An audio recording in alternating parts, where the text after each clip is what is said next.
Perfecto. Román, alcalde,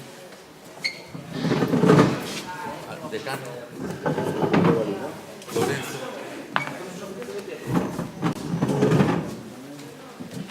Dolores.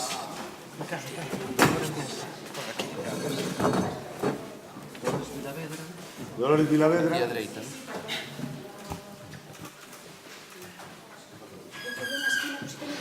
E aquí Antonio.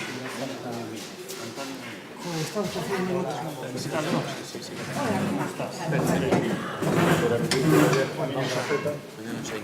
Tenemos oficiales, non? Foto oficial. Foto oficial. Sí, señor. A ver, aquí está. Preparado.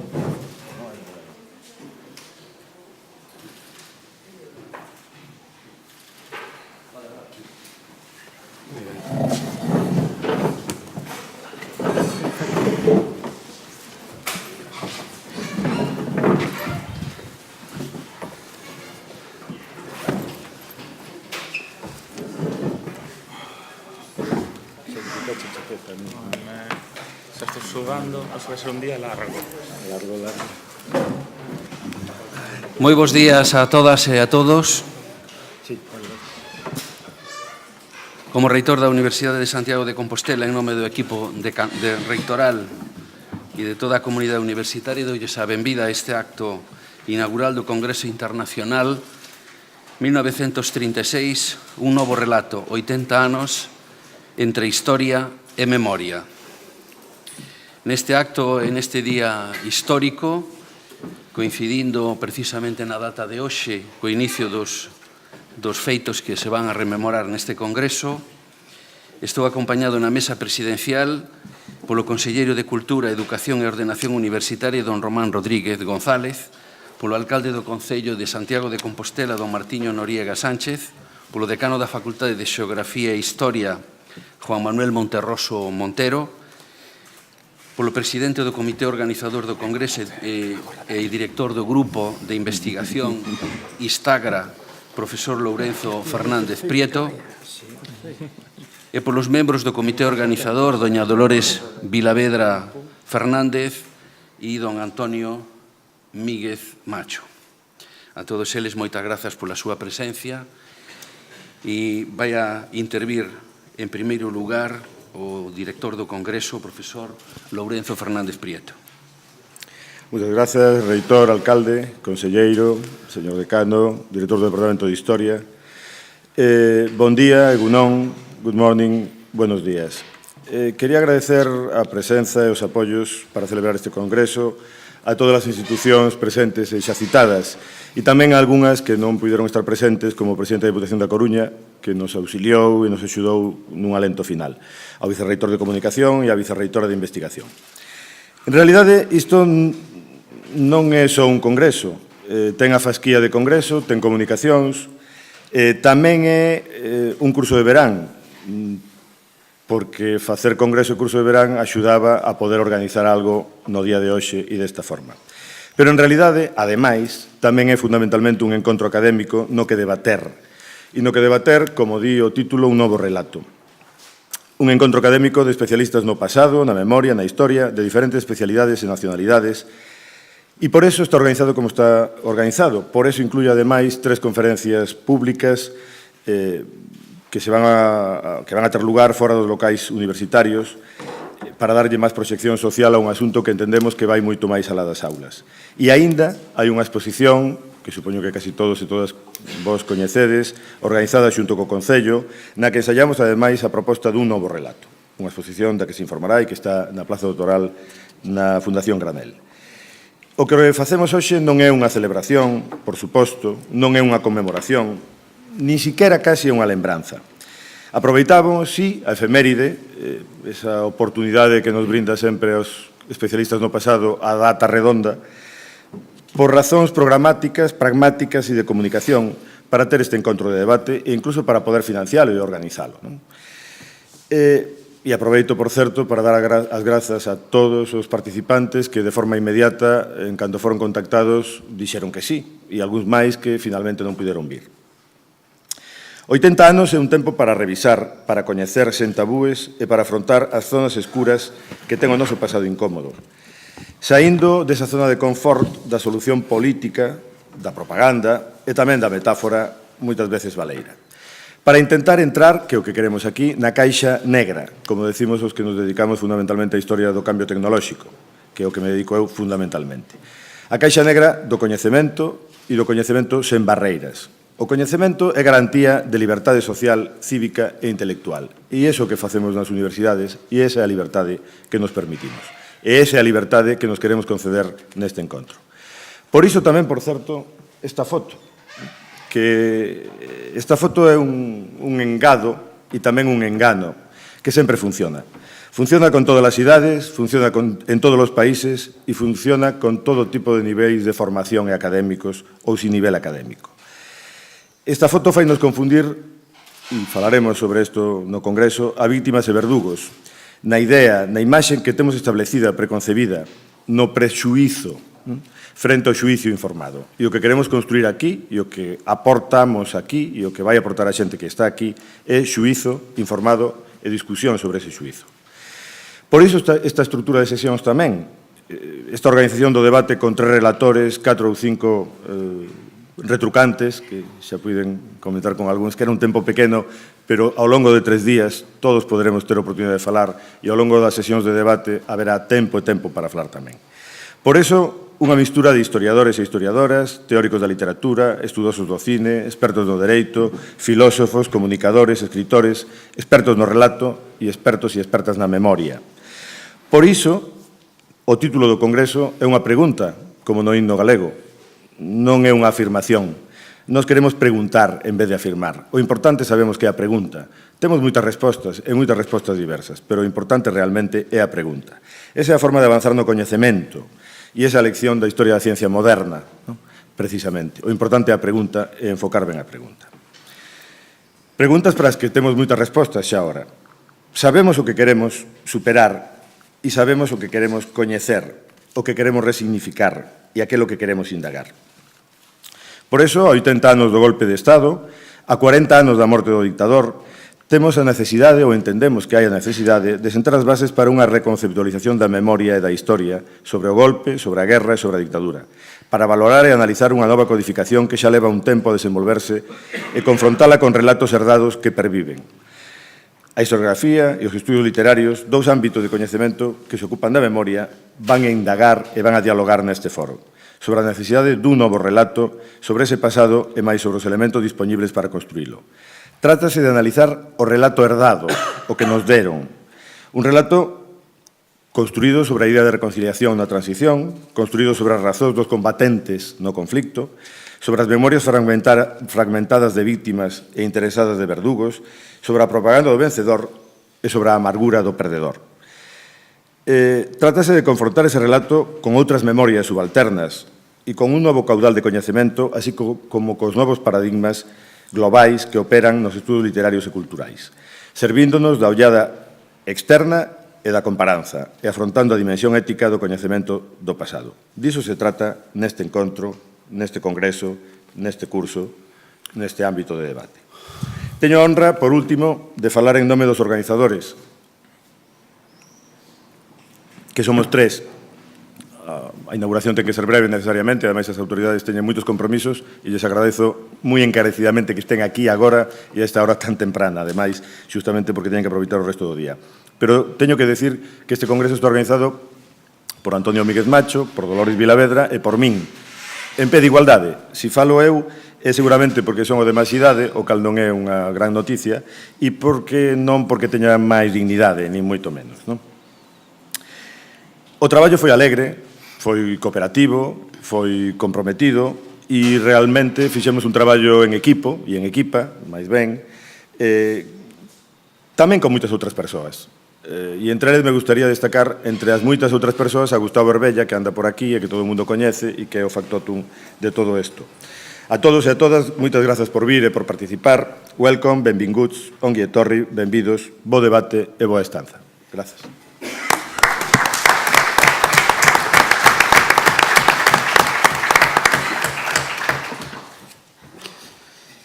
Moitas grazas, profesor Fernández Prieto. A continuación vai a intervir o alcalde do Concello de Santiago de Compostela, don Martiño Noriega. Bueno, moi bo día a todos e a todas. Bo día aos compañeiros de mesa, autoridades, organizadores do Congreso. Para un alcalde bastante habitual participar no acto de inauguración dun congreso, aínda máis nunha cidade como Compostela, na que temos moitas veces a sorte de contar cunha universidade que, ademais de ser 5 veces centenaria, é das mellores e máis avanzadas en moitas materias e campos de investigación científica. Precisamente o obxecto de estudo que hoxe nos reúne aquí, un deses nos que a Universidade de Santiago destaca e se significa fronte a outras institucións.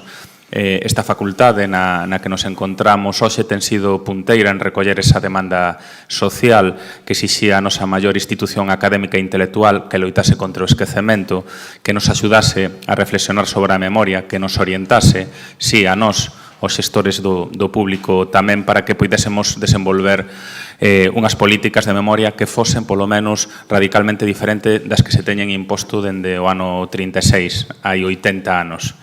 Comentaba o Tito, pero os aniversarios redondos semellan sempre boas excusas para reflexionar sobre o pasado. Aconteceu no 2006, cando o Goberno galego declarou ese ano como ano da memoria, e volta a acontecer agora, cando volvemos sobre ese fatídico verán no que tal día como hoxe, 18 de xullo, se iniciaba a destrucción da máis avanzada democracia que nos tiñamos dotado até aquel momento. Tal día como hoxe, no que se iniciaba tamén, en parte, a construción do noso presente actual, así como das políticas de memoria impulsadas polos vencedores. Unha memoria na que nos inculcaron a moitos e a moitas durante anos que mellor non remexer demasiado, que mellor non facer preguntas, non cuestionarnos. Un tempo do que durante moitos anos semellaba non íamos poder historiar nin coñecer, do cal non conseguiríamos atinxir un coñecemento histórico. Un feito que é absolutamente inaceptable se o noso obxectivo impulsar unha sociedade máis xusta e igualitaria, construir o futuro sen facer historia, sen coñecer o pasado, é unha tarefa absolutamente inviable. Como ben sabedes, a única certeza que temos sobre o pasado é que estamos diante dun territorio extraño e descoñecido, aínda que é habitual que sobre este pasado se coloquen sentenzas categóricas e se realicen máis afirmacións que hipótesis. Os que centrades o voso traballo no estudo do pasado sabedes que as certezas nunca son boas compañeiras de viaxe. Comenzaba a miña intervención comentando que é habitual para un alcalde participar nun acto inaugural dun congreso, especialmente nunha cidade universitaria. Sen embargo, esta é especial. Primeiro, polo comentado anteriormente, e segundo, porque dentro do Concello de Santiago sentímonos moi satisfeitos por ser colaboradores do Congreso, por axudar a adaptalo á realidade histórica da cidade, por conseguir abrilo a toda a cidadanía de Compostela. Nós, dende o Goberno Municipal, sabíamos a responsabilidade que nos correspondía ao estar obrigados a lembrar o 36, tamén en Santiago.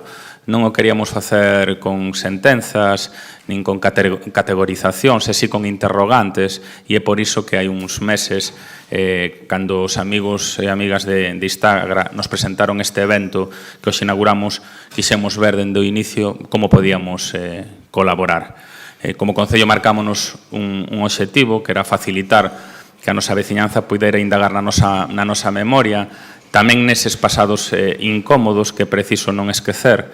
É de vital importancia preguntarnos sobre ese verán do 36, xusto agora que estamos na celebración das festas, xusto agora que estamos no momento na que a cidade eleva os seus ritmos, e tamén daquela, tan só hai que ir á exposición que está na Fundación Granel para comprobar a cartelería das festas. Santiago era unha cidade cos seus ritmos, unha cidade viva, plural, diversa, politizada e viva, que verdadeiramente levaba tamén a súa propia dinámica, e o que nos quixemos preguntar é como foi posible que nunha cidade plural e republicana como era Compostela da época en tan só unhas semanas triunfara a sublevación e se convertise nunha urbe gris e cun alto grado de represión.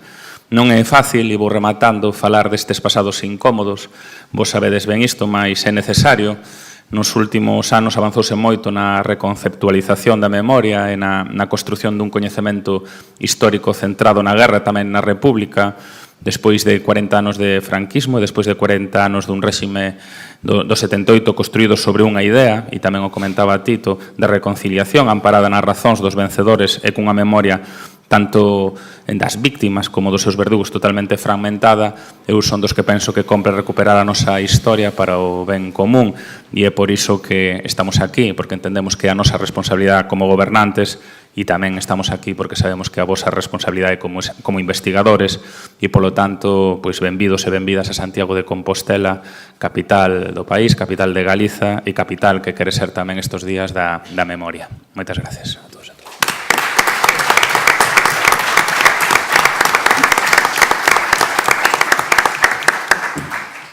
Moitas grazas, alcalde. A continuación, conselleiro de Cultura, Educación e Ordenación Universitaria, don Román Rodríguez. Reitor da Universidade de Santiago, alcalde de Santiago, decano da Facultade de Xeografía e Historia, director do Departamento de Historia, organizadores do Congreso, redactores, participantes, amigos e amigas. Di unha máxima ben coñecida que quen non coñece a súa historia está condenada a repetida. Iso fálanos do valor estratégico do coñecemento da nosa historia, do que fomos e dos acontecementos que vivimos como pobo. Por este motivo, sexan benvidas estas xornadas que deben servir para afondar nos valores da liberdade, do respeto, da concordia e da importancia de convivir pese ás diferencias. O coñecemento do que fomos e do que fixemos ha de servirnos tamén para deixar atrás o rancor e a intolerancia, formas de ver o mundo que nos levaron a momentos que nunca deben repetirse. Debemos estar sempre en alerta para que o moito que temos acadado como sociedade non se perda. Por desgraza, estamos vendo nos últimos tempos, en diferentes lugares do mundo, continuos golpes que xeran primeiro dor e despois indignación. Temos que traballar para que a violencia indiscriminada, en calquera sitio onde se produza, non nos leve a unha polarización social e unha perda dos valores da convivencia. É preciso buscar os puntos que nos unen, non os que nos dividen, desde o respeto mutuo, a tolerancia e a liberdade. Sendo conscientes de que todo debate é productivo e que é bo ter memoria para ir sempre a mellor. Hoxe vivimos en democracia. Levamos 40 anos construindo conxuntamente o mellor período da nosa historia democrática. A Galicia de hoxe, a España de hoxe, os galegos e os españoles de hoxe, en nada ou en moi pouco nos parecemos aos de fai 40 anos, e non digamos aos de fai 80 anos. A nosa democracia é homologable ás máis avanzadas do mundo. Malia as dificultades económicas, gozamos como pobo de grandes servicios públicos, que sen caer na autocomplacencia sempre debemos aspirar a mellorar. Disfrutamos das maiores cotas de liberdade individual e colectiva, das maiores cotas de progreso e benestar. E a nosa calidade e modelo de vida, con todo o que iso implica, é un ben a conservar e a potenciar. Por todo isto, apelo á concordia, apelo ao coñecemento, apelo á unidade para poder seguir construindo o futuro baixo estes parámetros. Non quixera rematar sen dar os parabéns, en primeiro lugar, ao comité organizador, a Tito, a Antonio Míguez e a Dolores Vilavedra, e tamén a Gustavo, que andaba por aí antes, a Gustavo Herbella. Tamén ao comité científico, a todos os ponentes, e todos os que van a participar en este congreso, e, por suposto, felicitacións ao decano da facultade, ao director do departamento e, por suposto, ao reitor magnífico da USC. Tamén aos participantes, decirlle que aproveiten o tempo, que compaxinen o traballo, o estudio, o coñecemento, tamén co tempo de ocio, que aproveitedes ben o tempo e que disfrutedes desta fantástica cidade que é Santiago de Compostela. E finalizo como comecei. Que non coñece a súa historia está condenado a repetida. Por lo tanto, reflexionemos sobre o que fomos, reflexionemos sobre o que somos e reflexionemos tamén e, sobre todo, sobre o que queremos ser. Moitas gracias.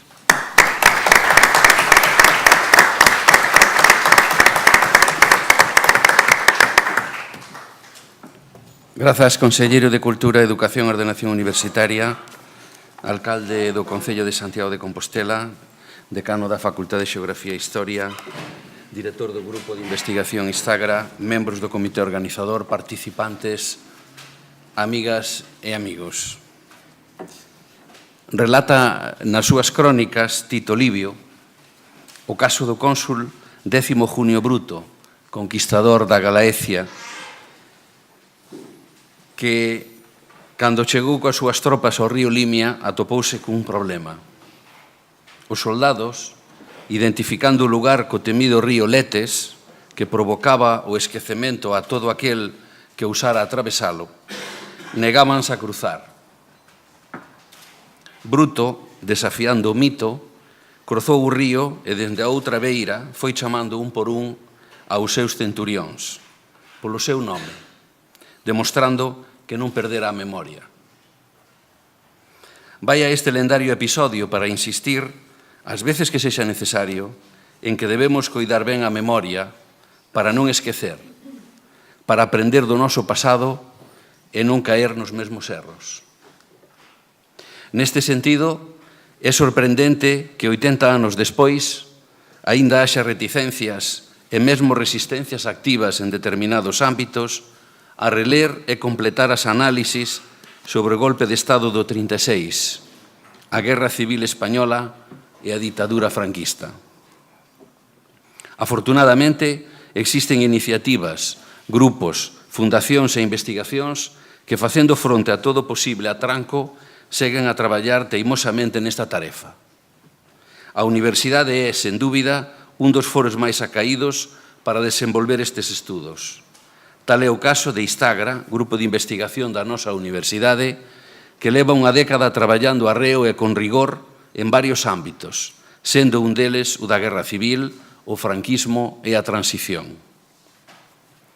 1936, un novo relato, 80 anos entre historia e memoria, o Congreso Internacional organizado polo grupo que hoxe abrimos no marco da Universidade de Verán, pretende nos vindeiros 3 días ser un foro de discusión, reflexión e debate sobre a necesidade de procurar novos enfoques á hora de achegarse aos innumerables relatos herdados sobre ese período histórico.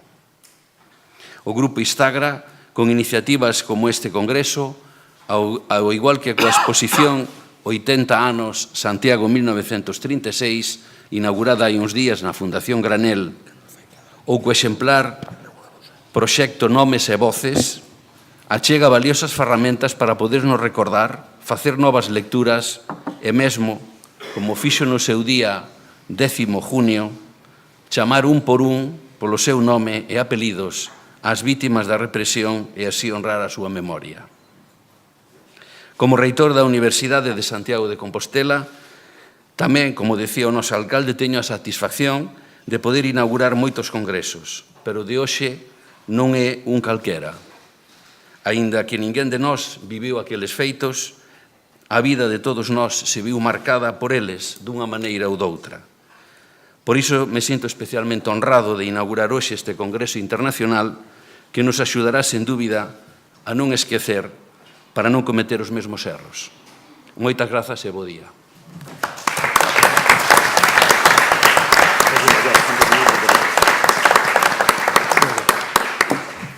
Damos, pois, por inaugurado. Moitas grazas a todos.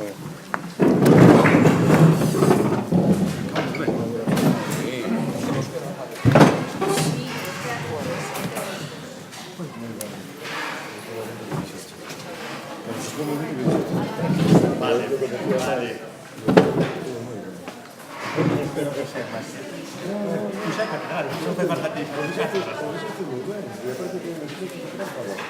ahora vamos a discutir justamente el discurso. Entonces, tres autoridades políticos y académicos que acaban de hacer un discurso sobre el asunto. Pero ahora, esto falarán todos os veces. No, en serio, en serio, falan que vamos a abrir. ¿Cuál é o problema? Que non abriramos aquela... Sí. Algo paciente. Non, xa,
Gracias, Leo. Ángel fala desde aquí, ¿no?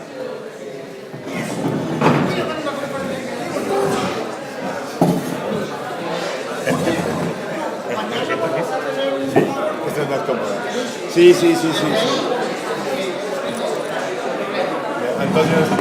Antonio Cazorla, Ángel Loureiro, está en tren University en Canadá. Sí. Tenía que coger su avión. Se dieron en autobús. Pero yo todavía no las 10:30, ¿no? Vale. Cuando acabe, o sea, que non volvemos a Avisa aquí. Agora te despeso Ahí me ha pasado cosas similares con Iberia. Yo desde Estados Unidos hace 30 años que no vuelo con Iberia. Cuando está previsto. debemos estar Sí.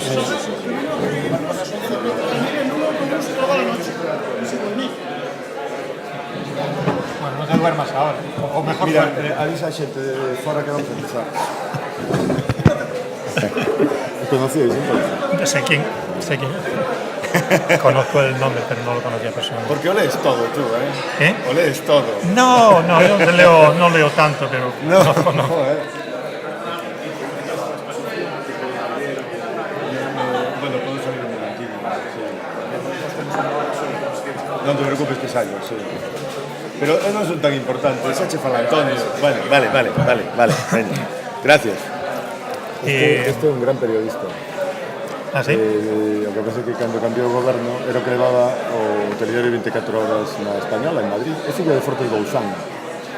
Fortes Bouzán, un dos comandantes da UMD, da Unión Militar Democrática.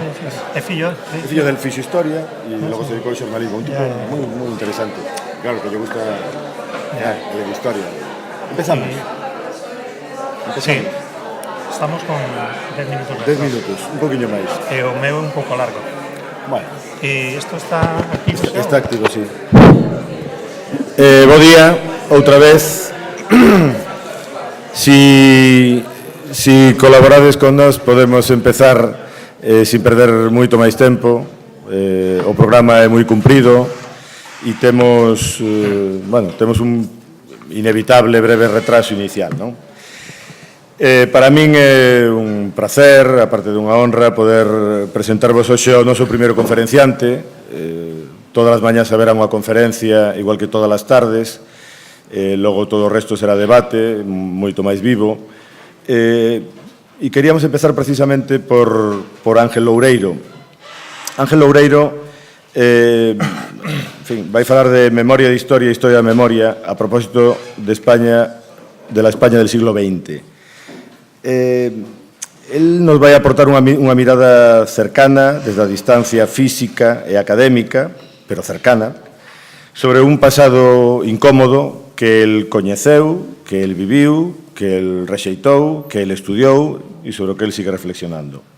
El é especialista no pasado e na memoria, desde a literatura, desde o cine e desde a teoría crítica. E el é, supoño que para moitos xa coñecido, profesor na Universidade de Princeton, director do seu Departamento de Estudios Portugueses e Hispánicos, de alguna forma sucesor de Américo Castro e sempre acolledor de todos os que viaxamos a Estados Unidos ou nos acercamos por ali. Ten moitos traballos coñecidos, algúns relativamente recentes sobre a obra de quen é, digamos, o seu autor de cabeceira seguramente nos últimos tempos, que é Torrente Ballester, e un artigo recente, ou relativamente recente, en Claves de Razón Práctica, antes publicado en inglés, do que sempre que falamos, sempre que comentamos algunha cousa, el me dice xa estaba ali, o que che vou a decir xa estaba ali naquele artigo, ¿no? Porque efectivamente é certo, un artigo bastante coñecido. Non quero entreterme máis, creo que é suficientemente coñecido o noso convidado, xa estuvo aquí nalgúna outra ocasión, de feito xa participou no noso ciclo de Pasados Incómodos, e simplemente deixarvos con Ángel Loureiro, que, para que non o saiban, aínda que leva, pois, non sei, desde que eu empecé a carreira nesta facultade, desde o ano 79, en Estados Unidos, sigue sendo, pois, de Sedes, Concello de Narón e de Ferrolterra, e, polo tanto, vinculado á terra desde a distancia. Cando queras, é o teu turno. Bueno, muchísimas gracias a Lourenzo, a Dolores y a Antonio por esta invitación, a Gustavo, por supuesto, por la magnífica organización de siempre. Perdón.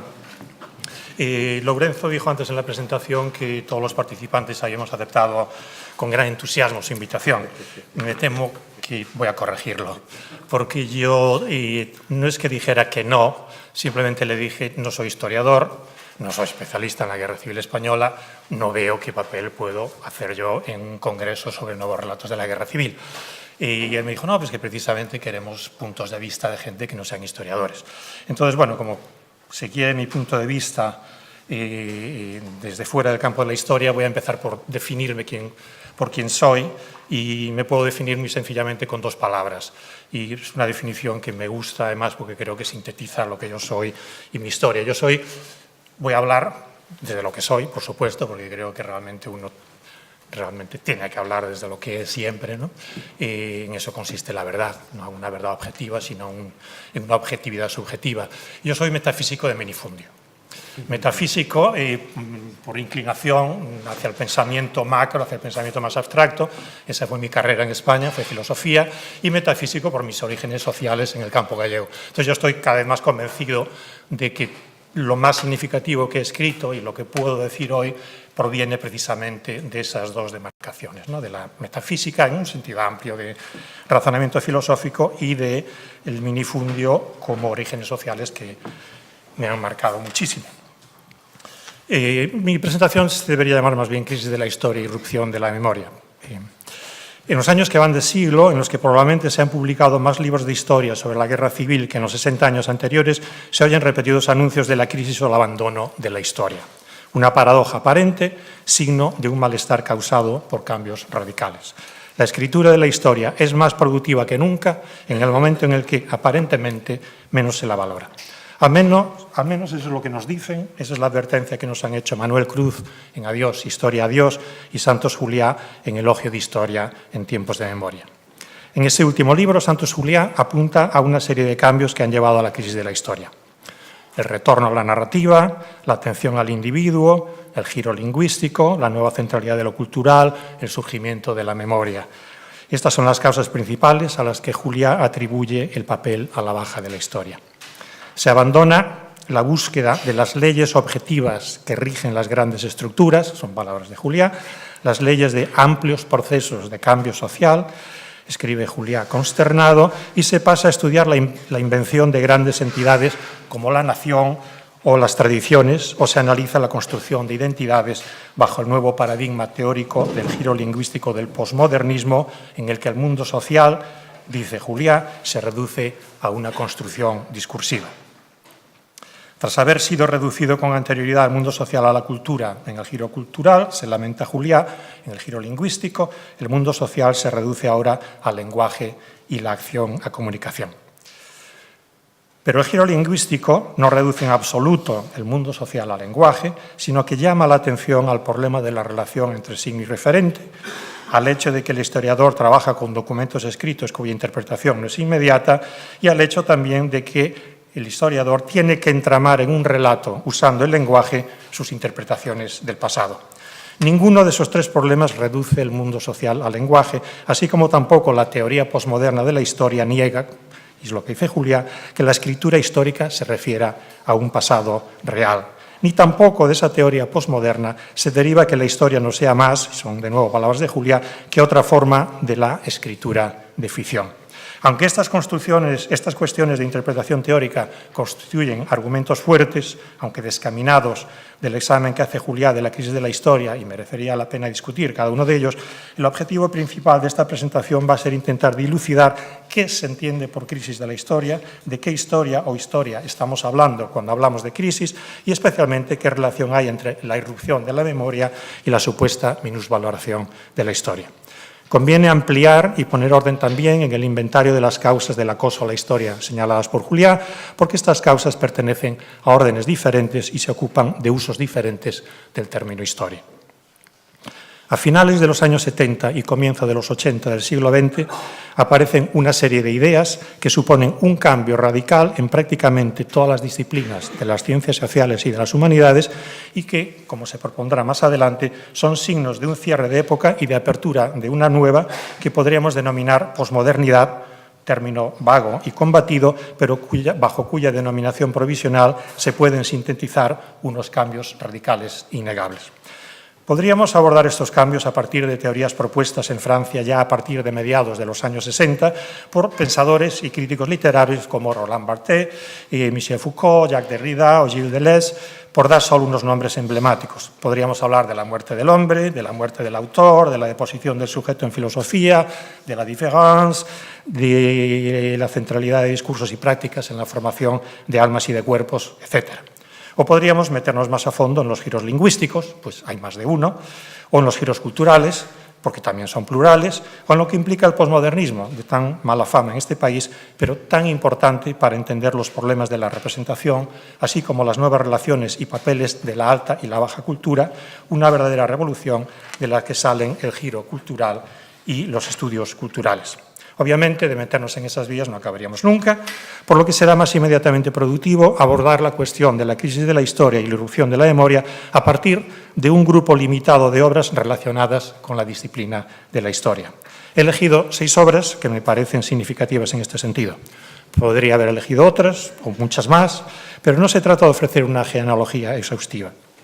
Los 6 libros que he elegido fueron publicados entre mediados de los 70 y comienzos de los 80, con lo que se quiere sugerir ya que en estos años hay cambios decisivos, y no solo en cuanto a la escritura y el estatus de la disciplina de la historia, sino de mucha más amplitud. En su orden de publicación, los 6 libros a los que me refiero son los siguientes. Metahistory, de 1973, de Hayden White, continuado por sus Tropics of Discourse y luego por el contenido de la forma. People's History of the United States, de 1980, de Howard Zinn, y Zahor, Jewish History and Jewish Memory, del historiador judío Joseph Yerushalmi, Narcissistic Narrative, The Metaphysical Paradox, de la crítica literaria Linda Hutchon, y finalmente la obra coordinada por Pierre Nora, Los lugares de memoria, y publicado en varios volúmenes a partir de 1984. Cada una a su manera y dentro de su campo, estas obras anuncian una crisis de diversas acepciones de la historia. Por otra parte, las obras de Yerushalmi y de Nora son síntomas del creciente papel social y político que se le empieza a conceder a la memoria en aquella década, un papel que irá en aumento en años posteriores. No voy a entrar en detalle en ninguno de estos libros, sino que solo resaltaré en grandes líneas, sus grandes líneas, deslindando los campos y las preocupaciones desde las que se escriben. Metahistory, 1973, Hayden White propuso una teoría de la historiografía según la cual la historia escrita utiliza para sus tramas grandes paradigmas, una serie de grandes paradigmas limitados, que Hayden White toma de la retórica, siguiendo en esto no tanto el ejemplo de los estructuralistas franceses, sino teóricos americanos como Fry, Burke, etcétera, etcétera. Con esta obra tenemos una de las primeras manifestaciones de las muchas variedades que se pueden clasificar bajo el giro lingüístico. En años posteriores, a partir de ideas de Foucault, White ampliará el estudio de los modos en los que el lenguaje y cultura dejan su huella en la escritura de la historia, en el carácter constructivo de la misma, con énfasis en la idea de que toda historia escrita necesita de unas tramas que no se derivan de los datos, sino que vienen impuestas desde afuera. Tramas que tienen un papel activo, pues sirven de matriz para dar visibilidad y así convertir en datos significativos algunos elementos de los muchos que componen el caos y la multiplicidad del pasado.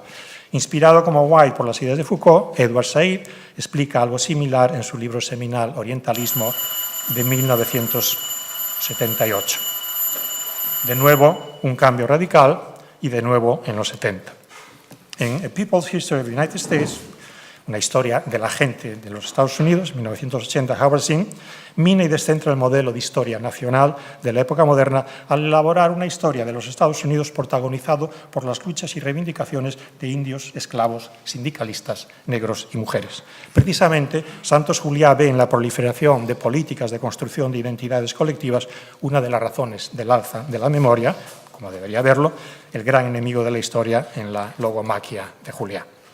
En 1984, y desde el campo de la teoría literaria, Linda Hutchon, en Narcissistic Narrative, relatos narcisistas, acuña el concepto de metaficción historiográfica para referirse a las numerosas novelas escritas en los años 70 en lenguas y países diferentes, en la que los escritores narran un pasado histórico, pero muestran simultáneamente el andamiaje de la novela, el modo en que le dan trama para construir ese pasado. Dentro de España, una de estas obras fundamentales podría ser Reivindicación del Conde Don Julián de Goytisolo o, incluso más, La saga o fuga de J.B. de Torrente Ballester. La historia como construcción humana, como relato interesado y no simplemente como un saber que emana de los datos, será un tema obsesivo en la ficción del mundo occidental en los años 70. Juliá ve en el giro cultural una de las causas de la crisis de la historia y el ascenso de la memoria. ¿Qué quiere decir cultura en la obra de Juliá?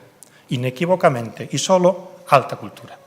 Pero el giro cultural no reside simplemente en tomar la cultura como centro de atención del análisis histórico, en lugar de darle prioridad al mundo social y económico como hace la historia social. El giro cultural implica, sobre todo, un cambio radical en lo que se entiende por cultura. Así define Stephen Best esa nueva acepción. La cultura consiste, y cito, en los procesos sociales por medio de los cuales los individuos se comunican significados, le dan sentido a su mundo, construyen sus identidades y definen sus creencias y valores. Mucho más abarcadora que las artes, la cultura abarca todo el campo y los procesos de interacción simbólica, comunicación y tecnologías a través de los cuales los individuos se autodefinen y se expresan. Obviamente, esta acepción de cultura, con su papel central en la formación del sentido de identidad y de comunidad de los individuos, está muy lejos de lo que significa cultura en membretes como la Edad de Plata de la cultura española, referencia a la alta cultura de las primeras décadas del siglo XX, época que ocupa un lugar destacado en alguno de los libros de Juliá.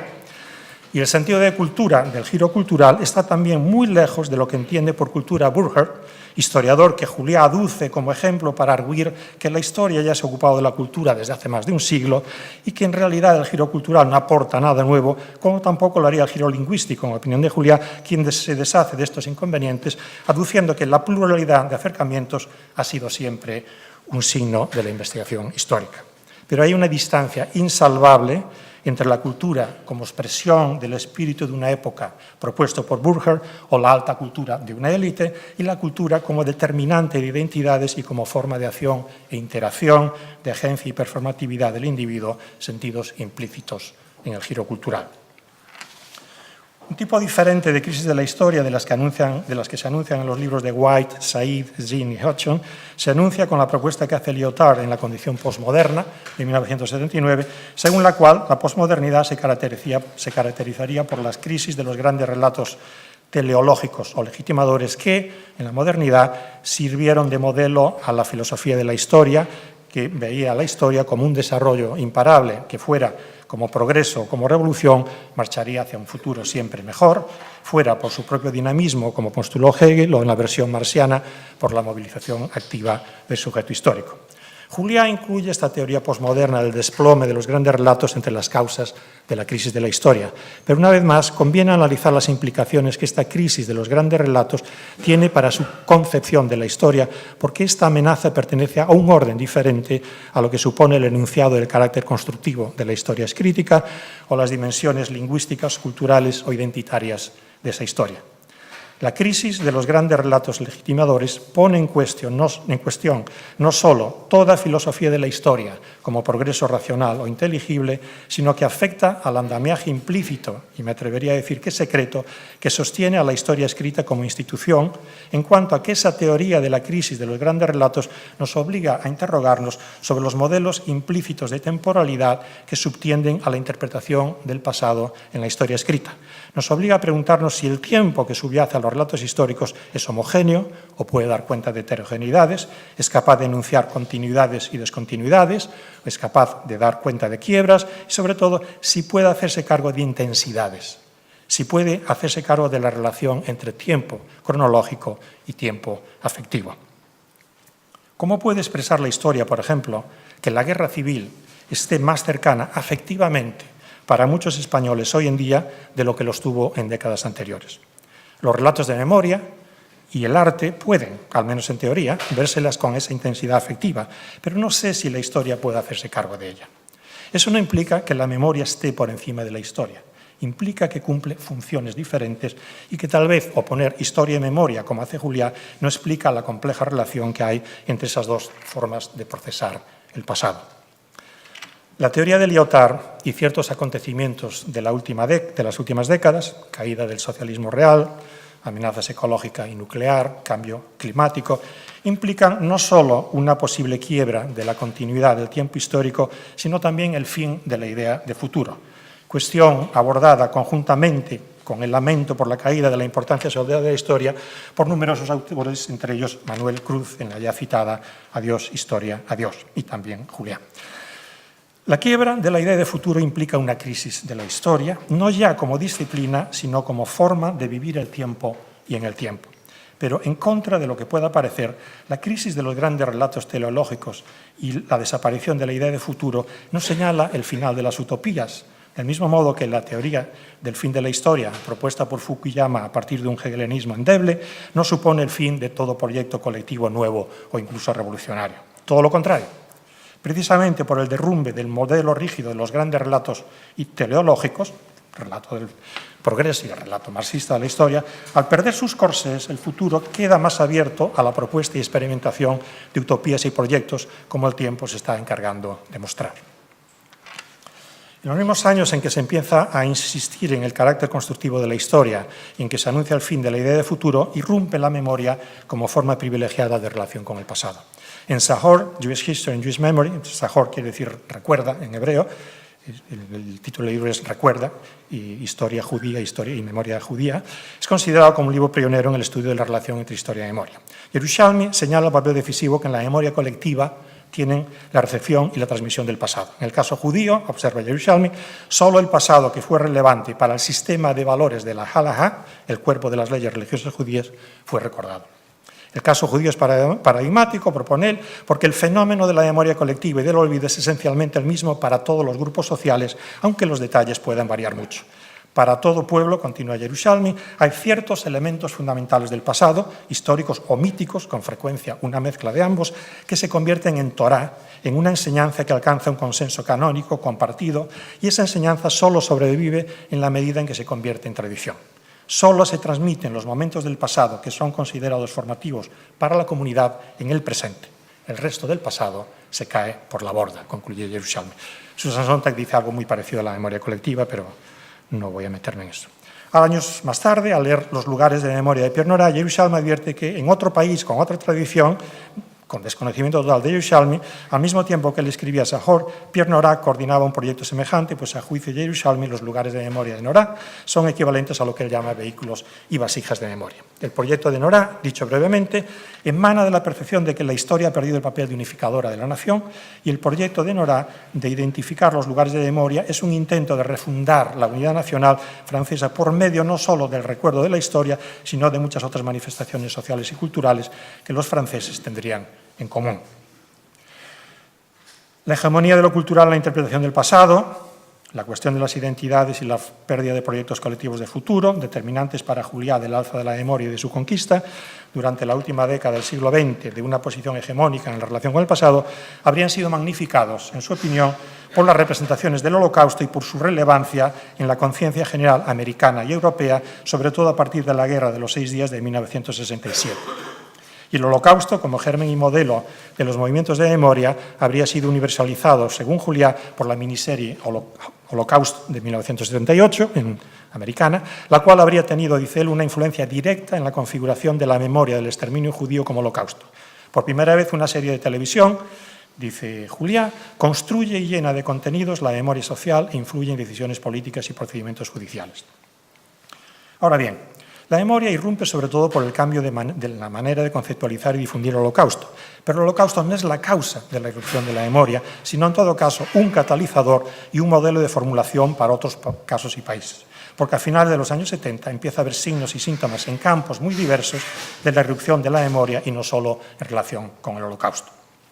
Es cierto que la serie Holocausto llevó a muchos hogares americanos por vez primera una representación de la barbarie nazi y que en el cultivo del Holocausto ha habido mucho de política y aún de industria.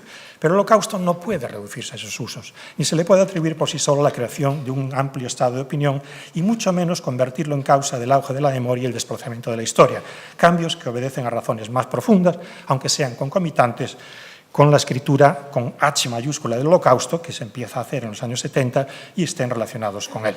Por otra parte, la serie Holocausto de 1978, que fue seguida en los Estados Unidos por el 50% de los telespectadores, 50%, porcentaje muy respetable, solo superado por los deportes, fue precedida en 1977, un año antes, por otra serie aún más exitosa, Raíces, sobre la esclavitud negra, cuyo porcentaje de televidentes subió desde el 60% del primer capítulo hasta el 70% de la última entrega, superando en éxito popular y crítico a Holocausto. ¿Qué conclusión podemos sacar si consideramos las dos series en su conjunto y les añadimos el hecho de que de nuevo estamos situados a finales de los años 70?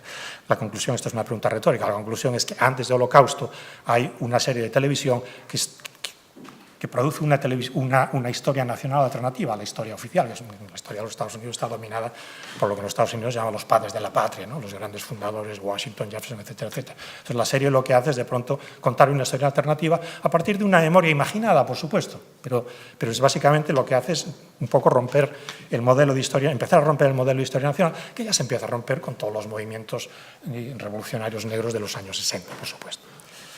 En sus reflexiones sobre la historia y la memoria, junto a páginas esclarecedoras, sobre todo en lo que se refiere a las controversias y compromisos políticos en España en relación con la memoria de la Guerra Civil, Julián muestra un afán manifiesto de devaluar a toda costa la memoria.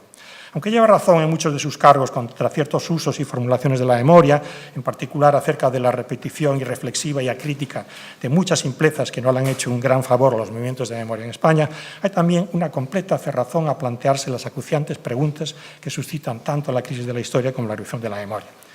Julián se ensaña especialmente con el Holocausto, cuyo objetivo, señala, no es en absoluto la comprensión del pasado, sino la manipulación del presente, concluyendo. Tal suele ser también el resultado de la transformación de la historia, conocimiento del pasado en memoria, sacralización del pasado. Dictamen al que llega, de manera muy poco consistente con sus presupuestos como investigador, al que llega utilizando como prueba solo citas y autores que encajan con su marco interpretativo e ignorando una ingente masa de libros y reflexiones sobre el Holocausto y sobre la memoria que complicarían enormemente el asunto. En esta explicación tan obviamente interesada, explicación que busca desvalorizar la memoria a toda costa, están ausentes por completo la objetividad y la cientificidad que Julián menciona repetidamente como características de la tarea del historiador y que él contrasta con la liviandad, la falta de rigor y los fines políticos de los defensores de la memoria. Por cierto, la palabra cientificidad en los Estados Unidos nos produce repelús, ¿no? Porque no entendemos qué quiere decir con eso de cientificidad en relación con la historia. Pero bueno, yo creo que no es una técnica de investigación, creo que la palabra cientificidad es ya un argumento, que no es lo mismo. ¿Por qué ese temor a la memoria? ¿Por qué la negación de que realmente la historia lleva más de 30 años de presiones y cambios radicales? ¿Por qué el surgimiento de la memoria? ¿Por qué en el momento en que lo hace? Lo que importa al historiador de la emergencia de la memoria no son las diversas definiciones de memoria colectiva, dice Julián, no sé por qué no, ni su posible relación con la historia, tampoco sé por qué no, sino, escribe Julián, las prácticas sociales y políticas que han acompañado su emergencia, su consolidación y su ritualización. Y cita una lista. Exigencia, y presten atención a esta lista porque es muy significativa. Estos serían las prácticas sociales y políticas que han acompañado la emergencia de la memoria, ¿no? Y que le ve como negativas. Exigencia de que el pasado no pase. Es decir, exigencia de que el pasado esté presente en el presente. Reconocimiento institucional de estatutos especial para la víctima, políticas públicas, legislación sobre el pasado, conmemoraciones, lugares de memoria, legislación sobre enseñanza, propagación de la memoria social por medio de rituales y museos. Si en el segundo término de esta lista, reconocimiento institucional de estatuto especial para la víctima, reemplazamos víctima con líder político, militar o cultural, el resto de las prácticas sociales y políticas que Julián le asigna a la memoria son exactamente las mismas que cumplió la historia desde el siglo XIX y que tal vez, al menos en algunos casos, ambiciona seguir cumpliendo. La historia se encarga de museos, de conmemoraciones, memorias públicas, de legislar sobre enseñanza, etcétera, etcétera. ¿Cuáles son las grandes preocupaciones de la obra de Santos Julián? El Estado, la nación, las clases sociales, la capital de la nación, los grandes líderes políticos, las élites culturales. En suma, los grandes temas de una historia nacional. Por mucho que Julián señale que en el siglo XX la historia se ha vuelto crítica y se ha independizado de su papel decimonónico de construcción nacional y de creación de sentimiento patriótico, hay que preguntarse si, de maneras más sutiles, la historia no ha tenido en los años del inmediato posfranquismo y sigue teniendo todavía ese papel de construcción nacional. Una construcción de otra España, por supuesto, pero por medio de un proyecto que es parte de una práctica institucional, ética y política que el historiador español tuvo a su cargo en el posfranquismo para desmontar 4 décadas de sentido exclusivista de lo nacional impuesto por el franquismo y para compensar por la imposibilidad de abordar críticamente el pasado durante la dictadura. La práctica de una escritura crítica y libre de la historia habría tenido ese precio. Debido a las exclusiones y censuras durante el franquismo, la historia adquiere un papel político fundamental en la transición, con el consiguiente papel público de la historia. Y cuando digo transición me refiero a años anteriores a la transición, inmediatamente anteriores, inmediatamente posteriores. La historia en los últimos años del franquismo y en la transición tiene un papel político decisivo. Es decir, yo me atrevería a decir, las referencias, por lo menos en los años en que yo estaba en la universidad durante la transición, las referencias eran los historiadores, no los políticos. Los historiadores eran mitos. Gente como Fontana, por ejemplo, eran mitos, o sea, eran adorados. La historia en los últimos años del franquismo y en la transición tiene un papel político decisivo y la publicación de libros de historia sobre la España del siglo XX y en particular sobre la República, la Guerra Civil y el franquismo fueron acogidos con enorme fervor y grandes expectativas en los años primeros del posfranquismo. Poseer una copia del Laberinto español de Brennan o simplemente tener el libro en las manos, simplemente esto, era un privilegio que tal vez es difícil de entender hoy en día. Y la publicación a mediados de los 70 de libros como los de Gabriel Jackson sobre la República y la Guerra Civil constituían verdaderos eventos. Y daba igual que esos libros se leyeran o no, porque no solo cumplían el papel de dar acceso a relatos del pasado hasta entonces prohibidos, sino que tenían un papel simbólico, pues el mero hecho de su publicación constituía la conquista de un retazo de libertad. Creo que es fundamental entender que los historiadores tenían en los años 70 y siguientes un papel político vital en España. Primero, extranjeros como Brennan, Jackson o Thomas, pero al mismo tiempo y poco después las primeras generaciones de historiadores españoles que pudieron escribir en libertad. Ese papel institucional del historiador fue perdiéndose en la democracia y con la reducción de la memoria ve contestada su hegemonía y su papel en la construcción del pasado. En consecuencia, la crisis de la historia, un fenómeno internacional, se manifiesta también en España como una crisis del historiador como institución política, como una deposición de ese papel en el momento en que irrumpe la memoria como forma de relación con el pasado, que con todas sus imperfecciones y manipulaciones parecería estar más acorde con las necesidades del momento. En realidad, en España nunca se ha leído mucha historia, o la ha leído solo un grupo pequeño de lectores, tanto en la transición como en años recientes, en que la irrupción de la memoria como fenómeno social ha estado acompañada, y no es una paradoja, de una nutridísima publicación de libros sobre la guerra civil y el franquismo. A juzgar por el número y la calidad de las publicaciones, no hay crisis de la historia. Lo que parece haber, al menos en España, es una crisis del papel social y político del historiador, de su papel institucional como cronista, crítico o no, de la nación. En suma, a finales de los años 70 se empieza a advertir en el mundo occidental una triple crisis de la historia, mejor dicho, una crisis de 3 aspectos de la historia. En primer lugar, crisis de la temporalidad, de la forma en que se vive el tiempo implícitamente, del modo en que es conceptualizado.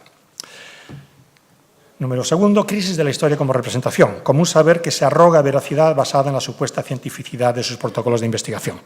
Crisis de la representación también del historiador como cronista e institución que tiene a su cargo el conocimiento del pasado, papel que en España ha disminuido en épocas recientes, o que tiene que compartir con los movimientos de memoria.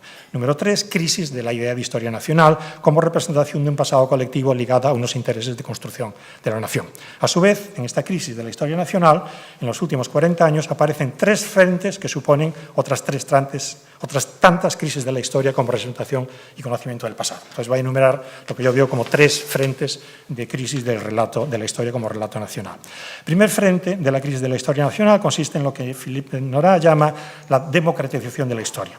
El libro de Howard Zinn, ya citado, Una historia de la gente de los Estados Unidos, es un simple botón de muestra de la eclosión desde los años 70 de esa democratización de la historia que señala Nora y que se hace visible en las reivindicaciones que hacen diversas minorías, mujeres, minorías raciales, sujetos postcoloniales, de un pasado ligado a su comunidad e identidad que esas minorías consideran han sido borrado, excluido u ocultado de las historias nacionales.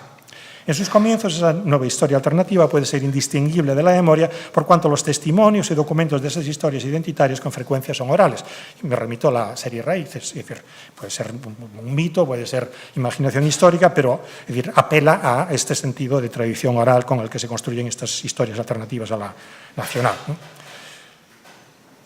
Esa crisis específica de la historia, en la que se recurre a la memoria y al testimonio, estaría marcada por lo que Dominique Lacapra denomina giro afectivo experiencial. Con el énfasis en documentos excluidos hasta entonces, en testimonios orales y en los afectos, el pasado nacional es reescrito por esas minorías de una manera tan radical que esa nueva historia nacional pasa a tener múltiples protagonistas y deja de ser unitaria, hasta el punto que ya no puede hablarse de historia nacional. Con esa crisis, señala Nora, la identidad nacional fue reemplazada por las identidades sociales. Esta irrupción de la memoria no supone tanto una crisis de la historia como una crisis del tipo de historia que defiende Juliá, la cual asume, en sus palabras, que la sociedad es una totalidad estructurada. Obviamente, en estas historias alternativas se pierde esa totalidad estructurada y lo que surgen son pluralidades nacionales.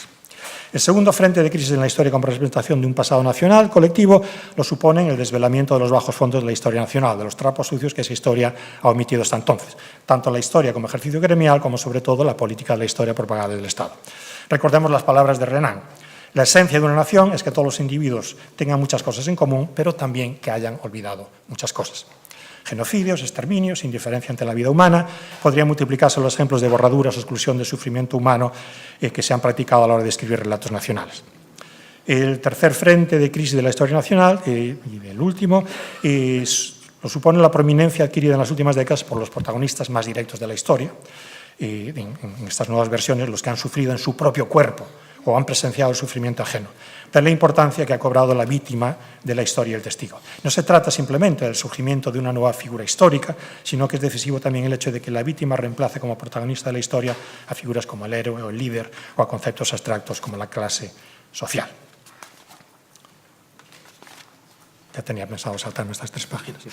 Y voy a las 2 últimas. Tanto la historia como la memoria colectiva son formas indispensables de la construcción del pasado. A su vez, cada una de ellas tiene su propia historia. Pues hay una historia de la historiografía y una historia de la memoria de la historia. ¿Qué tipo de relaciones se podrían establecer entre ellas? Para Jay Winter, aunque la rememoración se alimenta tanto de la historia como de la memoria, de los testigos, tanto de documentos como de testimonios, la rememoración, dice el Jay Winter, es el gran especialista en la memoria de la Primera Guerra Mundial, la rememoración va en dirección contraria a la historia positivista, relación antagónica que también postula Klein. Como vimos, para Julián, historia y memoria no solo son antagónicas, va más allá de Winter, sino que además la memoria sería una especie de usurpadora ilegítima del papel de la historia como conocimiento basado, palabras de Juliá, en investigaciones científicas sobre el pasado. No me parece que historia y rememoración sean antagónicas, ni tampoco meramente complementarias, ni simplemente dos de las muchas maneras, como los artefactos culturales, de elaboración del pasado. Tal vez podría pensarse esa relación como suplementaria y antagónica al mismo tiempo, por cuanto cada una de ellas apunta a las limitaciones y cegueras de la otra. En este sentido, constituyen correctivos mutuos, una dualidad engarzada en una pugna constante, en una relación que podría llamarse dialéctica si no fuera que nunca se llega a una síntesis de ella. Aquí podríamos hablar del paradigma de la teoría literaria último, que es la traducción como paradigma, con el énfasis no en la traducibilidad de tradiciones literarias de países diferentes, sino precisamente con énfasis en la diferencia y en la intraducibilidad.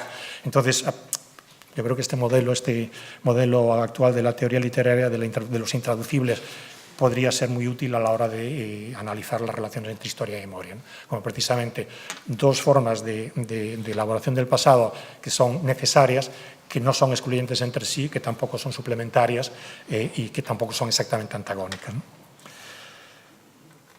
Y por último, un excurso final sobre el caso concreto de España. En los años 80 escribe Cercas en su novela El impostor, de 2014, a los partidos políticos dejó de interesarles hablar del pasado, y cito a Cercas. En cuanto a los demás, estábamos demasiado pendientes de disfrutar de nuestra limpia modernidad flamante, de europeos ricos y civilizados, como para ocuparnos de nuestra sucia historia inmediata de españoles harapientos y fratricidas. Esa es la realidad, que nos habíamos saturado de pasado. Eso es lo que pasó, que la moda del pasado pasó. Por momentos, el mismo pasado pareció que pasaba, o que había pasado ya. Solo que sabemos que, aunque lo parezca, el pasado no pasa nunca, no puede pasar porque ni siquiera, lo dijo Faulkner, es pasado.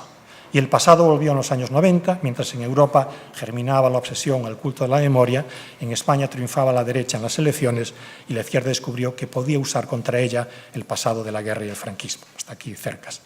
Y entonces aparece, concluye él, la generación de los nietos de la guerra, cito, la de quienes no teníamos experiencia personal de la guerra y apenas del franquismo, pero de golpe descubrimos que el pasado es el presente o una dimensión del presente, fin de cita. No hay tiempo para entrar en un análisis crítico de esta versión muy discutible de los procesos muy complejos que ofrece Cercas, pero hay que hacerse al menos una pregunta fundamental. ¿Volvió la historia realmente?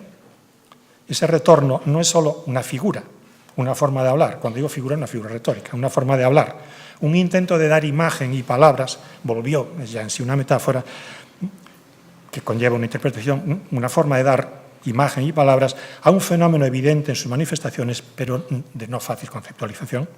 ¿Vuelve la historia? ¿Estamos todavía en condiciones de creer aquella perogrullada de que los pueblos que ignoran su historia están condenados a repetirla? No. La historia nunca vuelve, por definición. The past is never dead, is not even past, escribió Faulkner en Requiem for an Anne. The past is never dead, is not even past. El pasado nunca muere. The past is never dead. El pasado nunca muere y por eso propiamente nunca es pasado, se podría traducir. El pasado no pasa nunca, escribe Cercas varias veces en El impostor, en una traducción inexacta de Faulkner, porque hay una gran diferencia entre decir que el pasado nunca pasa y que el pasado nunca muere. El pasado tiene la capacidad de transformarse continuamente y por eso puede decirse que nunca muere. Pero decir que el pasado nunca pasa puede llevar, y de hecho ha llevado, a conclusiones erróneas acerca de la naturaleza de ese pasado, que en esa traducción se entiende como un pasado que retorna un poco al modo del inconsciente freudiano, o como una memoria que hay que recuperar, por utilizar un lenguaje, usando un lenguaje metafórico y reflexivo que tomó la forma de un meme con replicación viral. Simplemente la elección de una palabra de otra, pasa o muere, en el fondo metáfora de las dos, tiene enormes repercusiones conceptuales. La historia nunca se repite, ni retorna, ni se recupera. Y el pasado al que alude Cercas, el que habría vuelto a España desde finales de los 90, no tiene nada que ver con la visión del pasado que prevalecía en España, del pasado de la guerra, que prevalecía en España en la época de la transición. En menos de 20 años, los que separan la transición, estoy hablando de los años 70, del triunfo de la derecha en las elecciones del 96, que es uno de los datos que se dan como momento de la irrupción de la memoria en España, se da un cambio profundo en la concepción de la historia y, consecuentemente, en las funciones sociales y políticas de la guerra civil en la sociedad y en la política españolas. Como se ha señalado antes, la historia de la guerra que prevalece en la transición y la que prevalece en los relatos de memoria recientes son dos historias completamente diferentes que responden a necesidades de signos sociales y políticos también muy diferentes. La historia de la guerra que prevalece en los años de la transición es todavía una historia de signo épico, típica de la modernidad y de su sentido teleológico de la historia. En la transición, la guerra civil es vista todavía en buena medida, como se veía en los tiempos de la guerra, como un gran conflicto ideológico. Remito, como he hecho muchas veces, a un documento que me parece fundamental, que es La vieja memoria de Jaime Camino, en la que consiste en entrevistas con protagonistas de la guerra. Es decir, hay exactamente la misma versión de la guerra en el año 75 que en los años de la guerra.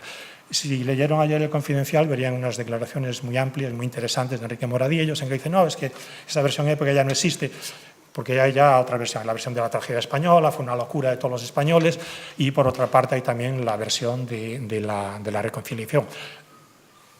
¿Quién propaga la versión de la tragedia? No es la izquierda española, que yo sepa, no es el Partido Comunista, es la derecha precisamente.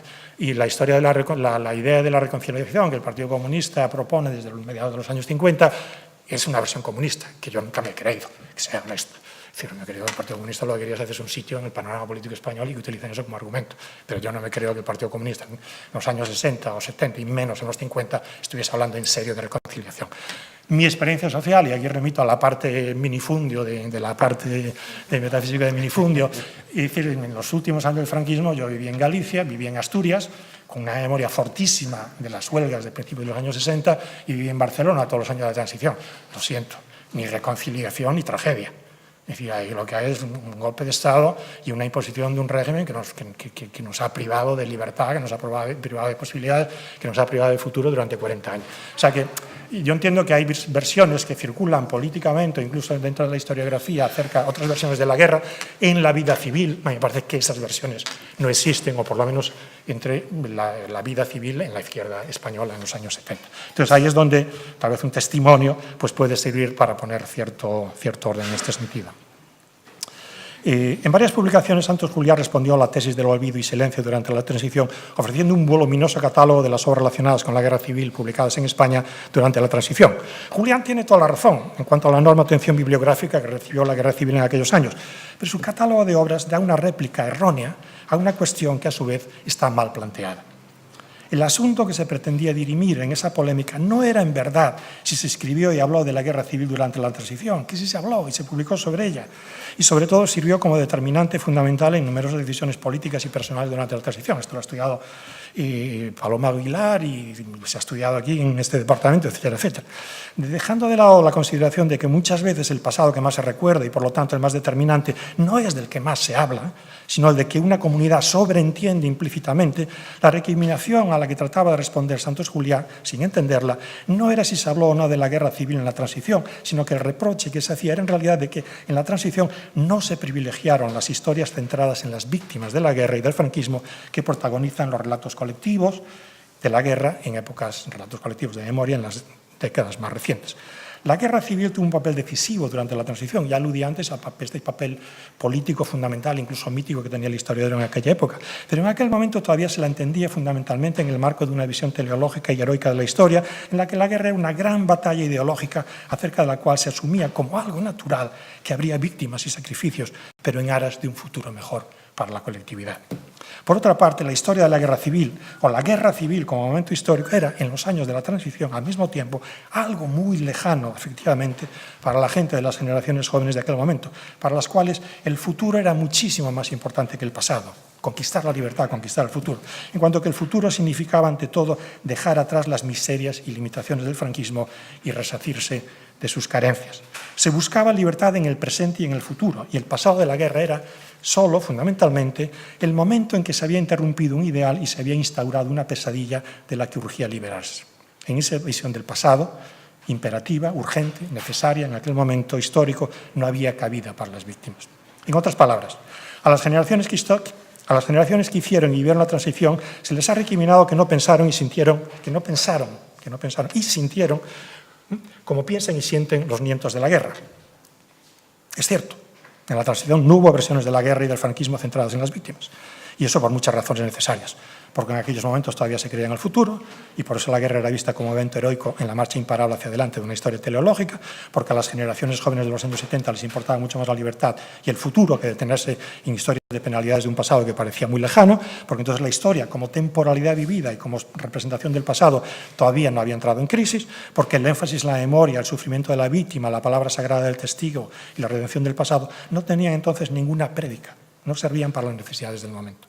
Y pedir que entonces se pensara y se sintiera como con todo derecho y de manera inapelable se ha hecho en las últimas décadas, revela una incomprensión de lo que significa la historicidad de la historia, de la idea de que la historia nunca muere, como escribió Faulkner. Nunca muere porque se transforma de continuo. No, en la transición no se pensaba ni se sentía así, porque entonces la historia era todavía la verdad, entre comillas, la verdad sobre el pasado que el régimen había ocultado durante décadas. La verdad de la que las generaciones de la transición estaban sedientes y que llegaba con cuentagotas en obras prohibidas que los libreros traían de la trastienda o sacaban con sigilo de debajo del mostrador. Eran otros tiempos, había otras necesidades, se sentía de una manera diferente. Y tan absurdo es reclamar que hace 40 años los españoles imaginaran el pasado con relatos centrados en la rememoración y la redención de las víctimas de la guerra y del franquismo, como echarle en cara a los movimientos de la rememoración que en sus reclamaciones hayan desplazado a las instituciones del historiador y de la historia escrítica y a la concepción épica. En apariencia, el debate acerca del pasado enfrenta historia y memoria, pero en el fondo lo que se enfrentan son dos modos diferentes de determinar lo que importa en los relatos acerca del pasado. Esa es la verdad acerca del pasado, lo que importa en el presente. Por eso, el pasado nunca muere, porque se transforma de continuo para adaptarse a las necesidades del presente y a las del futuro imaginado. Muchas gracias.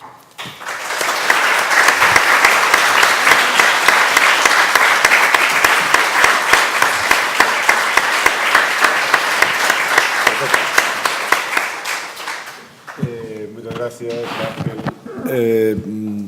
Estamos un pouco fora de tempo e vamos a poder discutir sobre isto 3 días. Pero de todas formas creo que a conferencia se merece que demoremos 10 minutos o café se hai intervencións ou preguntas que se queren facer. 10 minutos. Sí. Antonio. Sí, porque vos pasaremos un micro para que faledes porque se está transmitiendo en streaming. Ángel, me ha gustado mucho lo que ha hablado, entre otras cosas porque toca muchos temas que yo voy a tocar mañana, es muy curioso, y eso que no, Pues me alegro de ser el primero. que no estábamos conchabados. Bueno, desde mi perspectiva de marinero pescador, que son las mismas que tuya, ¿no? Que tú eres de minifundio. Las conexiones transatlánticas del fenómeno raíces y de holocausto. Yo creo que tienes muchas razones en ponerlo todo eso dentro de un contexto mucho más grande, que es la emergencia, cómo emerge el paradigma humanista en el cual la víctima va a ocupar un papel central. Pero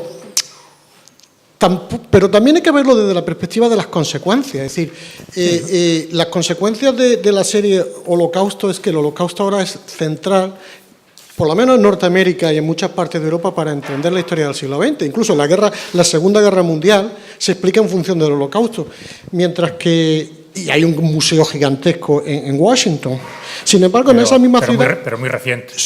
Pero esa ciudad fue construida por esclavos. ¿Cómo? Esa ciudad, Washington, fue construida por esclavos y que yo sepa no hay ningún museo de los esclavos. Es decir, no hay un museo de la esclavitud en Estados Unidos. Solo hay uno, privado, en el sur de Estados Unidos. Bueno, hay uno en Charleston, muy pequeñito, sí, que yo he visitado, que lo hizo un abogado. Pero lo que te quiero decir es que al final el mensaje universal chirría, el mensaje humanista. Solo eso. Ok, bueno, sí. Bueno, empezamos con acordo. Mais? Bueno, non vamos a forzalo. Sí. Suso. No, necesito el micro para o streaming. Okay. Vale, yo simplemente decirle a Ángel que estoy muy de acuerdo con todo lo que ha argumentado, pero hay algo que sí me chirría en el sentido de esta reflexión que hace sobre la transición, sobre una izquierda que lee un relato épico, que construye una edificación sobre el pasado muy épica, pero sin embargo se nos olvidamos ahí de todo lo que el franquismo construye, que construye básicamente una clase media que está mirando hacia ese futuro que planteas tú y lo mira de manera epigonal, es decir, considera que el futuro es la historia redimida, donde el pasado es ese lugar, ese espejo negativo del que hay que salir y que por lo tanto la transición se construye como esa salida no épica, sino de una tragedia, de una España negra que el franquismo contribuye también a construir. Por tanto, yo no diría que en la transición se está leyendo solo ese relato de una izquierda épica, sino que también las clases medias, que es el fenómeno más relevante de la construcción sociológica del franquismo, está construyendo una mirada que es tremendamente trágica, en el sentido de que la guerra civil no es una épica, la guerra civil es una tragedia y de la que hay que salir. De hecho, las encuestas de los años 70 nos están diciendo que la mayoría de los españoles están apostando por el orden, la paz, frente a una profundización democrática, lo que nos está diciendo muy mucho cómo ese relato, que se convierte en hegemónico, va a prolongarse mucho más allá de la transición y que realmente hoy lo tenemos como un relato todavía hegemónico, que es en el cual los historiadores, por otro lado, ya aduciendo a lo que tú planteabas, no han sido capaces de salir. Es decir, el problema de la lectura del historiador es que no nos han permitido escapar del relato que sigue siendo hegemónico en España y el cual nos atraviesa y nos hace ser tan malos ciudadanos. Es decir, tener una cultura cívica de tan baja calidad porque siempre estamos esperando ese futuro de cambio, ese futuro de modernización frente a una relectura del pasado en la que de alguna manera podamos recuperar los valores democráticos que se pueden anclar en los años 30. Es decir, seguimos anclando nuestra democracia en el año 78 y seguimos viendo el año 31 como el gran fracaso. La mayoría de los libros de izquierda siempre han seguido construyendo la idea de la República como un prólogo de una guerra civil. Y esto para mí es una de las claves que hay que transformar de alguna manera para que el pasado tenga algún sentido u otro sentido con respecto a la democracia actual, ¿no? Bueno, en primer lugar, tú eres historiador, sabes de esas cosas mucho más que yo. No te creas. Y estoy de acuerdo en que el mito de la República, de una interrupción de alguna manera sigue siendo bastante prevalente. En cuanto al franquismo sociológico, yo diría sí y en parte no, no es mi experiencia. No es mi experiencia. Es decir, creo que son compatibles las dos cosas. Creo que es compatible el relato épico por el cual, digamos, en el año 36 se interrumpe algo, con el hecho de que, bueno, pues lo que hay que hacer es mirar para adelante. Es decir, creo que son compatibles los dos. Es decir, digamos que el franquismo sociológico no necesariamente construye el pasado como tragedia que hay que olvidar. Es decir, no es mi experiencia personal, familiar, local, en absoluto. Fueron unos cabrones, nos jodieron la vida, pero bueno, la vida continúa y tenemos que seguir para adelante. Es decir, son dos cosas muy diferentes, a decir, no, pues hemos asimilado el mensaje de paz y de alguna manera de concordia.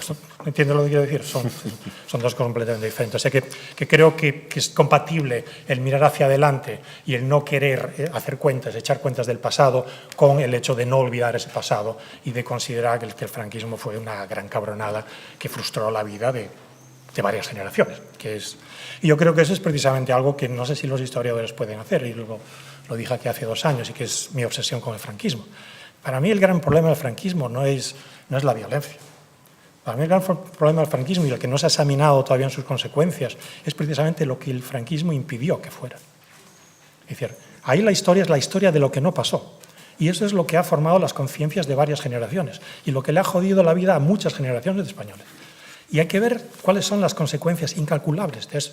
Ahora, ¿cómo estudias la historia? No lo sé. Pero sí lo puedo hacer una memoria oral, si es que la hacemos a tiempo todavía. O sea, una historia oral. Si es que la hacemos a tiempo todavía, le preguntamos a la gente, preguntas muy sencillas. Si usted hubiese podido ir a la escuela, ¿qué le habría gustado ser? Mi padre le fusilaba al maestro cuando tenía 13 años. A ese le acabó la escolaridad a mi padre para toda su vida. O sea, podría continuar con ese relato, ¿entiendes? Y digo, mi padre lo digo como ejemplo porque es el ejemplo que yo he vivido. Se podrían multiplicar y multiplicar. Y no solo de gente de la izquierda, de gente de la derecha. La dictadura le jodió la vida y las posibilidades a la gente de la derecha también. Es decir, es una castración de futuro y de porvenir. Entonces, desde esta perspectiva, es decir, la transición para mí tiene sentido, en el sentido de que hay unas clases medias que digan, bueno, fueron unos cabrones, pero es decir, lo que quiero es que mis hijos vayan a la universidad. ¿Entiendes? Y que tengan un futuro mejor del que yo he tenido y que no tengan una vida frustrada como la que yo he tenido. Entonces, yo no creo que franquismo, o sea, que la creación de una clase media implique la asunción del discurso de paz y estabilidad y concordia, de que aquello fue una locura y hay que olvidarlo y demás. O sea, creo que ahí se pueden construir relatos diferentes, dependiendo de qué datos elija uno, ¿entiendes? Y esos datos uno los elige en función de experiencia social y de clase social, que es un tema del que ya no se habla. Ya hay que hablar de clase social. Una cosa es que el marxismo pueda estar en crisis como modelo, la clase social es absolutamente determinante. Y ahí hay que recurrir a Pierre Bourdieu, que es el que realmente pone el dedo en la llaga de lo que es la clase social, ¿no? Porque eso tiene mucho que ver también con estos relatos de memoria y con estos recuerdos y cómo uno procesa en la actualidad esos relatos. Pero bueno, es decir, estoy de acuerdo contigo y sé que es una de tus obsesiones, lo del franquismo sociológico y demás, y que bueno, que sí que existe y que está ahí. Pero yo no creo que sea tan simple, porque hay otro problema de fondo que tampoco, yo creo que, vamos, yo no conozco la bibliografía histórica, pero es decir, ¿qué papel juega las masas en la transición? Es decir, a mí a veces me da la impresión de que son como, de que se les trata como corderitos descerebrados, que lo que hacen es únicamente seguir o bien el rollo del franquismo o bien lo que le dicen los políticos. Yo tengo más fe que esa en la sabiduría del pueblo español. Y el protagonismo de la masa, es decir, en la transición hay que verlo y hay que verlo con más, hay modo de ver con más atención. Porque los relatos siempre se centran en las élites. Ya sabemos, hay un relato a las élites, pero esa no es la historia.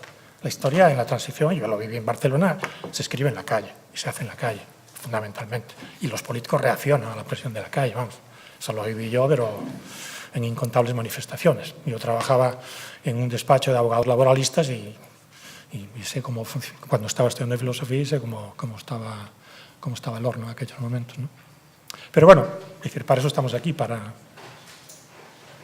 disentir sobre estas cosas. Bueno, pues como xa supoñíamos e sabíamos, este sería un inicio magnífico deste encontro e destes debates, volverán todas estas cousas repetidamente e, parafraseando a Ángel, o forno está para bolos neste momento, vale? Así que ás 11 recomenzamos. O forno está quente. Está quente. Ás 11 recomenzamos, hai un montón de cafés por aquí para tomar o café, hacia arriba e hacia abaixo, pero por favor, ás 11 en punto, aquí outra vez. Gracias.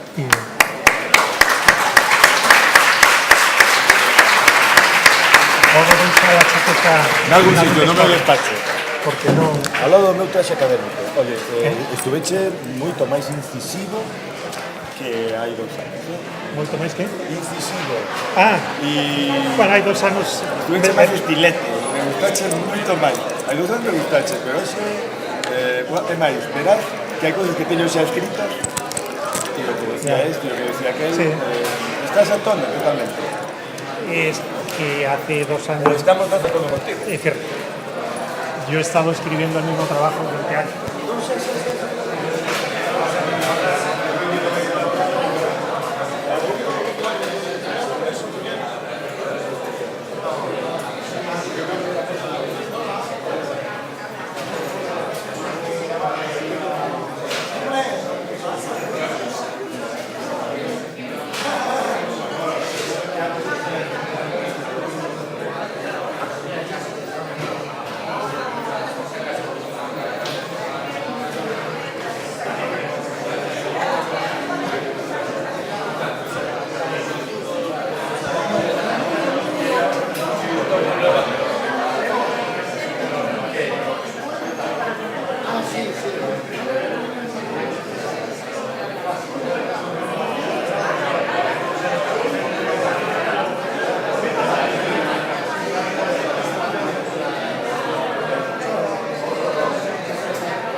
Vos non estades mortos de calor, Pero, coño, tedes auga?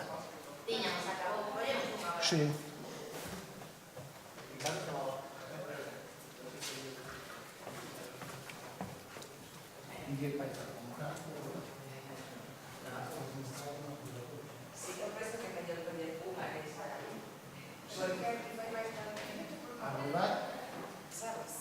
Incluso non sei se che presta mellor te das no pasillo que aquí na sala. Ai, pero aí xa é infraestructura. Se quedan aquí, quedan ali todos. Na radio, porque despois tiraban un día aquí e un día chinos. Xa, non.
Vale, vale.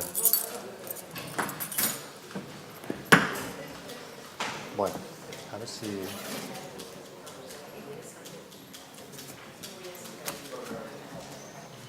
Bueno.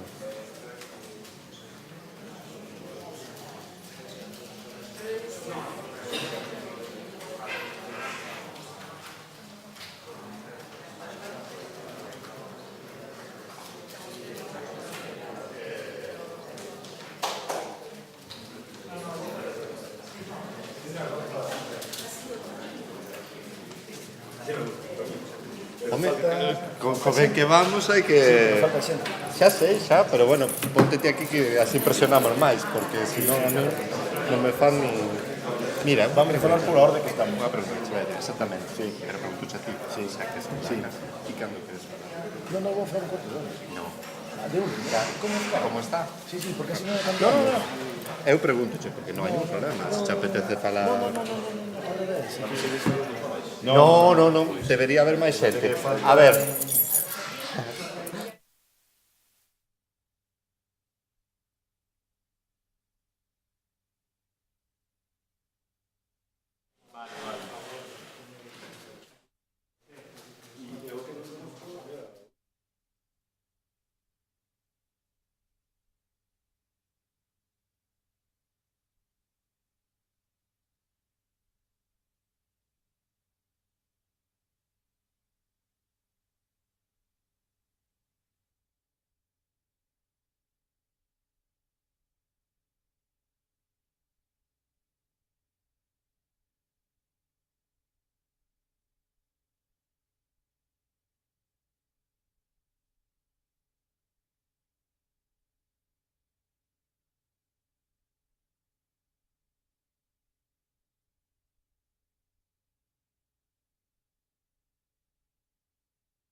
Sí, sí.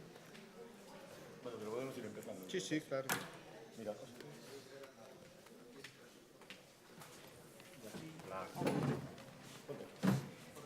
Yo soy Antonio. ¿Qué tal? Bueno. Antonio Míguez. ¿Qué tal? Hola, ¿qué tal? A ver qué quiero decir de tu nombre. Vale. Porque sabes que los españoles somos atroces en general, pero con el alemán ya es una cosa... bueno, menos mal que tú eres amigable con nuestro idioma. Sí, claro. ¿Y el gallego lo entiendes o no? Sí. No lo hablo, pero lo entiendo. Vale. Mira, Ángeles, seguramente, pero casi, no sé, es que no sé si hablar en gallego o en castellano, me da igual. Yo en castellano, pero... No, pero para los replicantes casi mejor en El castellano. replicante es mejor en castellano. Vosotros como tengáis costumbre, porque el gallego se entiende perfectamente, pero bueno. No, hombre, yo voy a presidir en castellano. ¿No encuentras tu texto? No lo encuentro. Vaya, hombre. Mira, pero... Bueno. Ahora me lo tengo que inventar.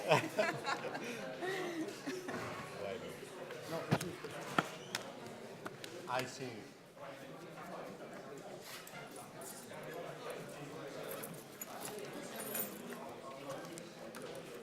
Por ahí te puedes poner perfectamente.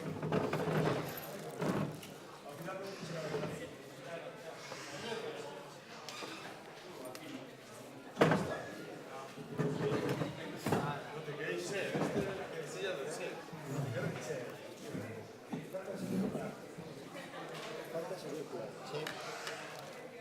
Mira, alitas, si prefieres... Ah, no, el lana.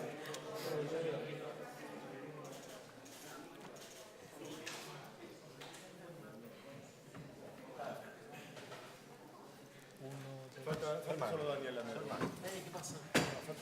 Daniel, ¿qué tal? Alegro de verte. Claro, falamos despois. Bueno, agora falamos. Agora tamén. O mellor sí. Que máis faltamos aquí? Daniel. Falta Daniel. Sí, pero xa ves. Ah, xa está.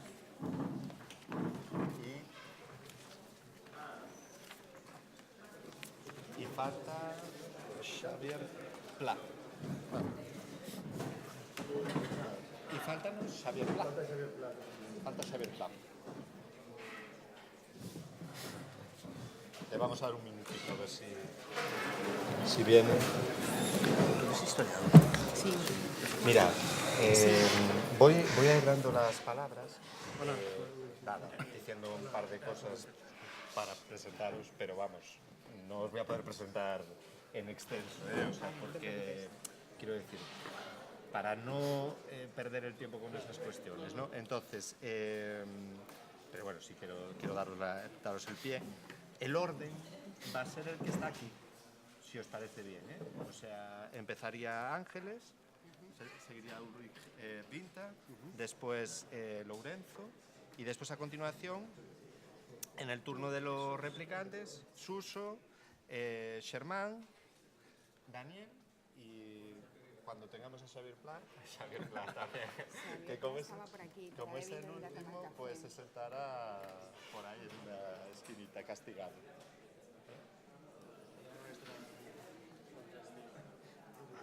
Entonces, nada, ahora simplemente voy a explicar un poco la dinámica que más o menos ya conocéis y nada más.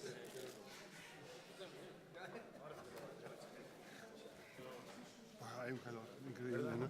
No es normal por esa zona, me parece, ¿no? Es normal que siempre tenemos una olita de calor. Sí, sí. Mira, empezamos. Sí. Gustavo. No hay nadie fuera, no está... Bueno.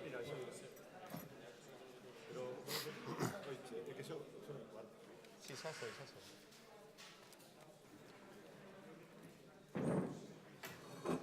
Peta aí que xa se nota. Bueno. Dalle. No, peta para... No está aí. Fala. Si xa vou, Tito. No te preocupes. Bueno, buenos días. Vamos a continuar entonces, o casi empezar, ¿no?, con las sesiones plenarias, por así decirlo, de debate. Esta primera que tenemos, que lleva por título «Está agotado el relato sobre la guerra civil», va directamente a uno de los centros, o que consideramos centros, de lo que es este encuentro. En la misma pregunta está implícito el concepto de un relato sobre la guerra civil. Eso también es un aspecto que, sin duda, los que me están acompañando en la mesa creo que van a discutir, la existencia de un relato único o de múltiples relatos. Después ver un poco la temporalidad y la cronología de ese relato, su vigencia, su carácter dominante o no. En fin, todo este tipo de cuestiones que de una manera transversal van a aparecer, yo creo que en el conjunto, como ya han aparecido en esta conferencia inaugural, en el conjunto de este encuentro, pero que de alguna manera queríamos empezar así, ¿no?, casi a quemarropa, y por eso también seleccionamos a las personas que están aquí con nosotros, que tan amablemente aceptaron el venir, porque yo creo que cada uno de ellos y de ellas pues tiene la capacidad de aportar una visión específica y particular, y además diferente, ¿no?, que de eso se trata también. Y voy a dar ya la palabra, sin más, para empezar, a Ángeles Ejido, pero antes de que me olvide, que ya me olvidaba, quería simplemente explicar brevemente cuál es la dinámica de funcionamiento de la sesión. Primero va a haber 3 intervenciones de los ponentes, por así decirlo, de 15 minutos de duración. A continuación habrá las intervenciones de los retrucantes o replicantes, si queréis en terminología de Blade Runner, que están aquí también en la mesa y que tienen 5 minutos cada uno de ellos para hacer su intervención. Y a continuación le volveremos a dar la palabra a los ponentes, pues por si quieren añadir algo, seguramente al hilo de lo que hayan podido ir diciendo los otros colegas, los propios replicantes, 2 minutos para hacer esa pequeña intervención. Y a partir de ahí abriríamos ya lo que será el espacio de participación de todos y de todas las que estáis aquí presentes, y evidentemente también, en la medida en que quieran volver a intervenir, que sin duda será así, los ponentes y replicantes, pues naturalmente tienen también la opción de hablar. Lo que sí pediré, y esto me toca a mí hoy empezar con un papel un poco estricto, es respeto a los tiempos, ¿no? Y en la medida de lo posible yo voy a intentar que eso sea así.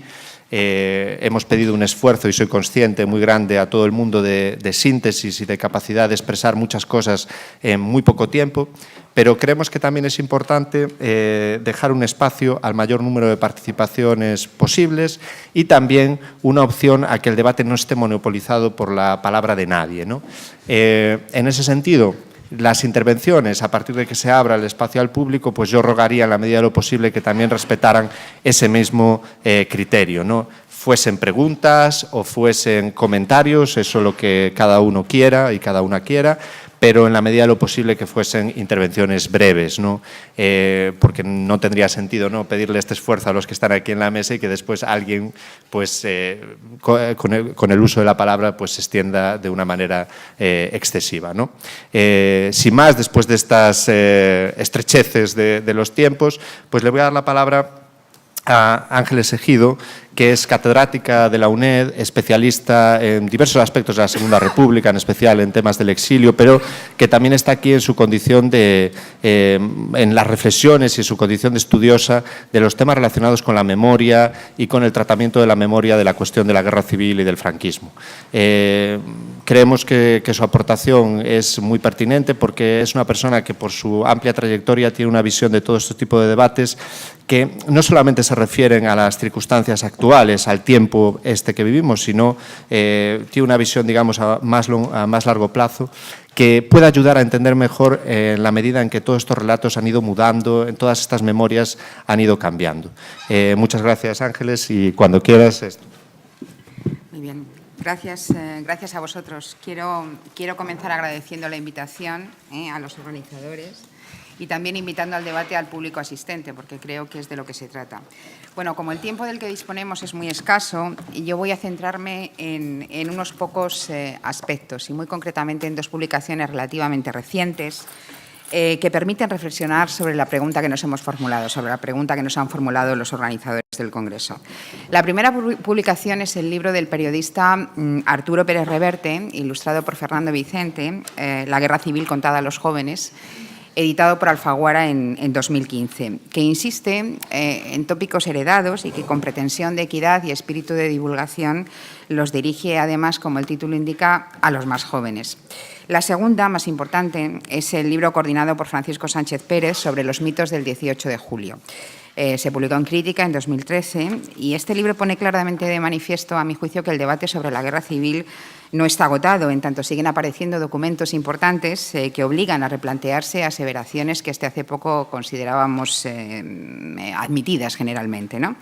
Bueno, voy a empezar por el libro de Pérez Reverte, que me parece especialmente peligroso, entre comillas, porque está destinado a los más jóvenes y porque sostiene como tesis fundamental la equidistancia. Se supone que este libro va dirigido a la escuela, a los chicos, ¿no? a nuestros hijos, pero en los países europeos que han sufrido catástrofes similares, incluso mucho más duras en cuanto al número de víctimas, como la Segunda Guerra Mundial, más importantes que una guerra civil, claro, en cuanto al número de víctimas, como por ejemplo pues, la Alemania del nazi, Italia con el fascismo o Francia con el régimen de Vichy. La memoria de esas guerras se ha incorporado ya a las escuelas y lo ha hecho sin miedo a reconocer, por ejemplo, que las tropas aliadas violaron mujeres, que Hiroshima y Nagasaki no debían haberse producido, que se cometieron flagrantes violaciones de los derechos humanos, etcétera, etcétera. En esos países, obvio decirlo, tampoco hay plazas del Führer, ni arcos de Pétain, ni avenidas de Mussolini. Es obvio que en España estamos todavía muy lejos de llegar a esa asimilación. Basta con recordar la polémica que generó recientemente la retirada de los nombres relacionados con los golpistas en el Callejero de Madrid y los ataques sufridos por la Cátedra de Memoria Histórica de la Universidad Complutense a propósito de este tema, ¿no? También es obvio que la represión se ejerció solo sobre una parte, ¿no? Sobre los vencidos. En el libro de Pérez Reverte, y esto es lo que me parece más peligroso, se insiste sobre todo, como decía, en la equidistancia. Es cierto que en los dos lados, durante la guerra, se cometieron actos infames, que hubo matanzas inadmisibles del contrario, pues Paracuellos, Almería, Guernica, Badajoz. Pero esto no debe llevarnos a olvidar cosas importantes. Por ejemplo, la más importante, que el origen de la guerra deslegitima a quienes se sublevaron, porque lo hicieron contra un gobierno elegido limpia y mayoritariamente en las urnas en unas elecciones que además fueron unas de las más limpias de la historia de España. Que no se puede poner en el mismo plano a quienes lucharon para defenderse que a quienes se sublevaron, a quienes provocaron la lucha para derrocar a un régimen democrático y legítimo. Que la lucha tampoco fue equidistante, porque mientras los sublevados recibieron inmediatamente ayuda de Italia y Alemania, una ayuda crucial que, por ejemplo, les permitió cruzar el estrecho, los republicanos se vieron solos ante el abandono de Francia y de Gran Bretaña y de las demás potencias firmantes del Pacto de No Intervención. La ayuda soviética, que es la que siempre se recuerda, tardó bastante más en llegar, al menos 2 meses después de que empezara la guerra, y además hubo que pagarla en metálico con las famosas reservas del oro del Banco de España, del oro de Moscú, mientras los sublevados recibieron su ayuda inmediata y a crédito. Y muchas veces, mucha de esta ayuda ni siquiera llegaron a devolverla del todo. Es decir, que la ayuda que recibieron los dos contendientes distó mucho de ser equidistante, fue de hecho muy desigual. Y finalmente que si durante la guerra puede tener justificación, entre comillas, esa barbarie, no la tiene en la posguerra, o dicho de otra manera, no se puede poner en un mismo saco, no se puede meter en un mismo saco, y este es un error que se ha cometido sobre todo al principio, guerra y posguerra. Cuando acabó la guerra, la violencia se desató solamente sobre un lado y se desató con saña y de manera sistemática contra el lado de los vencidos. No hubo política de reconciliación nacional, sino todo lo contrario. Y fue además una violencia que perduró en el tiempo, ¿no? Porque prácticamente hasta el final del franquismo. Las últimas ejecuciones del franquismo se produjeron poco antes de la muerte del dictador, en septiembre de 1975, ¿no? 3 miembros del FRAP y 2 militantes de ETA. El carácter de la violencia tampoco es equiparable. Yo sé que esto es discutible, ¿no? Pero bueno, yo creo que está bastante demostrado que mientras en el lado republicano la violencia fue incontrolada y en los primeros meses de la guerra fundamentalmente, y como se decía siempre de abajo arriba, en el lado franquista, en cambio, y creo que lo hemos demostrado, lo intentamos demostrarlo al menos en un libro reciente, fue una violencia sistemática, organizada y de arriba abajo. Por otra parte, no puede deslindarse la guerra civil española del contexto en el que se produjo. Últimamente la historiografía insiste mucho en esto, ¿no? Y yo creo que es cierto. Sin ese contexto, sin este contexto prebélico de la Segunda Guerra Mundial, no se entendería lo que pasó y cómo pasó la guerra civil. Siempre se dice que las causas fundamentales fueron endógenas, por supuesto, pero no se entienden tampoco sin las circunstancias exógenas. Hoy parece evidente que la guerra civil fue, cuando menos, el primer ensayo de lo que ocurriría en Europa durante la Segunda Guerra Mundial, poco después, es decir, el primer eslabón del enfrentamiento, no tanto entre fascismo y comunismo, sino entre totalitarismos y democracia, diría yo. Y tampoco puede obviarse el hecho de una memoria desigual. Mientras los nombres de los caídos por Dios y por España siguen estando grabados a la entrada de las iglesias, en Castilla es facilísimo verlo porque están en casi todos los pueblos. Yo vengo de Madrid y lo sé. En cambio, los republicanos están enterrados, como bien sabemos, en fosas comunes, en cunetas, en las tapias de los cementerios y sin que las instituciones hayan tenido ningún interés en sacarlos a la luz. En fin, no habría que recordar también a los jóvenes de España una cosa también muy manida, pero que es un dato que me parece importante, ¿no? Que España es, después de Camboya, el país con más número de desaparecidos y de fosas comunes del mundo.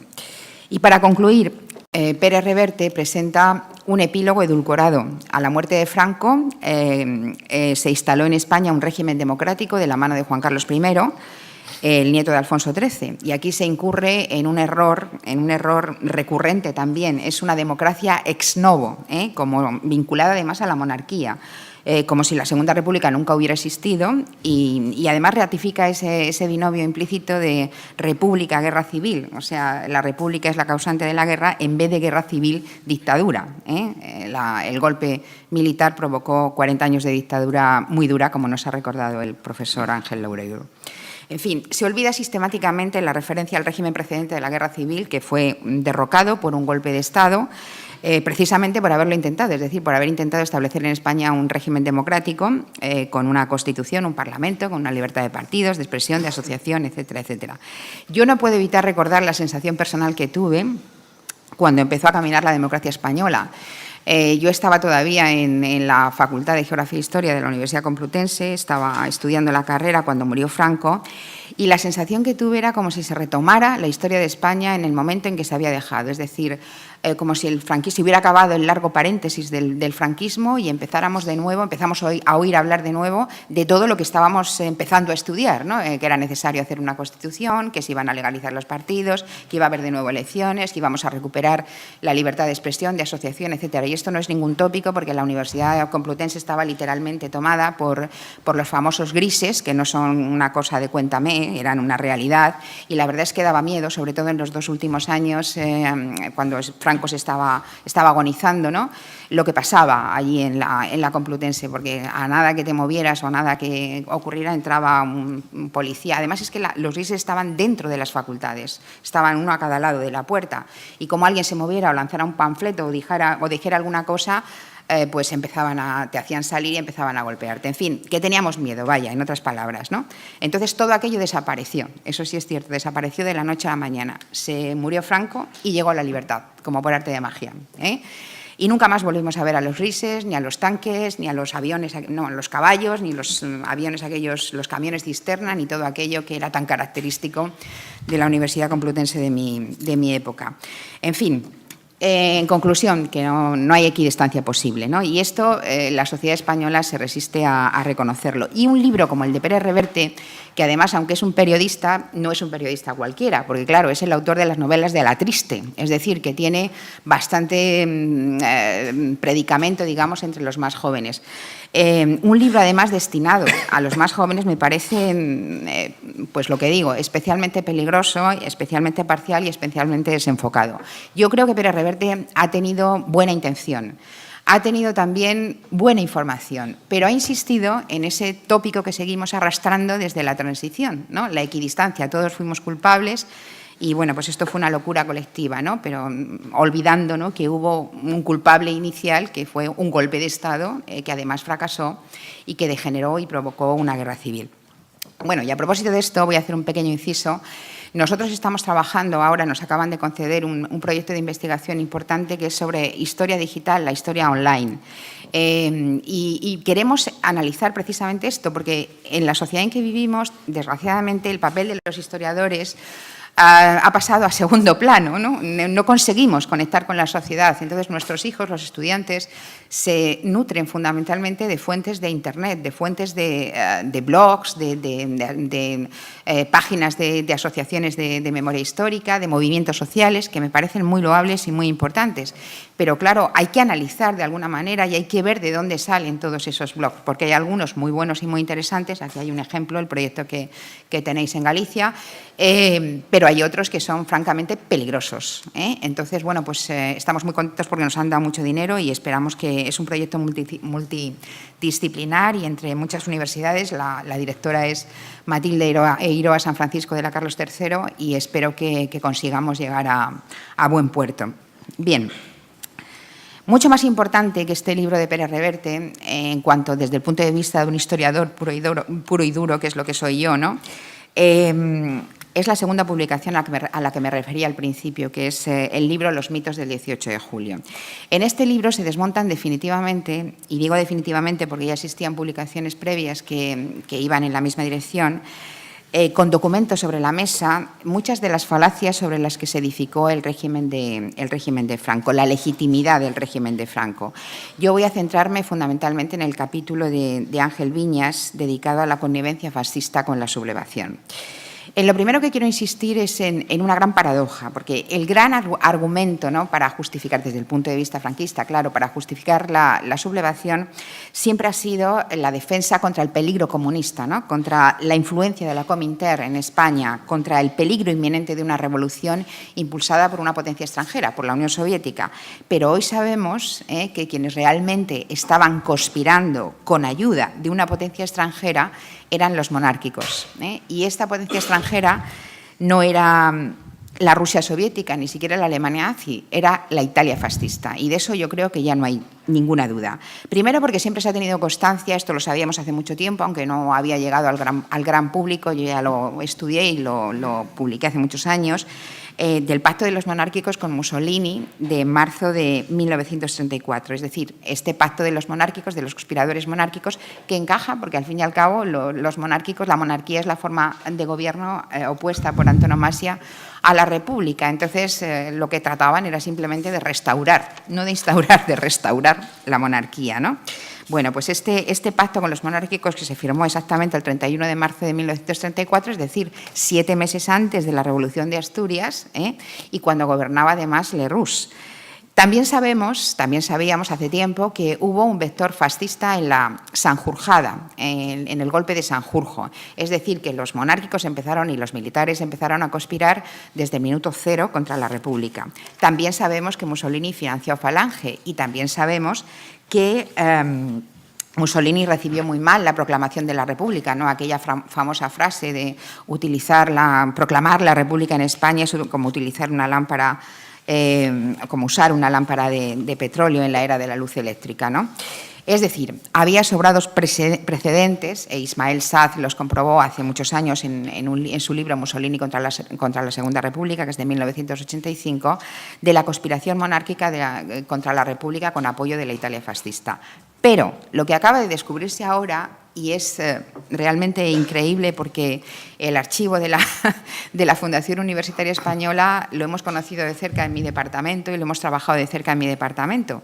Y lo que acaba de descubrirse ahora y que analiza Ángel Viñas en su capítulo va mucho más allá, porque son 4 contratos que acaban de aparecer en el archivo de la Fundación Universitaria Española, que está en la calle de Alcalá, entre los papeles de Pedro Sainz Rodríguez, que es un reconocido monárquico, firmados por Pedro Sainz Rodríguez y el gerente de una empresa italiana, firmados el 1 de julio de 1936, es decir, 17 días antes del golpe. Y en estos contratos, ¿qué hay? Pues suministros inmediatos de material bélico para España. Concretamente, más de 40 aviones, 15 bombarderos Saboya, 3 hidroaviones, es decir, una combinación de aviones de transporte, de bombarderos, de cazas rápidas y de hidroaviones. 50 toneladas de bombas, ametralladoras, proyectiles, por valor de 39,3 millones de liras, unos 339 millones de euros de ahora. Es decir, material para una guerra, material para algo más, cuando menos que un golpe de Estado, pagado además por el banquero Juan March. Estos contratos demuestran cuando menos 2 cosas. La primera, que se preparaba algo más que un golpe de Estado, al menos una guerra corta, y segunda cosa, que Italia estaba detrás. Entonces ahora la pregunta es ¿por qué Italia estaba detrás, no? Sí, voy acabando, me queda muy poco. Por razones ideológicas, pues evidentemente, para contrarrestar el peso de otras potencias, pues también, por intereses estratégicos, pues yo creo que fundamentalmente por su ambición imperial sobre el Mediterráneo. Quiero subrayar en este sentido un dato poco conocido, que ni siquiera Viñas lo refleja en este capítulo, pero que me parece importante, que es la obsesión que tenía Mussolini con las Baleares. La importancia estratégica de las Baleares era crucial en los años 30. Ahora los factores geoestratégicos han cambiado, pero en aquel momento todavía las Baleares eran importantes. ¿Por qué estaba obsesionado Mussolini con las Baleares? Pues porque, por ejemplo, cuando el jefe del gobierno francés, Édouard Herriot, vino a España en noviembre de 1932, se pensó, la prensa ideó y las cancillerías europeas también, que había podido hacer un pacto militar con España, entre Francia y España. Precisamente una de sus cláusulas sería que se permitiera el uso de las Baleares como base de apoyo en caso de conflicto europeo.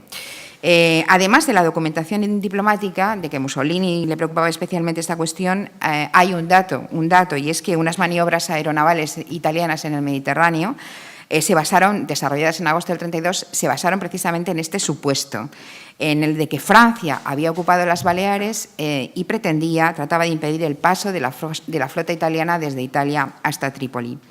Pero más allá de contrarrestar esta posible alianza franco-española, que nunca existió, o la influencia ideológica de la Unión Soviética, lo que explica la intervención de Mussolini en España, y encaja bastante, y su compromiso con los sublevados, es su obsesión por dar satisfacción a esas ambiciones imperiales en el Mediterráneo. Hay un libro de 2003 de Morten Heiber que se titula precisamente así, Franco, Emperadores del Mediterráneo, Franco, Mussolini y la Guerra Civil Española. Y lo que defiende Morten es que Ambos, tanto Franco como Mussolini, fracasaron en su aspiración de convertirse en emperadores del Mediterráneo y que Italia aspiraba a hacer de España un satélite italiano.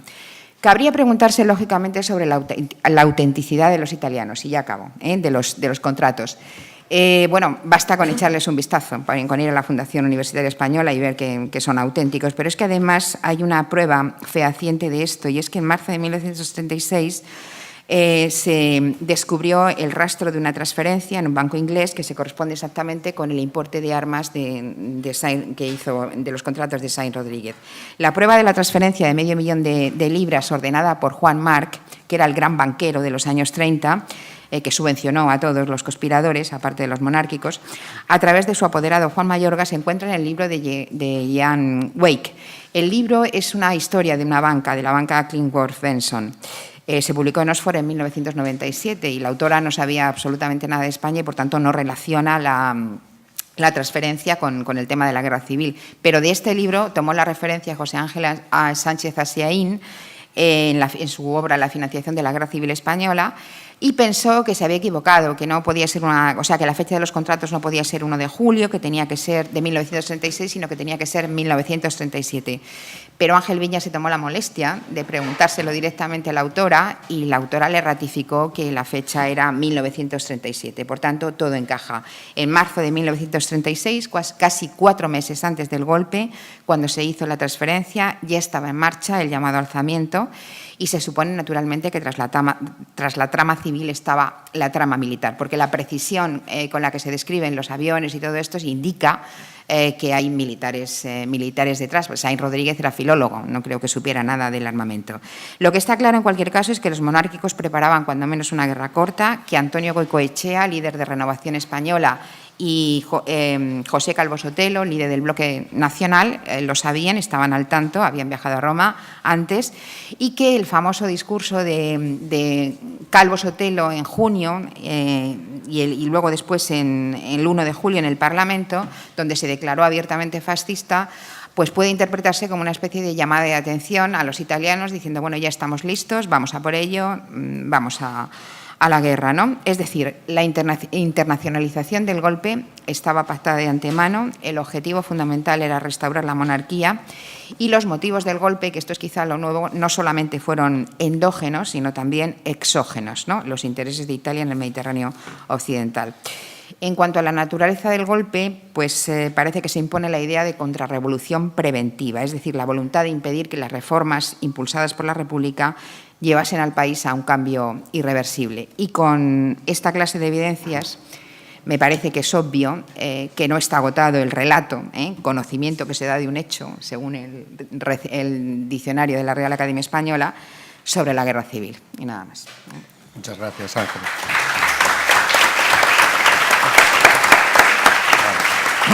A continuación, va a tener la palabra Ulrich Pinta.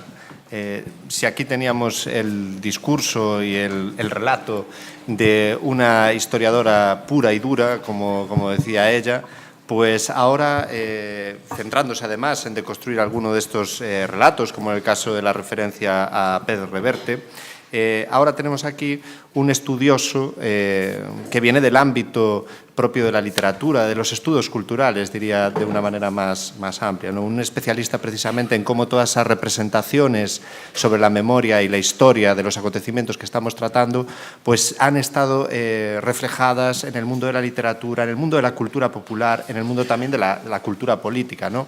El concepto de lugares de memoria que maneja y que ha estudiado en tantas publicaciones es especialmente relevante, ¿no? En esta perspectiva que Ulrich Pinter pues, ha traído como un gran conocedor del caso español y también de la lengua española, que tenemos que agradecerle el esfuerzo que va a hacer aquí, ¿no?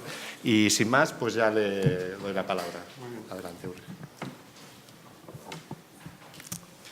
Vale, muchas gracias. A los organizadores de Instagra y del proyecto Nombres y Voces, a Antonio, Lorenzo y Dolores,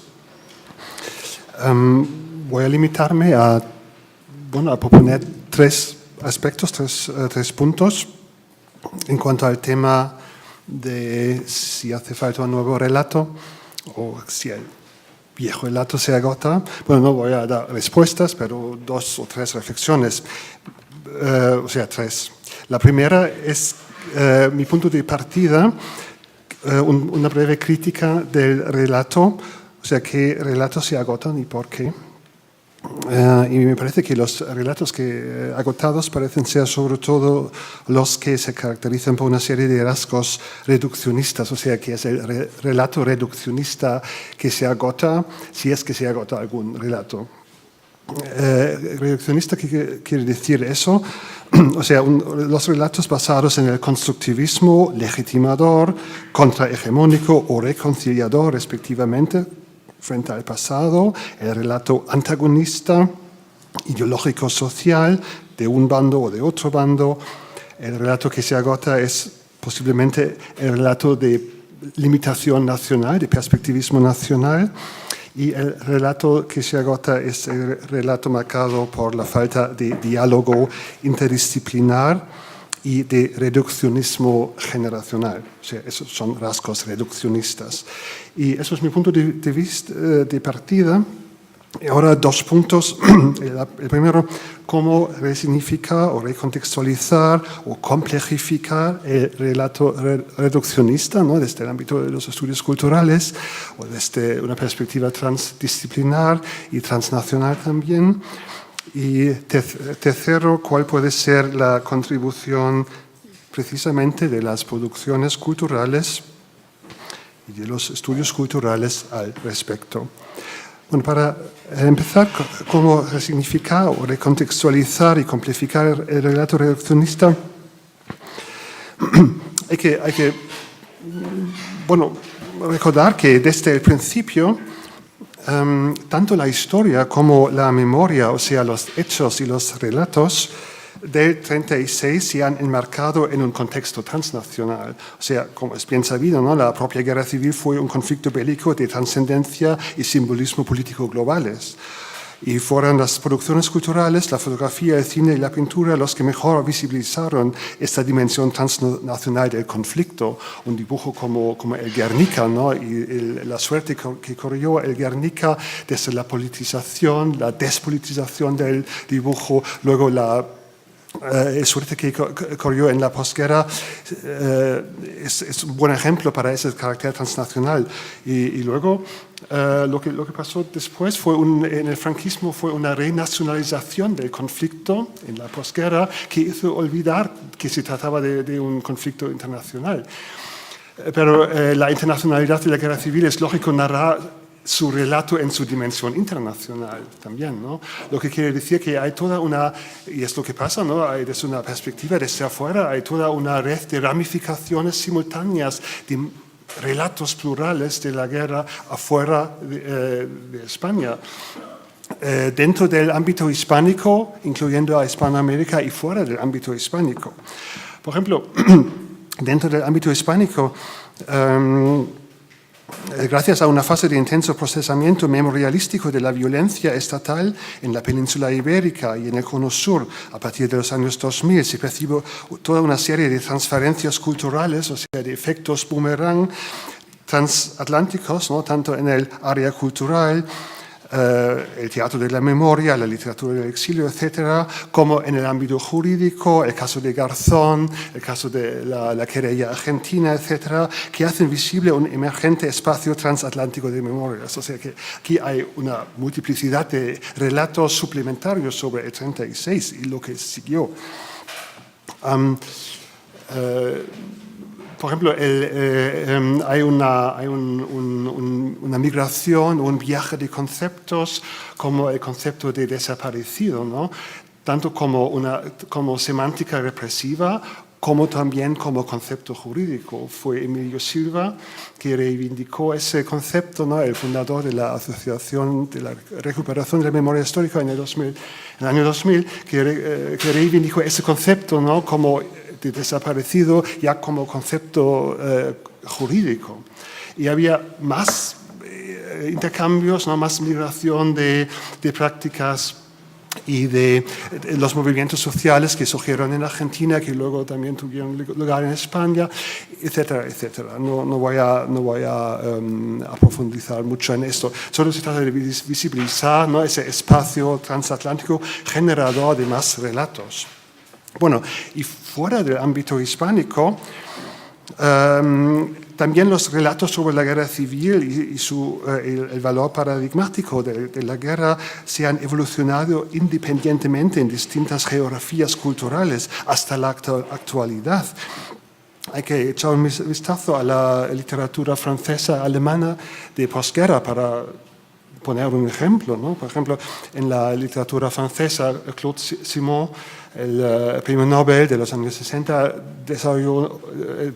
tiene varias novelas ambientadas en la guerra civil, y muy recientemente Lydie Salver, galardonado con el Prix Goncourt por 2 novelas ambientadas precisamente del 1997 y 2014, ambientadas en la guerra civil, ¿no? Y hay que preguntarse por qué, cómo surgen ese tipo de novelas. Ellos también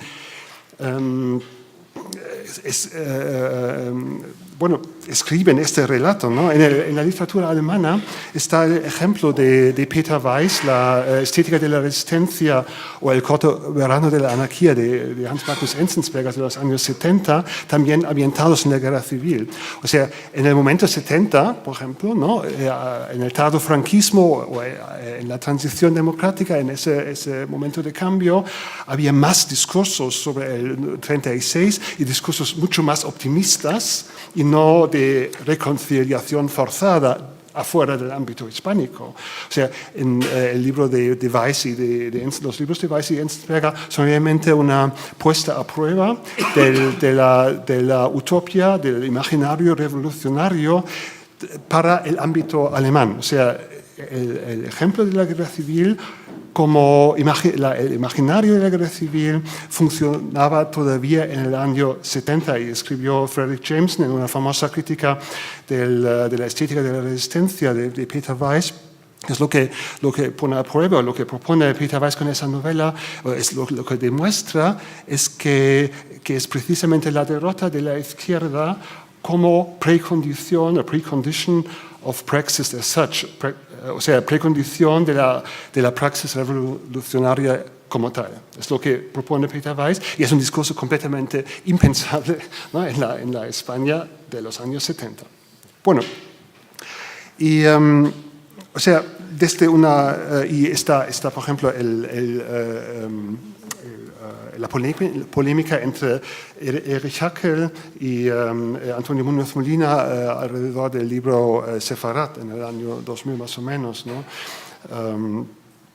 O sea que hay varios ejemplos, ¿no? O sea que desde una perspectiva europea, transatlántica y global hay una multiplicidad de relatos en parte interconectados que también forman parte del relato sobre el 36.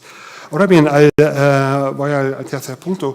¿Cuál es la contribución de las producciones culturales y los estudios culturales para no dejar que muere el pasado, para retomar esa fórmula? Bueno, hay una serie de nuevos géneros transversales, como la docuficción, el documental, que establecen matrices de conocimiento interdisciplinar, cruzando las fronteras entre narración, historiografía y autobiografía.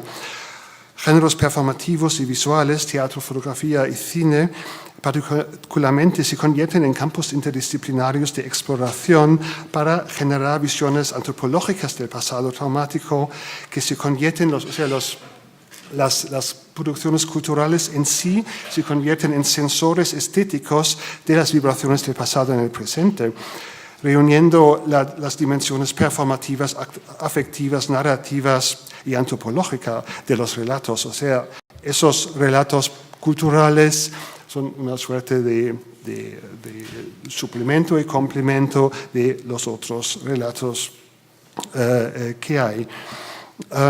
Además, las producciones culturales, y algunos mejor que otros, sobre todo los que se sitúan al umbral entre lo documental y lo ficticio, pueden también sirve de matriz discursiva para interconectar lo que yo llamaría las tres grandes fuerzas codificadoras de relatos. Esto es la historiografía, la literatura y la jurisdicción. Y, o sea que las producciones culturales hacen palpables desde perspectivas subjetivas hasta privadas la gramática melodramática de los relatos ideológicos, la economía afectiva libidinal detrás de los relatos sin dejarse necesariamente del compromiso político, como muestran, por ejemplo, las novelas de Lili Salvia que acabo de mencionar.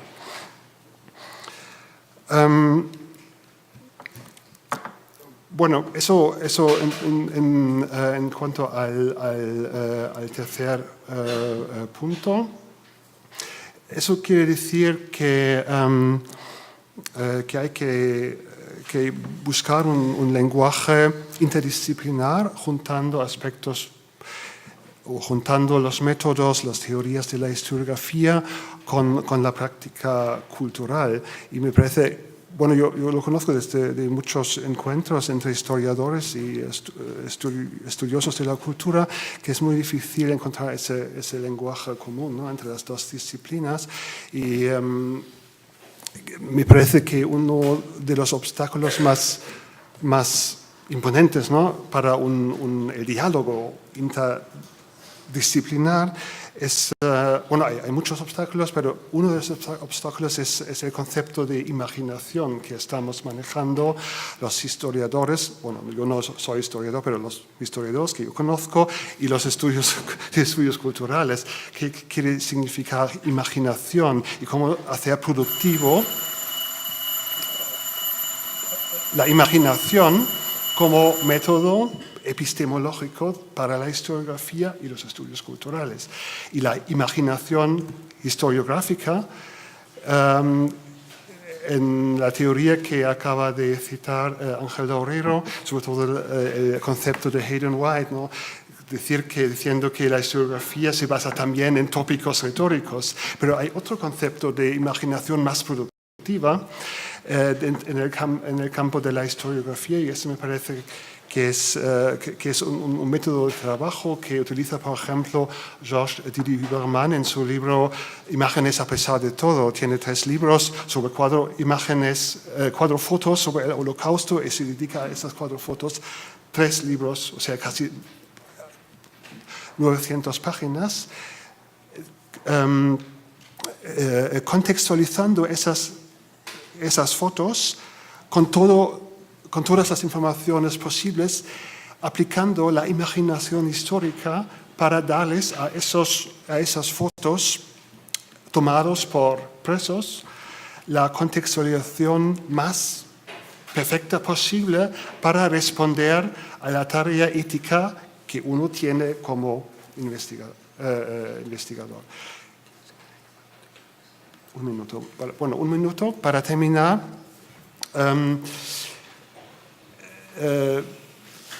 El tema aprendizaje, conocimiento o aprendizaje, eso va a ser el último tema, como un post-prólogo, para que la vitalidad de cualquier nuevo relato depende, como no, de su capacidad de diálogo, de fusionar horizontes intergeneracionales.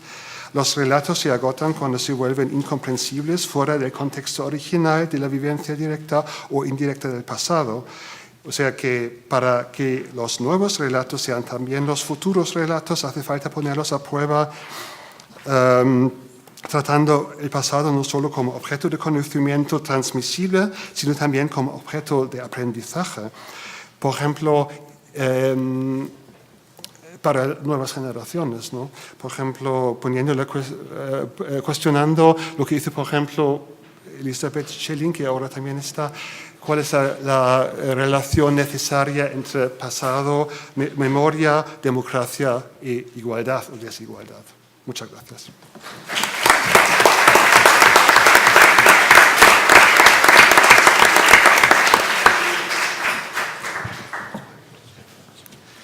Muchas gracias, Ulrich, por ceñirte de manera tan precisa al tiempo y por tu esfuerzo de expresión.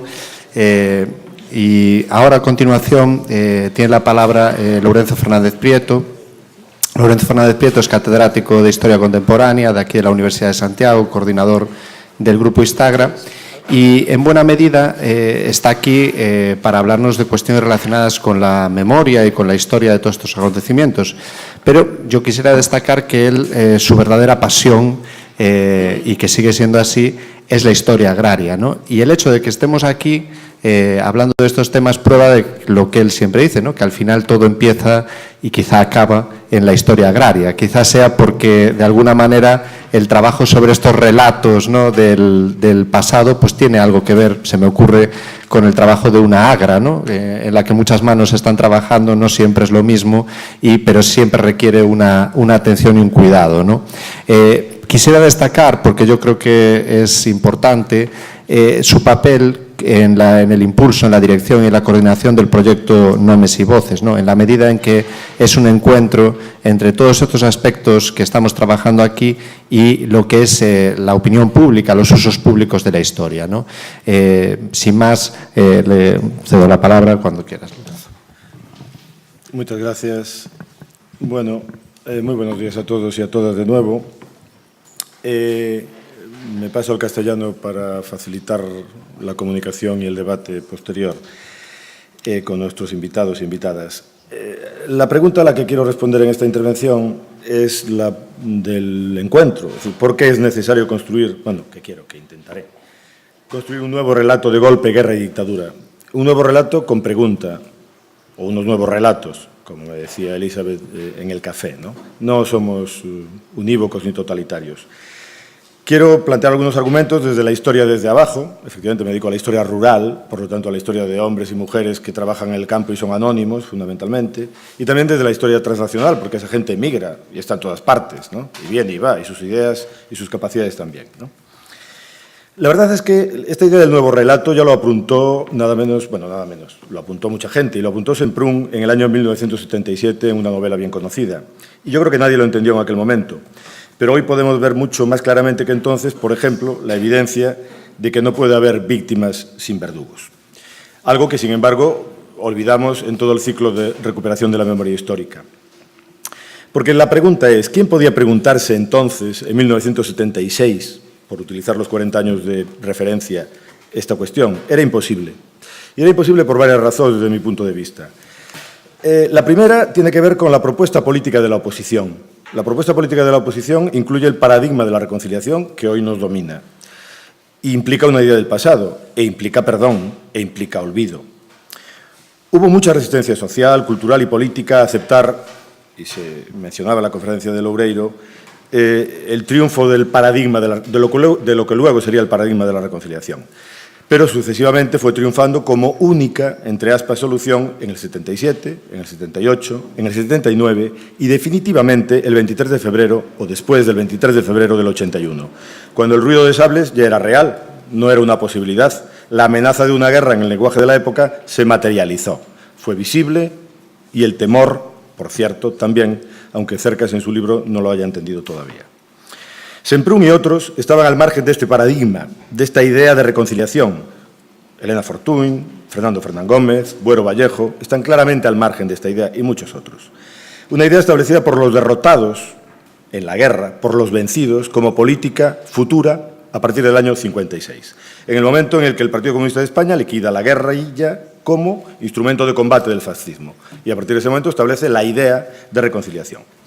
Una idea que se va a convertir en hegemónica en toda la oposición al franquismo, en el franquismo final, desde el año 68 aproximadamente hasta el año 76. Desde el partido hegemónico, que se convierte en hegemónico justamente en esos años. Una idea de reconciliación que va a ser además aceptada y gestionada por el franquismo reformista de jóvenes de varias familias distintas del régimen, que a partir de julio, otra vez julio y otra vez el 76, dirigidos por Suárez, aunan pues, a gente del Opus, del movimiento, de distintos grupos católicos, herederos de las distintas familias que habían combatido internamente desde el 68 hasta el 76, hasta el 75, y que ahora los jóvenes hacen y dirigen desde el poder y negocian la transición. frente al búnker, pero también, por cierto, frente a sus mayores, a los que están en Alianza Popular, a los 7 magníficos, Fraga incluido, aquellos miembros de las mismas familias que eran sus seniors. Hay más razones, por supuesto, para esta imposibilidad. Otra tiene que ver no con la oposición, que al fin y al cabo era oposición, sino con el poder. ¿Quién estaba en el poder? Pues en el poder estaban, hasta ese momento y durante 40 años, los perpetradores, los verdugos, con sus medios orwellianos. Ellos eran los que estaban en el poder. Y en 40 años previos habían mandado y habían reprimido, por supuesto, pero también habían adecuado, modulado y modificado su relato original, pasando su relato global de cruzada a guerra y de guerra a locura colectiva. Pero además habían modificado sus historias personales, habían modificado sus biografías y habían modificado los relatos locales. Una tercera razón, la memoria de los coetáneos de los perpetradores, la memoria de las víctimas y su miedo. Todos los coetáneos de los perpetradores, vivos en el año 75, sabían perfectamente quiénes eran los verdugos. Sabían la verdad, con todo detalle. En cada aldea de Galicia, en cada pueblo de La Rioja, con un error de más o menos 15%, en mi estimación a ojo de buen cubero. En cuarto lugar, y lo mencionó Ángel Loureiro, la voluntad, el ansia inabordable, inabarcable de un futuro mejor de los jóvenes, de los hijos de la guerra, de nuestros padres, ¿no? De los nietos. Nosotros somos nietos de la guerra, yo me sitúo como nieto de la guerra. Esos hijos que hacen la transición habían sido protegidos de ese pasado de matanzas y solo miraban al futuro, para ser catedráticos, para comprar una televisión, para educar a sus hijos, pero no miraban al pasado.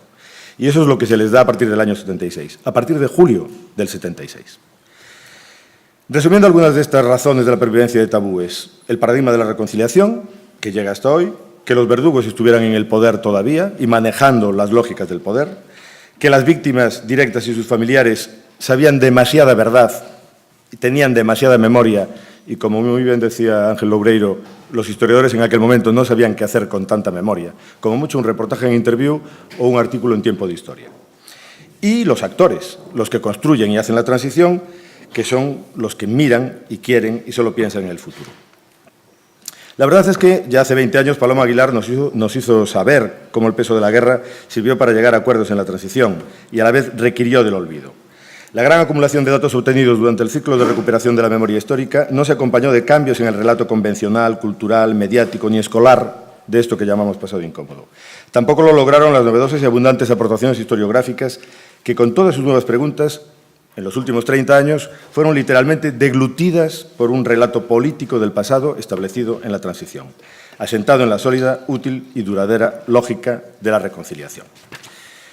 No podemos mantenernos en el relato de hace 40 años, en sus elementos de ignorancia, de confusión, de tabúes, de engaños, de intereses. Tenemos derecho a nuestra propia ignorancia, a nuestra propia confusión, a nuestros propios tabúes y a nuestros propios engaños. Necesitamos hacernos nuevas preguntas, y las hacemos, diferentes de las que hicieron los vencedores y los vencidos, que era lo que decía Semprún en el año 77.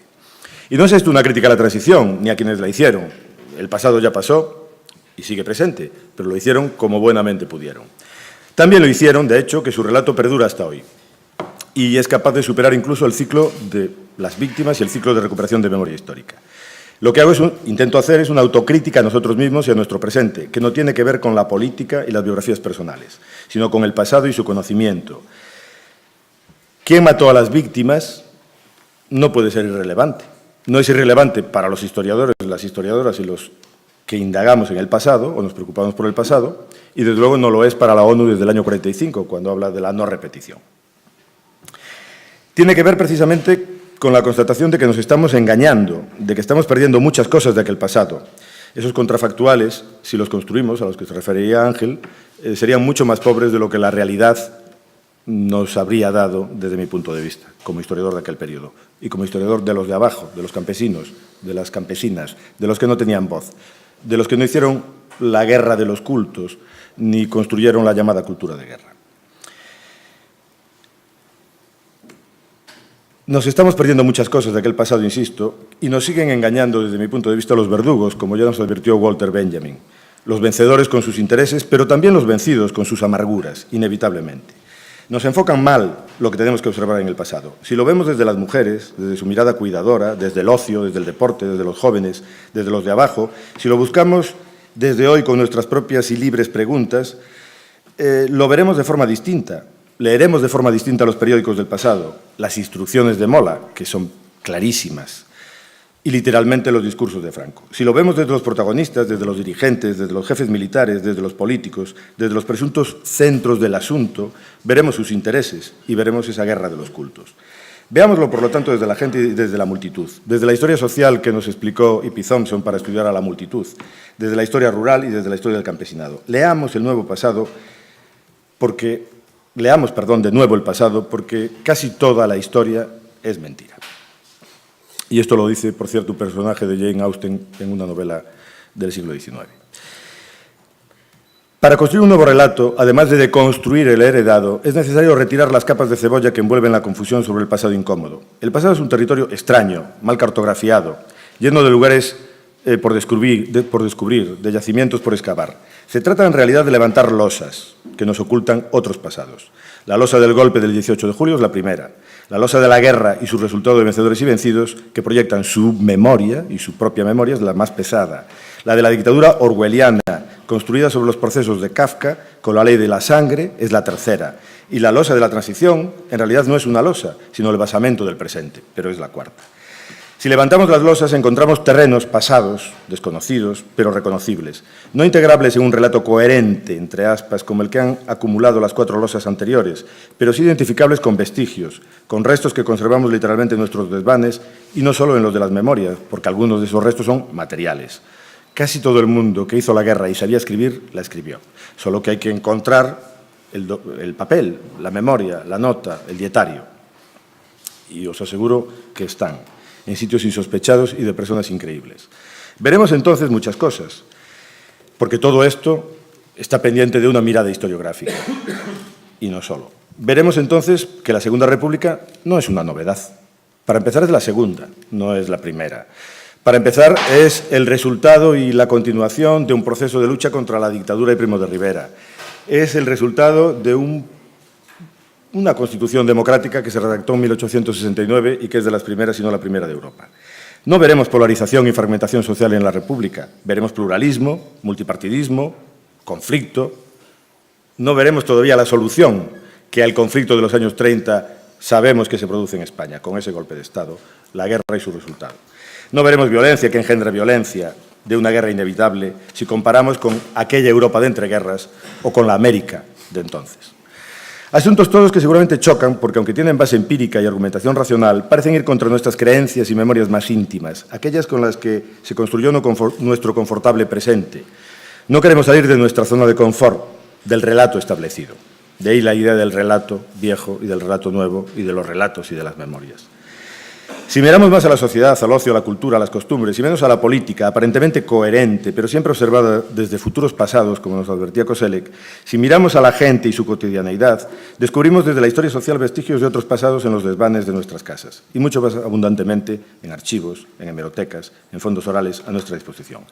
Vestigios que nos obligan, aparte de la cultura, en el cine, en la literatura, vestigios que nos obligan a construir de una vez otro relato a la altura del pasado que estaba oculto porque era incómodo o porque había sido enlosado y que llevamos tiempo desenterrando. Las fosas no pueden ser más elocuentes, ¿verdad?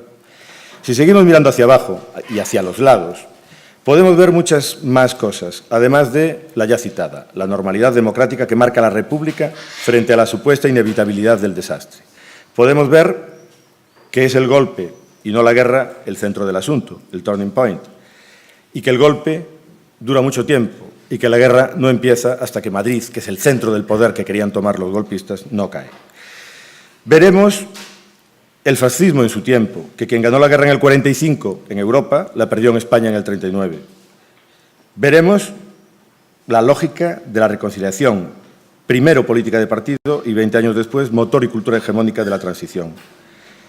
Veremos la precocidad genocida española, porque mucho antes del Reichspogrom del año 38, en Alemania, aquí, los alemanes que vinieron a hacer la guerra con Franco ya habían visto matanzas y matanzas y matanzas y matanzas. No hay ninguna maldición militarista española, por otra parte. No tenemos más gobiernos militares que Francia. Y recordemos que fue Mitterrand el que habló durante el gobierno de Gaulle del golpe de Estado permanente, y hablamos de los años 50. Veremos que la República en guerra, una vez reconstruida, avanzado el año 37, reafirma su legalidad según fue tomando el control del poder perdido en el 36. Veremos que fue capaz de garantizar el derecho de asilo, como muy bien explica transatlánticamente Morla Lynch, el embajador de Chile, que garantiza en el Madrid republicano y asediado la seguridad de las embajadas y firma y afirma el moderno derecho de asilo que luego se va a utilizar a partir de la Segunda Guerra Mundial y después de la Segunda Guerra Mundial. Aunque apenas hemos entendido desde mi punto de vista esas memorias, que han sido editadas en España no hace mucho tiempo. Morla Lynch lo afirma, ese derecho de asilo con las autoridades republicanas, de la misma durante 32 meses, de la misma forma que en 32 horas los vencedores lo destruyen al entrar en Madrid, y él lo explica así también. Descubriremos una república en guerra que sigue reglas, que no bombardea objetivos civiles, ni masacra ciudades, ni ametralla columnas de refugiados. Y para terminar, podremos ver seguramente más allá de las víctimas y también más allá de los verdugos. Por eso hay que buscar a los verdugos y hay que hablar sobre ellos. No pueden estar fuera del relato. Los verdugos están en el relato, claro que lo están. Lo que pasa es que están eludidos. Pero más allá de las víctimas y los verdugos están los salvadores, las cuidadoras. Necesitamos identificar al verdugo e integrarlo en el relato porque la víctima no murió, la mataron. Como no pudieron ser víctimas de una violencia abstracta, necesitamos recuperar la historicidad del proceso en vez de abstraerlo ad infinitum. Detrás de toda esta indagación, de hecho, están los salvadores, las cuidadoras. Puede que incluso podamos traer buenas noticias del pasado, después de conocer y terminar de reconocer a las víctimas. Tal vez descubramos que los verdugos no fueron tantos como ellos mismos se empeñaron en decirnos durante tanto tiempo. 40 años más 40 años. Nada más, muchas gracias.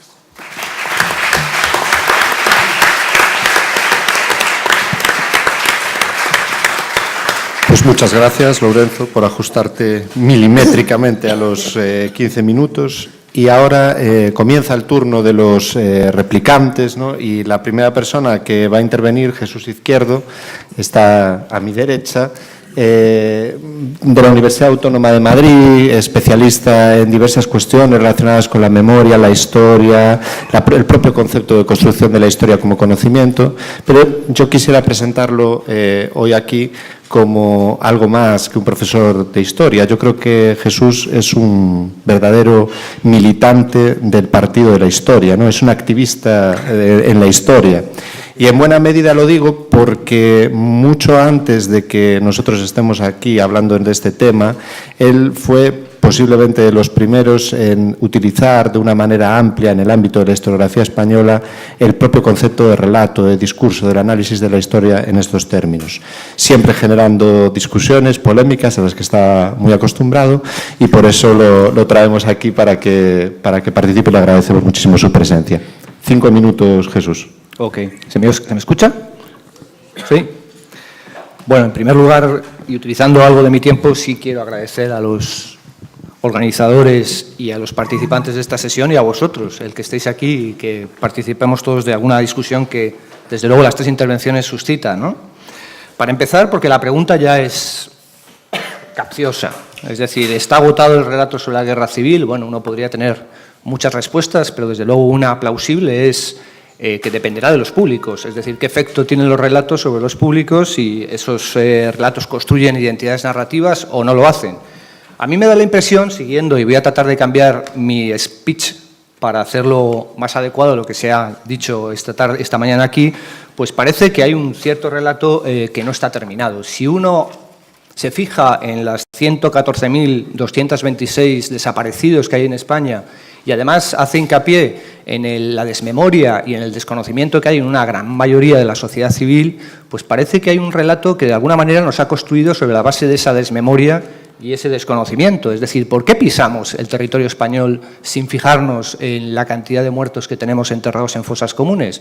Pues a lo mejor porque ese relato del que hablaba Lourenzo y Winter también, y diría, por supuesto, que Ángeles, ese relato de la reconciliación, ese relato casi redentor, casi bíblico que se construye en la transición, nos dio pautas de actuación que parecían, bueno, legítimas en términos éticos. Es decir, nos habíamos reconciliado, habíamos dejado un pasado de locura colectiva en el pasado, y lo que habíamos conseguido es redimirnos fundando una historia nueva donde podíamos mirar el futuro sin ningún complejo, reencontrarnos con la historia universal, que es lo que nos había separado de la guerra civil y el franquismo, y desde ahí poder plantear que aquel pasado era simplemente pasado muerto en el sentido irrecuperable o simplemente un pasado especular, es decir, aquel lugar donde estaba todo aquello que no deberíamos volver a repetir. Bueno, lo que parece, desde mi punto de vista, es que esa noción, esa interpretación de la guerra civil sigue ahí, en la sociedad civil, sigue ahí sin ser desestabilizada por los historiadores. Me da la impresión de que los historiadores, es cierto, han hablado mucho sobre esta circunstancia, pero han entrado a reflexionar algo que es tan relevante que del conocimiento de la guerra civil no solamente se difunde y se divulga, sino tiene que ser socializado.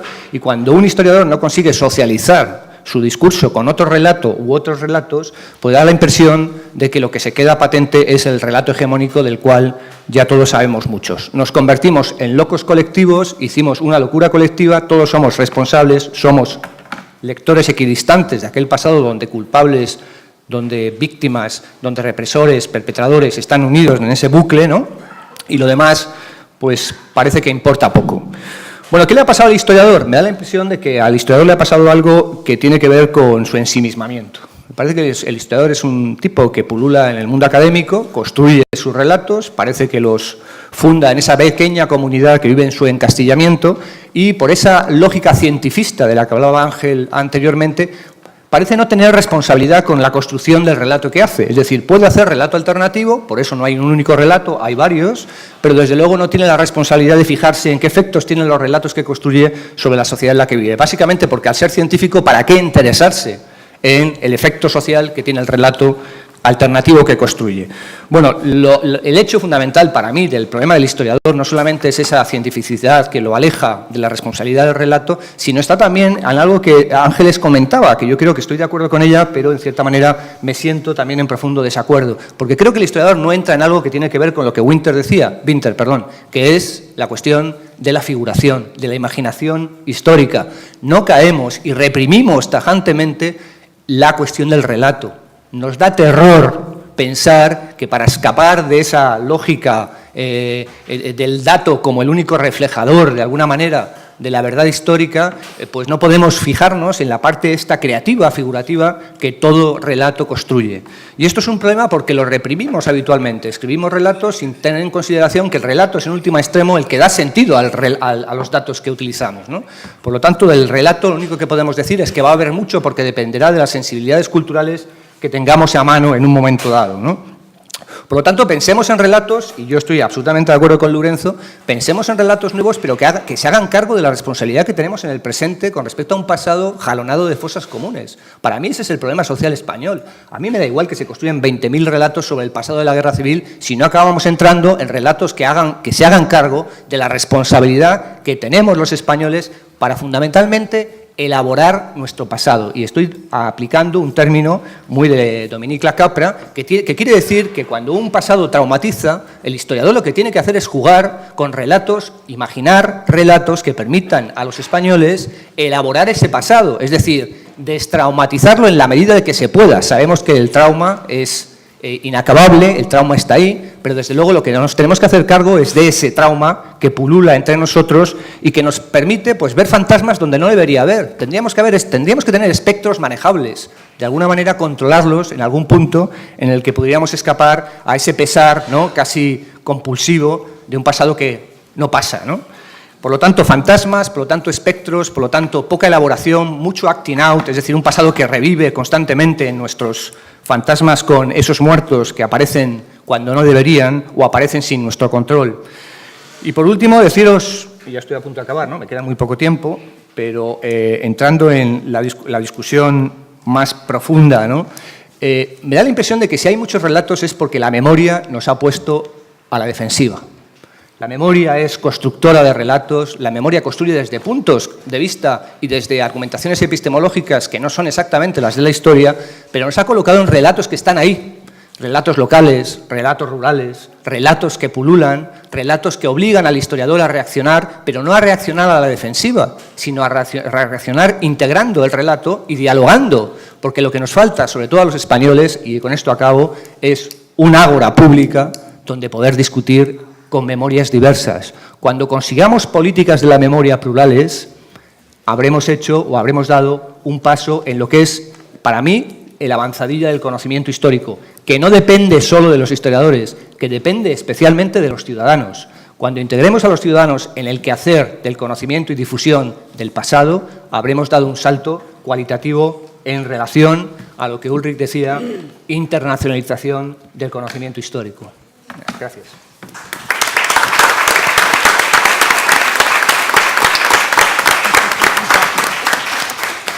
Muchas gracias, Jesús, por tu esfuerzo por hablar rápido, pero a la vez haciéndote entender, yo creo que bastante bien, ¿no? Gracias de verdad por el esfuerzo de brevedad y de síntesis. A continuación tiene la palabra otro de los replicantes, en este caso es Sherman Labrador. Sherman Labrador procede de la Universidad de Princeton, viene aquí en calidad de especialista de esto que se llama difusamente también estudios culturales, aunque yo no sé si le gustará mucho esa denominación, si le vale o no, pero bueno, en todo caso es un especialista en las representaciones también que a través de distintos géneros se han ofrecido sobre el tema de la memoria y de la historia de los acontecimientos que estamos tratando. Creo que además es muy interesante porque se está viendo muchas de las intervenciones que esos 80 años a los que estamos haciendo referencia en realidad también tiene mucho que ver con esos 40 años, ¿no? Esos 40 años de la transición. Casi se está hablando más de la transición que de la propia guerra, ¿no? Y esto tiene mucho que ver con cómo se construye el relato. Bueno, sin más, le cedo la palabra a Sherman. Vale, ben, moitas gracias aos organizadores por poñer en riba esta fantástica conferencia e gracias ao público. Escoitadesme ben? Sí? Vale, nada, paso tamén o castelán para facilitar a conversa. Parece ser, ¿no?, que el verano de hace 80 años fue recordado porque era muy caluroso, ¿no? Y estamos quizás en una sintonía afectiva también con ese momento. Bueno, la propuesta del Congreso hablaba de dos grandes metarrelatos sobre la guerra, el paradigma de la reconciliación y el paradigma antifranquista. Sobre el primero, partiendo de Ángeles Ejido, la crisis y descrédito de ese paradigma reconciliatorio no impide que se siga explotando a nivel mediático. El paradigma no se renueva, pero se repite. Quizás los relatos nos agotan, es una metáfora. Lo que ocurre es que surgen relatos alternativos que compiten por imponerse. El asedio del paradigma reconciliador tuvo un trabajo deconstructivo, antimitificador, basado en el análisis crítico de los mitos de la guerra y las prácticas conmemorativas derivadas, pero también un trabajo constructivo, con base de movimiento social en la formación de un paradigma antifranquista o memorial con la circulación de relatos e imágenes de carácter ético con finta. La apoyatura jurídica y política en el paradigma de derechos humanos, por problemática que sea conceptualmente, será una de las líneas de incremento de potencia de dicho relato en el espacio público.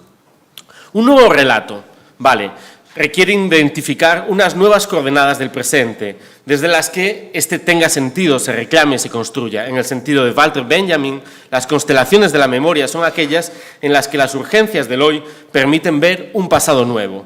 En este sentido, el paradigma antifranquista actual se construyó en relación con la existencia de un Estado democrático de bienestar, con un espacio europeo de racionalidad y un horizonte jurídico de paz y de derechos. El deber ser satisfecho de este paradigma, reclamaciones, dolores, memoria, aspiraba a un reconocimiento en ese macro y era leído como el síntoma de un malestar más amplio, el de una democracia insuficiente. Hoy, desgraciadamente, ya no estamos en ese horizonte de construcción de Estado y legalidad, sino en un contexto global de estado de excepción, de producción de excepcionalidad masiva, no solo a escala global, sino también europea. Estamos a las puertas de una gran transición de múltiples dimensiones y un nuevo relato de la guerra civil tendrá que asumir ciertas coordenadas, una crisis de legitimidad, de sujeción política, una crisis del derecho y el triunfo de la excepcionalidad jurídica y una experiencia estética del tiempo que podemos llamar temporalidad de crisis. Estas coordenadas nos conectan en otra sintonía distinta con los años 30. Como propone Rafael Chirves, la crisis actual española puede entenderse en el marco de la guerra civil como un proceso de acumulación primaria que requiere de un trabajo de desmemoria para producir institucionalidad. Basta con estudiar la historia de las empresas del IBEX 35.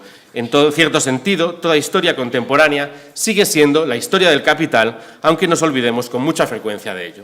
Con Vinta, la guerra civil ha estado demasiado nacionalizada, vinculada a la legitimación y relegitimación del Estado democrático en una metanarrativa del siglo XX, donde el corte de la guerra, franquismo y transición van juntos. Con Lourenço, un nuevo relato de la guerra debe desguerracivilizar la historia española del siglo XX para pensarla en conexión con dinámicas anteriores y posteriores, ibéricas, continentales y globales. Un ejemplo pueden ser los procesos macro de transferencia de mano de obra del sur a norte desde la Alemania nazi a la actual, o las diásporas.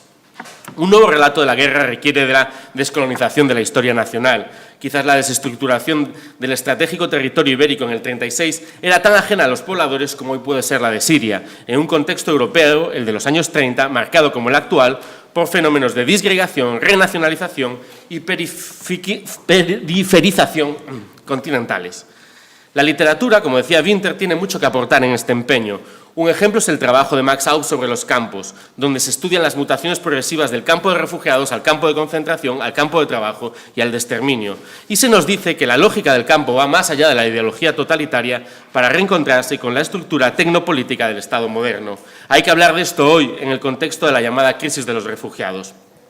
Este nuevo relato por hacer requiere de abundantes dosis de análisis biopolítico para comprender formas de violencia estructural y tecnologías políticas en juego, aquellas que hacen que, paradójicamente, a veces sean necesarios muy pocos verdugos, con Lourenço, para realizar un profundo trabajo de ingeniería política como fue el de las fosas comunes.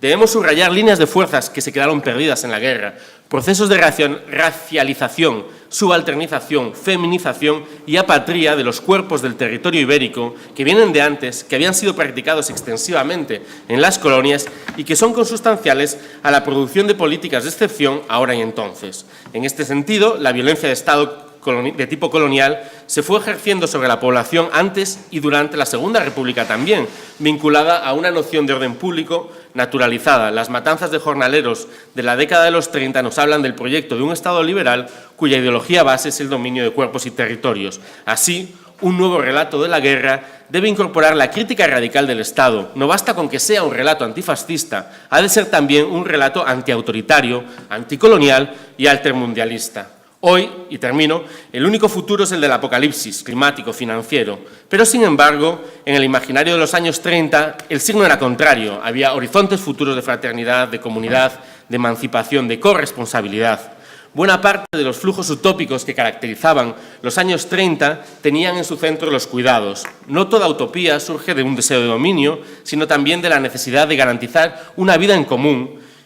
Por ahí yo creo que va la apelación de Lourenço a las cuidadoras. En el contexto de la guerra tienen lugar experiencias de solidaridad únicas, de las que las ambulancias de Norman Bethune son una hermosa metáfora. También forman parte de este capital solidario las experiencias de supervivencia, el querer desertar y el desertar, las políticas de acogida y el cuidado de los niños.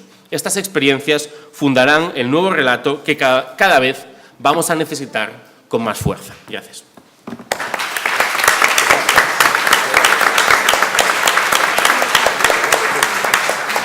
Muchas gracias, Germán. Puedes beber un poco de agua porque ha sido un esfuerzo impro, pero te lo agradecemos también de verdad porque nos ayuda a todos, ¿no?, a mantener un poco el espíritu de agilidad, ¿no?, y de dejar tiempo para el debate.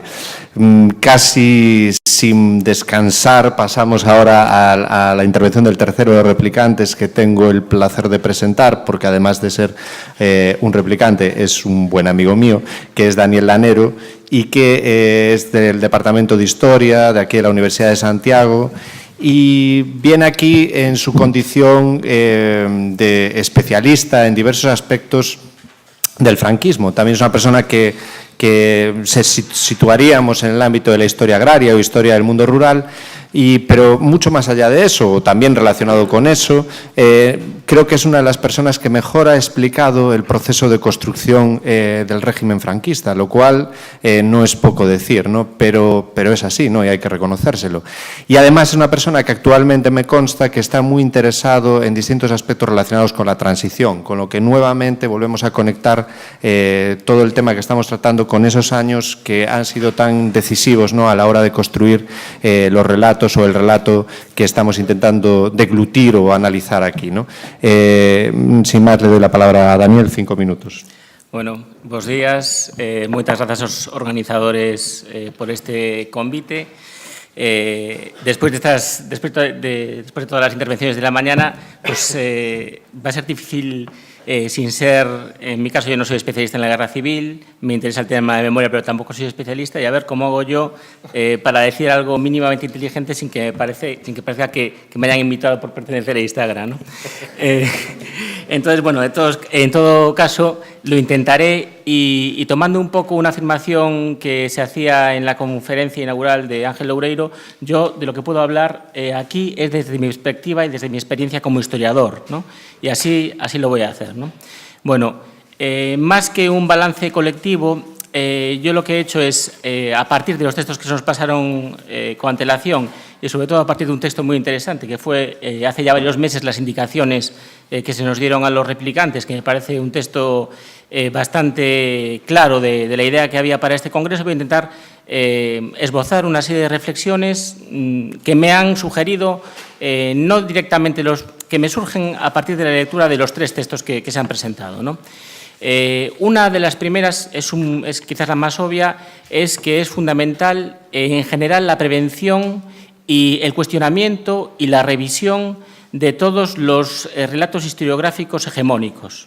Y no solo del de la guerra civil, no solo el que tiene que ver con la guerra civil o que tiene que ver con el franquismo, ¿no? Tenemos que estar prevenidos ante otros relatos historiográficos, canónicos o hegemónicos, que a lo mejor no están de tanta actualidad porque no son, como se decía también antes, lo que importa en el presente, pero que están ahí filtrándose constantemente y deben estar siempre sujetos a cuestionamiento y a revisión en un sentido evidentemente constructivo y positivo.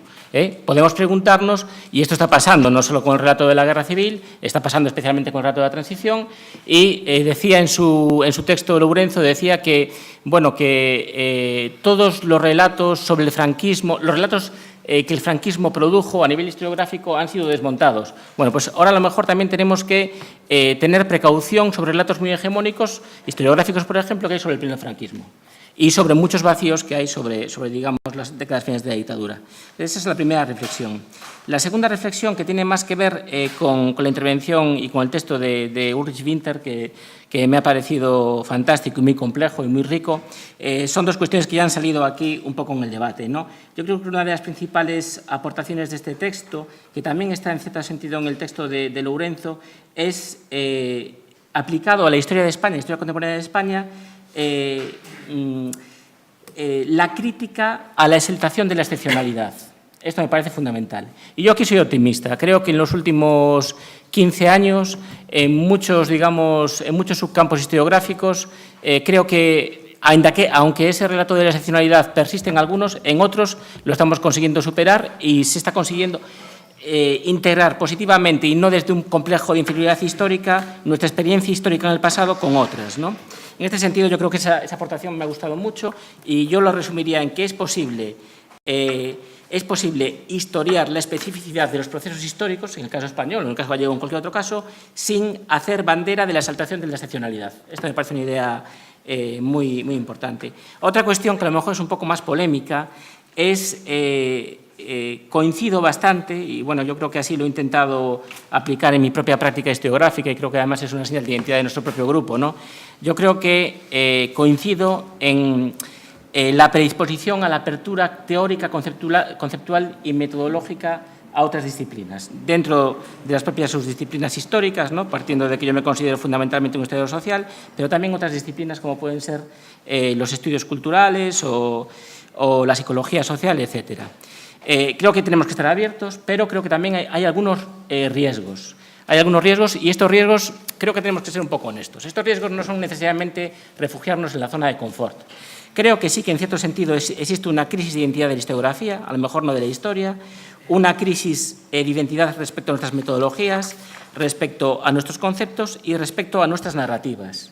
Y sí que considero que debemos estar abiertos a otras incorporaciones, pero creo que debemos evitar el vicio de alguna historia, fundamentalmente alguna historia cultural, que pierde de vista para mí lo que es la esencia del trabajo de historiador, que es responder a preguntas históricas.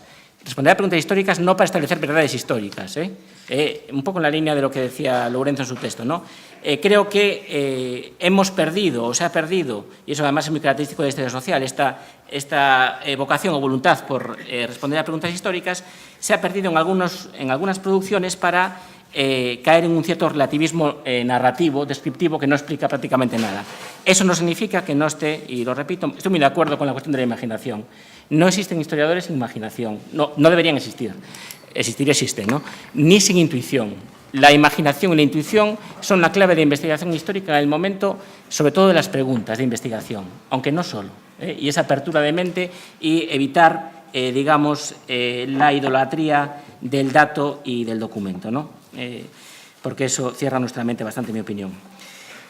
Ahora bien, la síntesis de crear lenguajes interdisciplinares o transdisciplinares es una síntesis muy complicada y no siempre necesariamente satisfactoria. Yo lo resumiría en que debemos estar abiertos a nuevas aportaciones sin perder de vista la esencia de lo que consiste el trabajo de historiador e historiadora y sin, digamos, que la crisis de identidad de la historiografía acabe por hacernos caer en la tentación de derribar todas nuestras fronteras teóricas y metodológicas. Simplemente hay que hacerlas permeables. Y por último, bueno, respecto de la intervención de Lourenço, pues bueno, claro, digamos que las ideas y las contribuciones y las aportaciones de Lourenço pues las conozco bien, de conversar con él y de leerlo, y en muchas estoy de acuerdo, ¿no? Estoy de acuerdo, muy de acuerdo en esta recuperación, a mí me parece poética, que hace de la reivindicación de la historia social. Es bastante, eso de los pasados, como son desconocidos pero conocidos, ¿no? Pero familiares, ¿no? Me parece una recuperación muy interesante. Lo que pasa es que también es verdad que hay algunas dudas que me plantea y que no solo me plantea su texto, sino que también han ido saliendo aquí, ¿no? Hay varias cuestiones. La cuestión de los salvadores me plantea una duda muy clara. A mí me parece, y aquí utilizo voy a utilizar palabras de Jesús un poco, escuchando a Jesús he encontrado la palabra. Me parece que aquí hay algo de búsqueda de redención de nuestro pasado colectivo.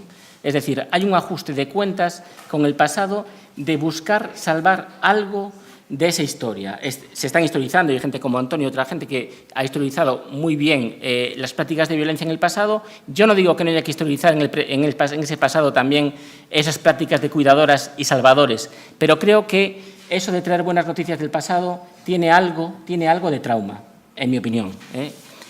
Otra cuestión que también, a ese respecto, que también me llamó la atención es que sí que estoy de acuerdo con que la potencia de la memoria de los dos paradigmas es muy fuerte, pero claro, nos posicionamos en la situación de los subalternos o de la historia de la gente corriente y como si combatimos, entre comillas me gusta la palabra, si no existe el peligro de pasarnos al otro campo, es decir, por considerar que esa memoria está sobre representada en el relato historiográfico, no existe el peligro de que dejemos de prestar atención a esas memorias. Hay memorias colectivas muy importantes, como la memoria del hambre, que ha entrado, yo creo que de una manera no especialmente conflictiva en el caso de historiografía sobre el franquismo. O a lo mejor también deberíamos visualizar el paradigma de la reconciliación desde el punto de vista de la búsqueda social de la normalidad. Yo creo que esto fue muy importante durante toda la dictadura y explica muchas cosas. Termino con tres reflexiones un poco, o con alguna reflexión más, una última reflexión que es un poco más propia y tiene que ver sobre todo con la transición. Hay un libro de 2005 de un historiador italiano que se llama Filippo Focardi, que se llama La guerra de la memoria, ¿no? Y que explica perfectamente cómo ha evolucionado históricamente en Italia hasta finales del siglo XX la memoria sobre la guerra civil italiana y sobre el fascismo y antifascismo. Bueno, pues la cuestión es que, y volviendo a esa frase del principio de lo que importa en el presente es lo que se estudia en el pasado, la cuestión es si esas guerras de la memoria tienen fin en algún momento, o si tiene sentido que tengan fin. Y a este respecto también nos hace pensar en cuál debe ser, y en relación con el tema de este congreso, no veo muy claro en esta propuesta cuál debe ser exactamente el papel, el nuevo relato que debe construir la historiografía. ¿Debe esa historiografía trascender las losas pesadas, como tú mismo decías, establecidas por la transición y establecidas en el relato historiográfico por transición, debe trascender y pasar, digamos, ir más allá de esas losas para crear un nuevo relato, debe al mismo tiempo de construir el viejo relato y ser también una historiografía, un poco como decía Ángel Ejido, ¿no? O como en otro sentido decía el propio Jesús, una historiografía, digo entre comillas, combativa de los mitos de la historiografía posfranquista, etcétera, etcétera, ¿no? Y otra pregunta más para finalizar. ¿Realmente es posible que nuestra historiografía se independice completamente del peso que sigue teniendo en el presente el debate político de la transición? Esta es una cuestión. No es nuestro problema, esperemos que resoluble, el problema de que nuestra democracia no se fundamenta realmente en unos valores cívicos potentes. No hay un problema ético de fundamentación de nuestro sistema político que mientras no resolvamos no podremos superar, o simplemente no es insuperable. ¿Conocéis algún caso de memorias públicas confrontadas que hayan llegado a un encuentro satisfactoriamente pacífico? En Portugal hubo un proceso de ruptura democrática por revolución y la gente que viene del antirrégimen reclama ahora que no se apague la memoria de la dictadura, por ejemplo, ¿no? Bien, esto...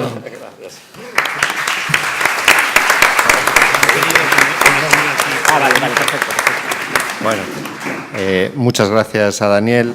Se nos excedió un poquito del tiempo, pero bueno, mereció la pena porque acaba de pasar el rodillo de la sensatez historiográfica y del oficio sobre algunas de las cuestiones, que yo creo que además es muy interesante porque ha puesto el foco en algunos de los temas fundamentales que se han debatido aquí y que no parezca tampoco que estamos todos de acuerdo, porque a lo mejor se puede deducir de esta mesa que estamos todos diciendo lo mismo y creo que queda claro que no, ¿no? Me parece que ceder el último de los turnos a Xavier Pla es casi un castigo, porque ser el último que habla después de tanta gente y con este calor es duro, ¿no? Pero estamos muy agradecidos de que esté aquí. Él también viene del ámbito más de la literatura, desde la perspectiva aquí de lo que llamamos los estudios culturales. Es profesor de la Universidad de Girona, especialista en múltiples cuestiones de la historia de la literatura catalana del siglo XX, editor de alguna de las obras de sus principales lumbreras y luces.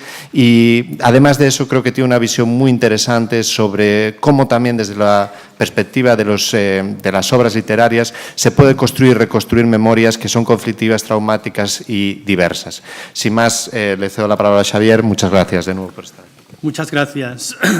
Por supuesto, quiero agradecer a la organización el haberme invitado y felicitarles por el programa magnífico y muy interesante.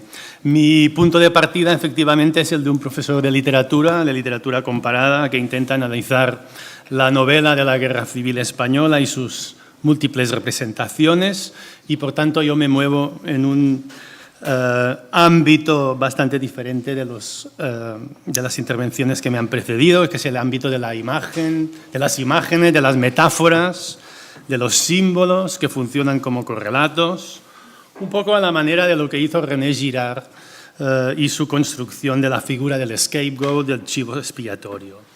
A mí me interesan algunas figuras como, por ejemplo, la figura de Lázaro o la figura de Orfeo, y muy sustintamente voy a hablar de esta cuestión que me parece que puede, a partir de precisamente de la metáfora, puede ayudarnos a entender algunas cuestiones de la realidad y de las representaciones de la realidad que se han tratado en la mesa durante toda la mañana.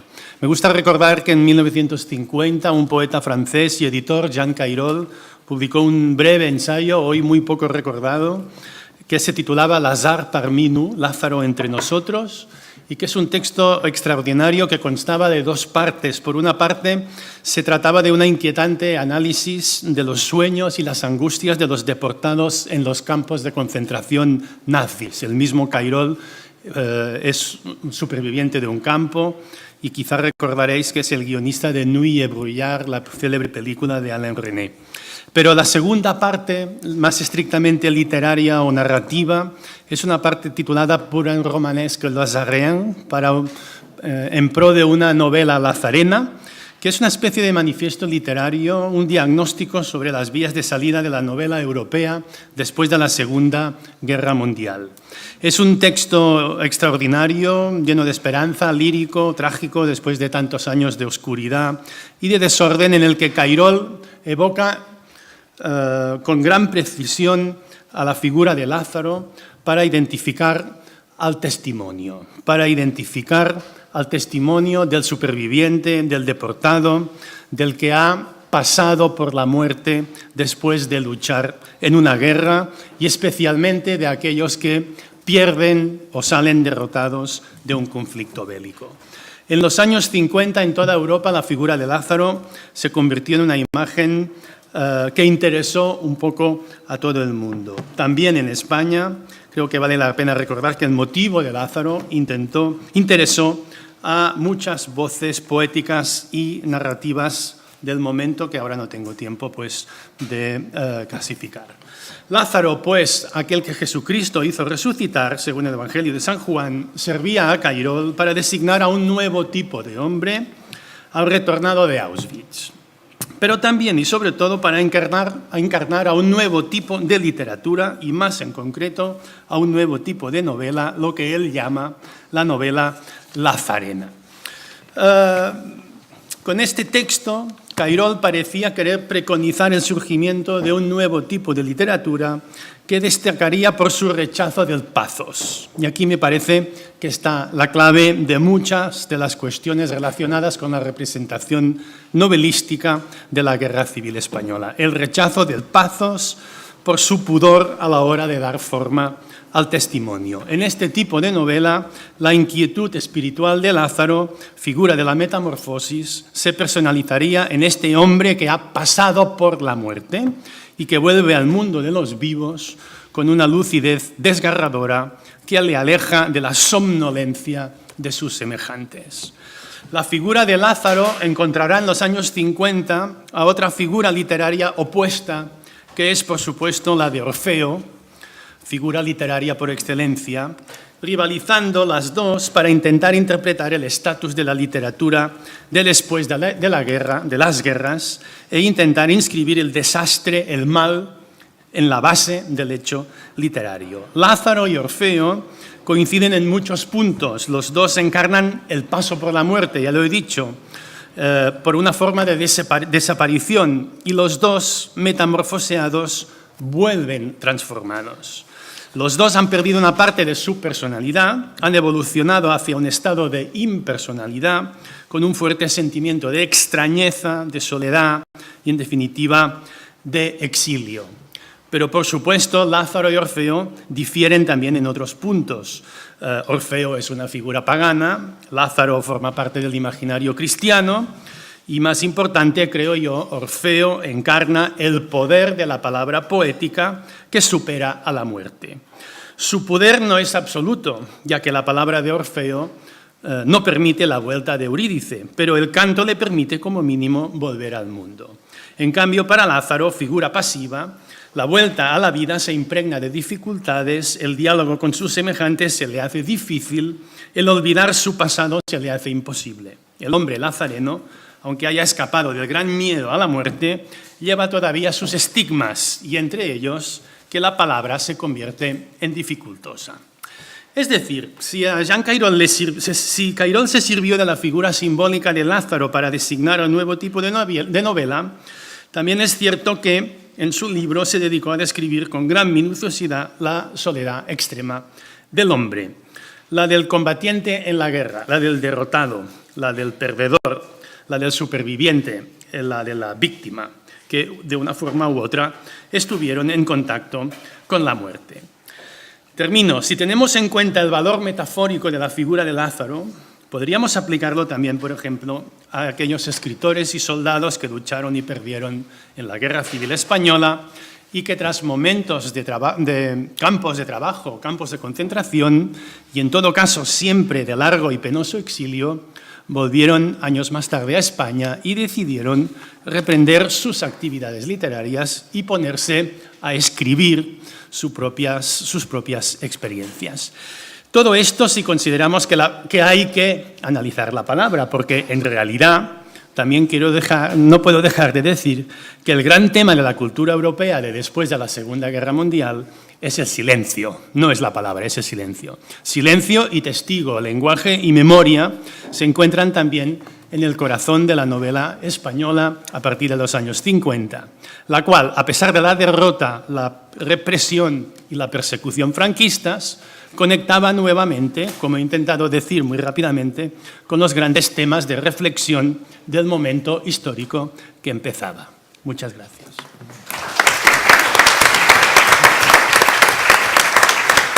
Muy bien, pues muchas gracias a Xavier también por ajustarse al tiempo previsto, y a partir de ahora pues abrimos el turno de intervenciones. Le vamos a dar primero una oportunidad pues de que repliquen a los replicantes, a aquellos que fueron ponentes y que hablaron inicialmente.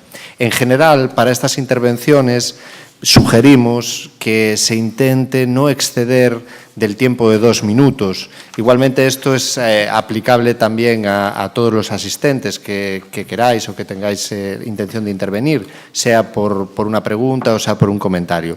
Os rogaríamos a todos que hicieseis el esfuerzo, ya que queréis participar y queréis que el debate sea amplio y abierto, de ajustaros lo más posible a ese tiempo, ¿no? Antes de tomar las palabras del público, no sé si tienen intención, o sea, no es obligatorio, los ponentes de hablar. Sí. Yo, muy brevemente, porque vamos a ver, yo creo que aquí hay que precisar, o me parece necesario precisar algunas cosas. Yo creo que el historiador, la legitimidad de su propio oficio se basa en el dato empírico. Entonces nosotros tenemos que trabajar básicamente a través de lo que encontramos en los archivos. Esa es la primera, lo que legitima, como digo, nuestro trabajo. Entonces es importante que todo lo que digamos se apoye evidentemente en el dato empírico. Primera cosa. La segunda cosa más importante, la función, cómo transmitimos, la función social del historiador, cómo transmitimos esa investigación o ese dato empírico que hemos encontrado y que es la base en la que apoyamos nuestra argumentación al público en general, a la sociedad. Pues, bueno, siempre se nos culpa a los historiadores porque no somos capaces de construir un relato lo suficientemente atractivo, no somos capaces de transmitirlo adecuadamente. Pero yo creo que se olvida una cosa importante en el contexto de nuestra historia, ¿no?, contemporánea de España, y es que aquí hemos sufrido 40 años de dictadura y entonces en esos 40 años de dictadura la ciudadanía se ha abstenido, no ha podido participar, no ha querido participar, no ha sabido participar, no le han dejado participar. Entonces no hay una costumbre tampoco de preguntar al historiador, de leer al historiador, de contar con el historiador, de que la función social del historiador sea realmente esa función. Y en tercer lugar también quería decir que bueno, en el caso de este tema de las generaciones, de los hijos, los nietos y demás, yo concretamente no soy nieta, aunque quizá me correspondería, soy hija, soy hija porque, en fin, mis padres, mi padre estuvo en la última generación, la última quinta de la República, en la Guerra Civil, apenas combatió, pero estuvo. Y mi madre estuvo en el exilio. Es decir, quiero decir, ambos habían nacido en el año 21, por tanto yo recibí un relato de la Guerra Civil directo, no de mis abuelos, sino de mis padres. ¿Y por qué quería decir esto? Bueno, sí, una cosa importante, porque esta generación, yo creo que se dice, bueno, quiso olvidar, lo olvidó todo para poder conseguir una vida mejor para sus hijos. No es del todo cierto. Yo creo que su manera de vencer a posteriori, de conseguir, ellos lograron sobrevivir. Ellos conocieron la derrota, conocieron la lucha, conocieron, en fin, la humillación, por así decirlo, ¿no?, de lo que supuso la posguerra en España en los años 50, en los años 40, pero sobrevivieron, salieron adelante, consiguieron seguir viviendo. Y entonces yo creo que su manera de vencer a posteriori fue simplemente vivir, seguir viviendo y ser capaces de de no ser unos desgraciados, ¿no?, en la sociedad de su tiempo. Entonces yo creo que eso se olvida a veces, ¿no? Se olvida a veces, porque ellos nunca olvidaron lo que pero era imposible que lo olvidaran. Una persona que ha vivido la guerra civil con 18 años, con 16, con 20, la posguerra con 25, con 30, no lo puede olvidar jamás. Son unos años que se marcan especialmente en la memoria, pero sobrevivieron, trascendieron a eso y entendieron la historia del franquismo como un paréntesis. Por eso yo me refería antes a mi propia experiencia personal, porque yo tuve la sensación, y la sigo teniendo, de que retomamos la historia de España en el punto en el que la habíamos dejado. En los años de la República se pusieron en marcha una serie de reformas y de cosas importantísimas que todos tenemos en la cabeza: la reforma militar, las relaciones entre la Iglesia y el Estado, las autonomías, etcétera, etcétera, y todo eso se retomó tal como se había dejado tras la muerte de Franco. Y bueno, pues la transición se hizo mal, quizá porque, bueno, yo tampoco pienso que la transición se hizo mal.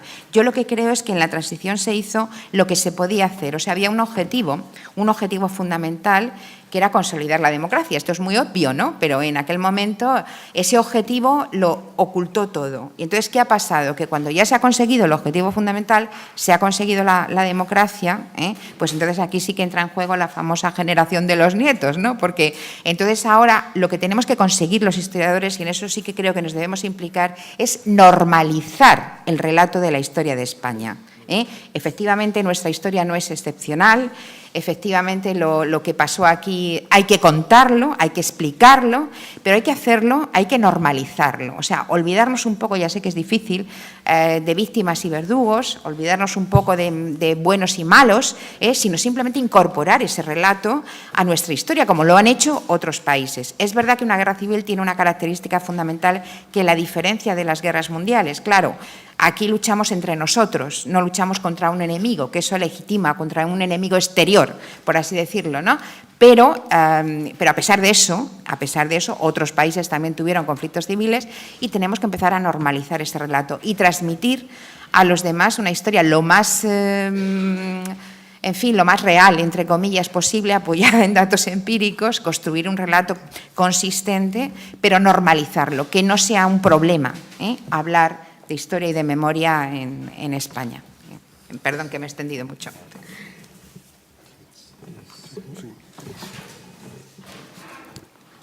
Gracias. Bueno, 2 minutos, ¿no? Una reflexión o un comentario sobre todo. En primer lugar, mi profunda admiración para los historiadores, porque me parece muy difícil mantener esa tensión entre las inquietudes éticas y de responsabilidad por un lado frente a la historia y de su transmisión por un lado y el reto de las nuevas metodologías y teorías al mismo tiempo, ¿no? Hay que hacer compaginar dos cosas, y eso es una gran diferencia con la Alemania de los años 60, ¿no? Cuando se intentó procesar el Tercer Reich. O sea, también estaban las inquietudes éticas, pero no al mismo tiempo el reto teórico metodológico. Eso vino mucho más tarde. Además, había la asistencia de la justicia en Alemania, que no está ahí. O sea, eso me parece una gran diferencia, pero una tensión muy productiva. Y la segunda reflexión no es nada original, pero que me llamó la atención en muchas de las contribuciones que estábamos escuchando esa mañana, que la importancia, ¿no?, de la transición dentro de ese del relato sobre el 36, claro, que está ahí la transición, pero en realidad habría que preguntarse si no habría que proponer esas dos fechas, ¿no? Ese binomio 36-76 para saber cómo funciona la transmisión de relatos. Yo recuerdo en su libro que se mencionó esta mañana también, de Pierre Nora, Los lugares de memoria en Francia, dijo, bueno, hay una constelación histórica casi axiomática para toda la historia de la modernidad francesa y esa Revolución Francesa. Y cuando publicaron los lugares de memoria franco-alemanas, junto con un historiador alemán, dijeron, sí, también existe esa configuración axiomática para la historia alemana, y es el Tercer Reich. Y en cuanto a España, uno podría llegar a pensar que sería el golpe, ¿no? o la guerra, pero también podríamos decir que es la transición, que sería una configuración axiomática mucho más productiva desde el 2016, quiero decir. Bueno, eso es todo.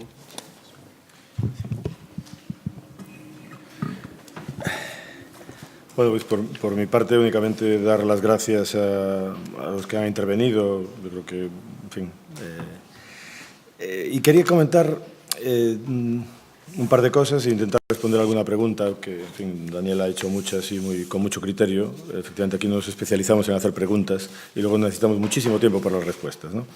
Y por eso nos limitamos. La primera tiene que ver con la imaginación, que se ha hablado repetidamente de este asunto, y yo creo que esto es lo que permite mejor el diálogo interdisciplinar que aquí queremos construir, ¿no? Y en ese sentido, yo quería recordar que en esta misma aula, el profesor de historia más neopositivista y cuantitativista que yo tuve, absolutamente cuantitativista, es decir, lo que no estaba en los datos no estaba en ningún sitio, cualquiera que haya hecho esta carrera aquí sabe de quién hablo, un buen día nos dijo, pero sin imaginación no hay nada, ¿no? Y efectivamente, sin imaginación no hay nada, absolutamente nada. Y en ese sentido, yo creo que la idea de la hipótesis contrafactual sobre lo que sería de nuestras vidas, no de España, que es una cosa abstracta, ¿no?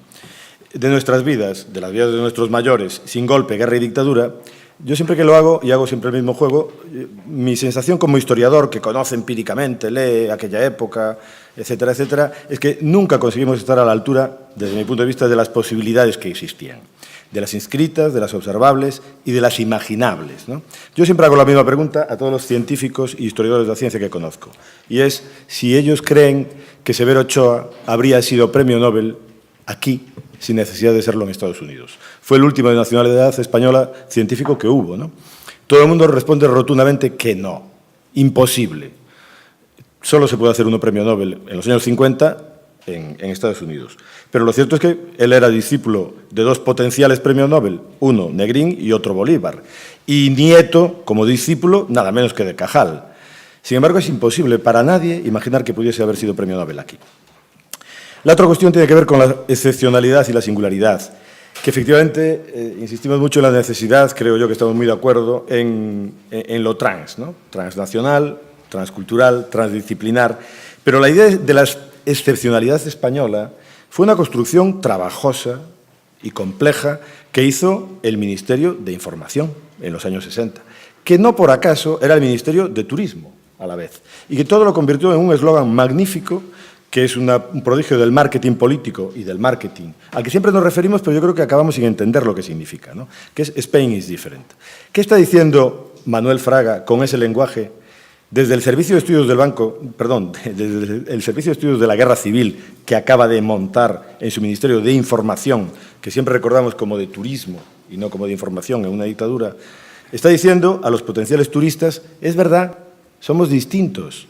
Ustedes saben que esto es una dictadura, que todo cambió en Europa a partir del 45 y aquí seguimos igual, pero vengan, que de todas formas van a ser acogidos, ¿no? Y yo creo que con eso le dan la vuelta a la idea. Una última cosa para no extenderme, que ya llevo demasiado tiempo. La cuestión de los, que seguirá saliendo, de las salvadoras y los salvadores cuidadoras.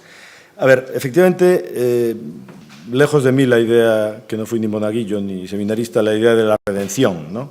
Pero no lejos de nuestra cultura de ateos católicos, ¿no? Aunque seamos ateos. Seguramente eso está ahí, pero en realidad es algo que yo me encuentro permanentemente, ¿no? Y no sé cómo manejarlo, porque no está en el relato de la reconciliación, o está en exceso en forma de buen samaritano, ¿no? Está en la literatura también, está en Manolo Rivas, está en Cercas. De hecho, al final, para mí es una vía para poder hablar de los verdugos, ¿no? Porque para poder llegar a los salvadores, primero hay que hablar de los verdugos, porque si no, ¿de quién los salvas? Con las víctimas no aparecen los verdugos, a ver si con los salvadores y las cuidadoras. Y luego, sobre todo, porque claro que hay un trauma, y sobre todo por algo que creo que decía Xermán, ¿no? Que es que hay enormes, impresionantes historias de solidaridad que nos hablan de la humanidad en medio del desastre. Y yo creo que eso es recuperable, independientemente de la, digamos, de la cultura religiosa que nos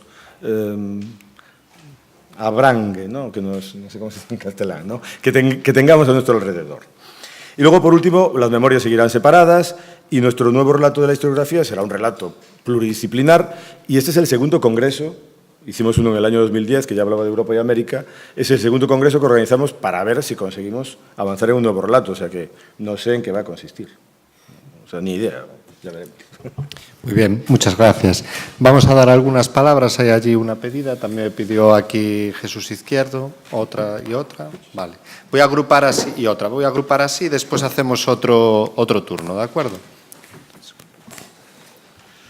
Primero al señor que está allí, sí.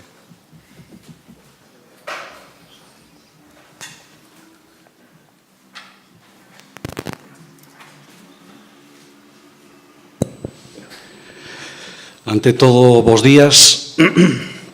Vamos a ver, intento adaptarme a estos 2 minutos. Bueno, voy a hablar en castellano, disculpad.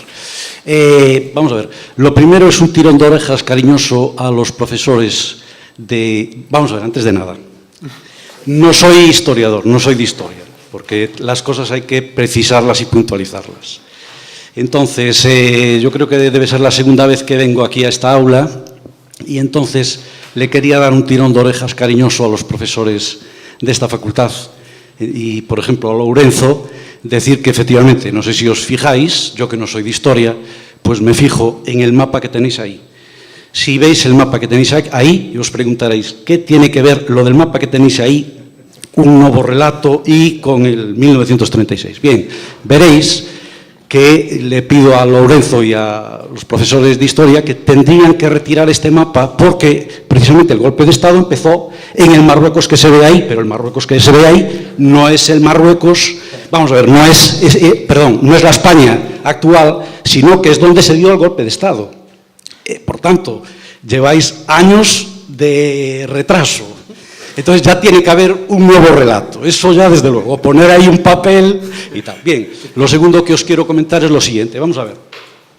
Yo que no soy historiador, e insisto un poco en esto, en los programas educativos, no soy historiador, por tanto no doy historia, estos temas se dan al final del curso. Los historiadores deberíais, pienso yo, los que sois historiadores, cambiar un poco la programación, porque clásicamente empezamos en la prehistoria. Bueno, no sé, me corregís los historiadores. Prehistoria, Grecia, Roma, Edad Media y así sucesivamente, Renacimiento, si no me equivoco. Entonces, lo lógico sería que a veces en los programas de educación, yo no sé hasta qué punto también se hace así, un poco adrede, un poco, a ver, un poco para qué es los últimos temas, que ya sabéis que las programaciones son muy extensas. El año 1936 a veces hay profesores que no llegan al 1936. Entonces, cambiar un poco la configuración, porque un profesor no tiene por qué seguir exactamente el programa tal como viene en la programación. Los que seáis o llegáis a ser profesores en algún momento, o ya sois profesores, un poco el relato, este relato clásico de prehistoria, pues Grecia, Roma, etcétera, etcétera, también lo podéis traslocar y empezar por los últimos temas y comentar el punto de vista de qué pasó en la Guerra Civil, por qué la Guerra Civil, consecuencias, causas, ahí hay prácticamente para dar un curso, ya sí, simplemente esto. Bien, la tercera cuestión, y ya con esto de momento acabo, es lo siguiente, y así de paso hago una pregunta. Vamos a ver, una persona mínimamente, ya no digo por Madrid, que se organizó ahí un revuelo por sacar unas, o sea, fijaros cómo está atado y bien atado, como decía Franco, que si recorréis por Galicia, ciudades como La Coruña, A Coruña decímonos, o Ribeira o otro, sigue habiendo nombres franquistas en las calles. O sea, 80 años después esto parece inconcebible, porque estamos en el siglo XXI. Sigue habiendo. Yo me molesté en escribir a los ayuntamientos para que retiraran precisamente estas placas, ya sabéis, por la ley de la memoria histórica y tal, ni caso. Todo sigue exactamente igual y no sabe uno muy bien qué hacer, para qué. Y para acabar, a mí me parece que la transición fue un engaño. No soy historiador, pero la opinión que tengo es un engaño absoluto.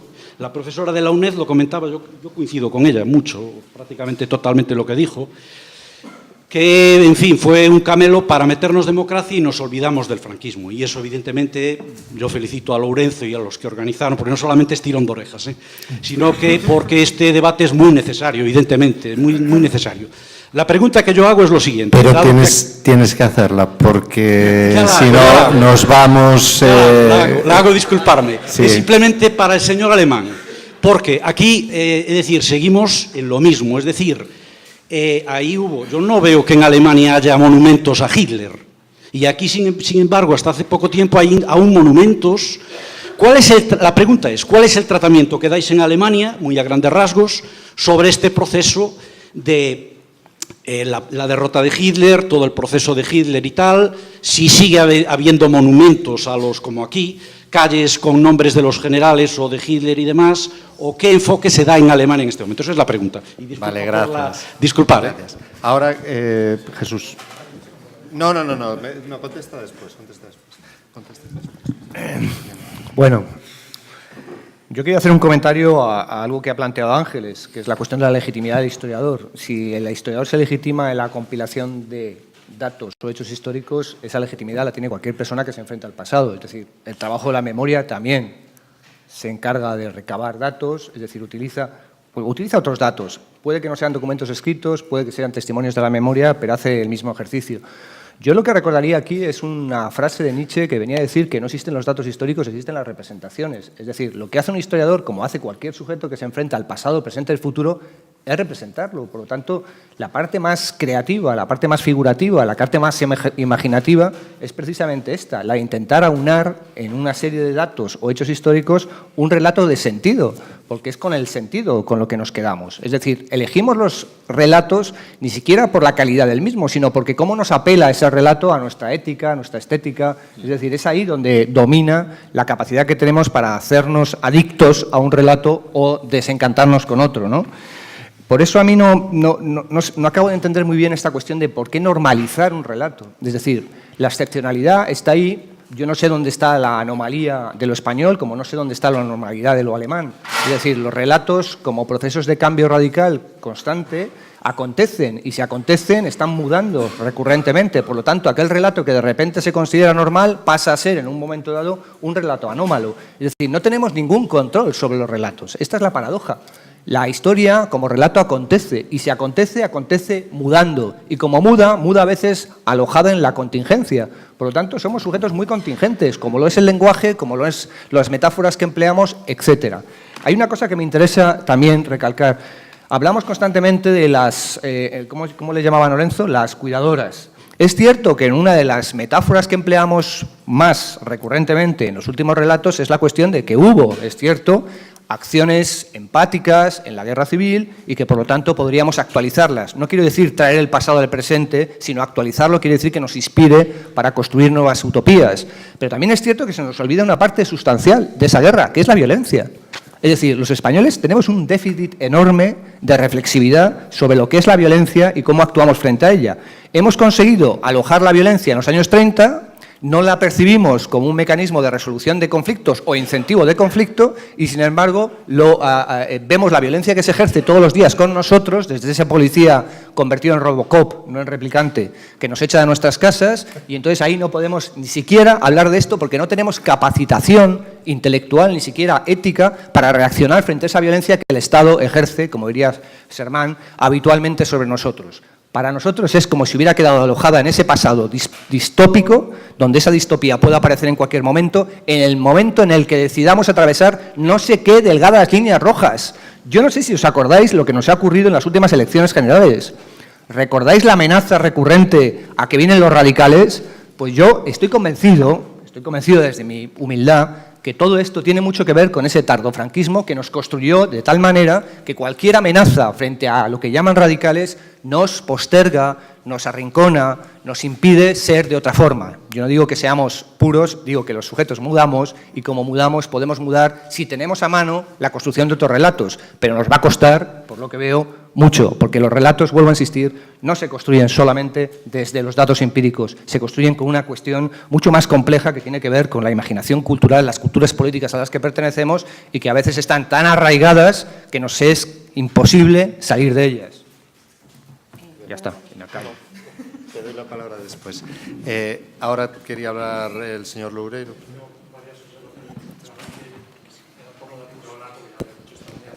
Pero varias observaciones, algunas sueltas y luego dos preguntas de más calado.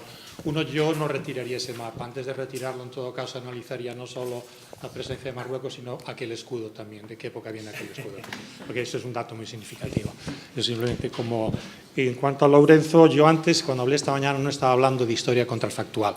Yo estaba hablando de historia real, que es cómo en el ser de la gente que vive bajo el franquismo pervive la historia de algo que no fue, que no pudo ser. O sea, no está hablando de posibilidades, está hablando de algo muy real, que es una memoria de algo que no pasó, que es lo más trágico, ¿no? Y las dos preguntas de calado es, por una parte, llamar la atención y estar de acuerdo en... Bueno, en primer lugar, es decir que estoy de acuerdo con la mayor parte de lo que dijo Ángeles, pero bueno, ese es otro tema. Pero con respecto al dato, efectivamente, yo creo que la cita de Suso es muy pertinente y es una cita de Nietzsche importantísima. Es decir, efectivamente el dato está ahí, pero de toda la masa ingente de datos, ¿cuáles elegimos? Yo, por ejemplo, puedo explicar. Yo estudié filosofía en España y luego estudié literatura española en Estados Unidos. De pronto, a principios de los años 80, llega el feminismo. Y de pronto vemos en novelas de Galdós, vemos cómo se representan las mujeres. Esto era puramente invisible antes. Y ahora es tan obvio que es alarmante pensar que no lo veíamos. Entonces, el dato estaba ahí. Pero en función de qué se elige. Solo se puede ver eso como dato, construir como dato, en el momento que las feministas nos empiezan a llamar la atención sobre cómo se representa a la mujer, qué papel ha tenido la mujer en la cultura, la historia y demás. El dato estaba ahí. O sea que es una cuestión muy compleja, ¿no? Bueno, las dos preguntas de calado. Uno es la reconciliación. Parece que sabéis de lo que habláis. Yo la verdad es que no sé de qué habláis. No sé, de verdad es que no sé de qué habláis con reconciliación. No lo entiendo. Entonces, lo que quisiera es que me expliquéis qué significa reconciliación para vosotros. Es decir, ¿quién se reconcilia? ¿De qué? ¿Qué implica eso para vidas personales? ¿Qué implica eso para la política? Porque la verdad es que no lo entiendo. Y luego es, ¿quién está traumatizado? Yo no estoy traumatizado con respecto al pasado español. Es decir, ¿no serán vuestras generaciones los que estáis traumatizados? Es decir, es que el país está traumatizado. Por favor, no, eso es una generalización que solo puede hacer un historiador, con perdón. Un historiador. Y por otra parte, se puede usar un concepto psicológico como el trauma, aunque se haya usado en la historia, se puede utilizar un concepto psicológico para hablar de procesos sociales que envuelve regiones muy diferentes, donde la guerra civil fue muy diferente, con experiencias de la dictadura también muy diferentes, etcétera, etcétera. Eso sería el... Muy bien, la señora de al lado tenía la... Sí. Bueno, voy a empezar hablando del mapa también, porque yo al principio no entendía, siempre era un mapa físico que hacía África, incluida Ceuta y Melilla, pues no tendrían que estar. Pues dice de la península ibérica. Y si era de España, ¿qué hace Portugal? Bueno, hay algunas rarezas. Bueno, mi comentario es desde una perspectiva que es desde quienes estudiamos la literatura, sobre todo soy profesora de literatura española, pero también el pasado, la historia, desde un lugar lejano y ajeno como es Argentina, bastante periférico, quizás tenemos alguna visión diferente. Con respecto a la internacionalización, y es una pregunta que va dirigida a todos, yo creo que sí, que hay una internacionalización, pero que ha pasado por distintos momentos, que es muy diferente la internacionalización que se produce a finales del siglo XX, porque antes de esa etapa, si bien se entonaban canciones de la Guerra Civil Española cuando se intentaba hacer la revolución en los años 70 y se cantaba y se hablaba de Julián Grimau y nadie sabía muy bien quién era, los exiliados se agotaron en pedir que la Guerra Civil Española se integrara al proceso de la Gran Guerra Europea. Yo creo que al final del siglo XX se produce un cambio, aparecen entonces conceptos que no estaban presentes en la historia de España. Creo también que tiene que ver con cierto lugar periférico que ha ocupado España en Europa, que es más complejo que remitirlo solamente a la Guerra Civil Española. Y en esos conceptos sirven para pensar y ampliar la visión de la guerra de España. Desaparecido es uno, también genocidio, holocausto, pero hasta qué punto no se corre el riesgo de perder la singularidad. No es lo mismo un desaparecido en Argentina que un desaparecido en España. Espinosa Mestre, el historiador, ha sido muy claro en sus trabajos y yo creo que no convendría olvidarse que la figura que representó, digamos, a la víctima, al perdedor, fue la del fusilado. Y me gustaría poner desaparecido o fusilado, porque creo que le da la singularidad. Con respecto a la transición, yo lo que me pregunto es si no corremos el riesgo, y le pregunto a todos, de pensar la transición desde nuestra perspectiva actual, que es una perspectiva que puede mirar con mucha más lucidez hechos que no se podían evaluar en el momento. Y caer en cierto error, o quizás no es un error, pero tener la misma visión que se tiene sobre la guerra civil en los años 30, que se despoja de sus circunstancias particulares. Se piensa desde una mirada entre pacifista, neoconservadora del presente, eso lo ha marcado muy bien en Sotraverso, y desde esa mirada neoconservadora se tratan de anular los enfrentamientos morales e ideológicos que tenían lugar en los años 30. Creo que no se debe olvidar que esa violencia que surgió en base a dos proyectos, o varios, pero proyectos muy distintos de sociedad, de futuro, y que uno de esos proyectos todavía nos alimenta a muchos, no porque se pueda implementar de la igual manera, pero sí porque algunos valores éticos están todavía vivos, y el otro proyecto no. Y eso es un poco lo que quería, un poco también pensando en todos los comentarios que hizo el profesor Loureiro sobre Santo Juliá. Podría seguir, pero podría seguir hablando de Sempron. Podrías, pero mejor no. Allá arriba nos pidieron la palabra, allá arriba del todo, en el último banco.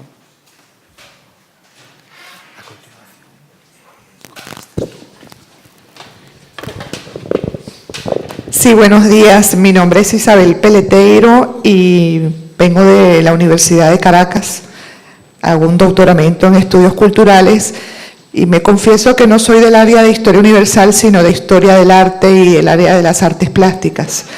Pero pienso que no puedo dejar pasar con el académico Utrich Winter, quien comentó una metáfora que me encanta, el efecto boomerang transatlántico, cuando comentamos también o vemos la necesidad de una mirada alternativa o de la construcción de un nuevo relato en la contribución tan significativa de los exiliados voluntarios, o lo que también llamaron emigrantes, de las cuales me siento, como dijo la profesora Ángela, me siento hija, me siento partícipe del relato de quien también fue mi abuela, que estuvo de un lado de este destino, y que yo veo que en este momento esa contribución de ese exilio voluntario, esa contribución de la inmigración, está un poco, como lo voy a decir en galego, descoñecida en mi afán ahora por poder aprobar el CELGA 4 y hacer un buen desempeño en una tesis de doctoramiento en un relato en lingua galega. Gracias, Utrich. Si por favor me amplías el tema de el efecto boomerang transatlántico, sin dejar de considerar el trabajo y la contribución de tantos maestros republicanos que fueron incluso mis maestros en la educación primaria en Caracas, muy concretamente. La profesora Palencia, Marina Jaén, me enseñaron a mí a escribir y a hacer dibujos en cuadrícula y eran maestras de España que viajaron con mi padre en el barco. Yo creo que esa historia también tiene derecho a ser conocida. Muchas gracias. Muchas gracias. Pues ahora le vamos a dejar a Ulrich que conteste a la pregunta que se le había formulado anteriormente y después también a Ángeles, que me había pedido para contestar a Jesús, y damos paso a las otras palabras pedidas. Bueno, sí. Los monumentos que recuerdan, o las calles, nombres que recuerdan la Alemania nazi, ¿no? Bueno, afortunadamente no contamos en Alemania con un monumento como el Valle de los Caídos, y de ser así, ningún historiador sabía qué hacer con esto. Pero los monumentos que tenemos nosotros con los campos de concentración, por ejemplo, son más emblemáticos, y claro que sí. Pero después de un larguísimo proceso de debates y polémicas, ahora son, 70, 80 años, ¿no? Después del Tercer Reich, se han convertido en lugares, lo que se llama en la enseñanza, lugares de enseñanza extraescolares, ¿no? Un poco así. Se ha desarrollado una pedagogía del Holocausto inmensa, pero también que es también un síntoma de que el uso que uno debe hacer del pasado no es una cuestión fácilmente a resolver. Y hasta hace muy poco y hasta hoy en día quedan nombres de calles y queda mucho de la estructura en un nivel estructural arquitectónico, mucho de eso, y hay que convertirlo en lugares de enseñanza extraescolar, es lo que diré yo. Y en cuanto al concepto de singularidad o no, ¿dónde están las fronteras o los límites de la transnacionalización del discurso? Claro que que hay esos límites, pero lo que me parece más importante en la visión transnacional de la historia, no tanto realmente forjar un nuevo relato hegemónico, sino de utilizar la perspectiva transnacional por razones epistemológicas, ¿no?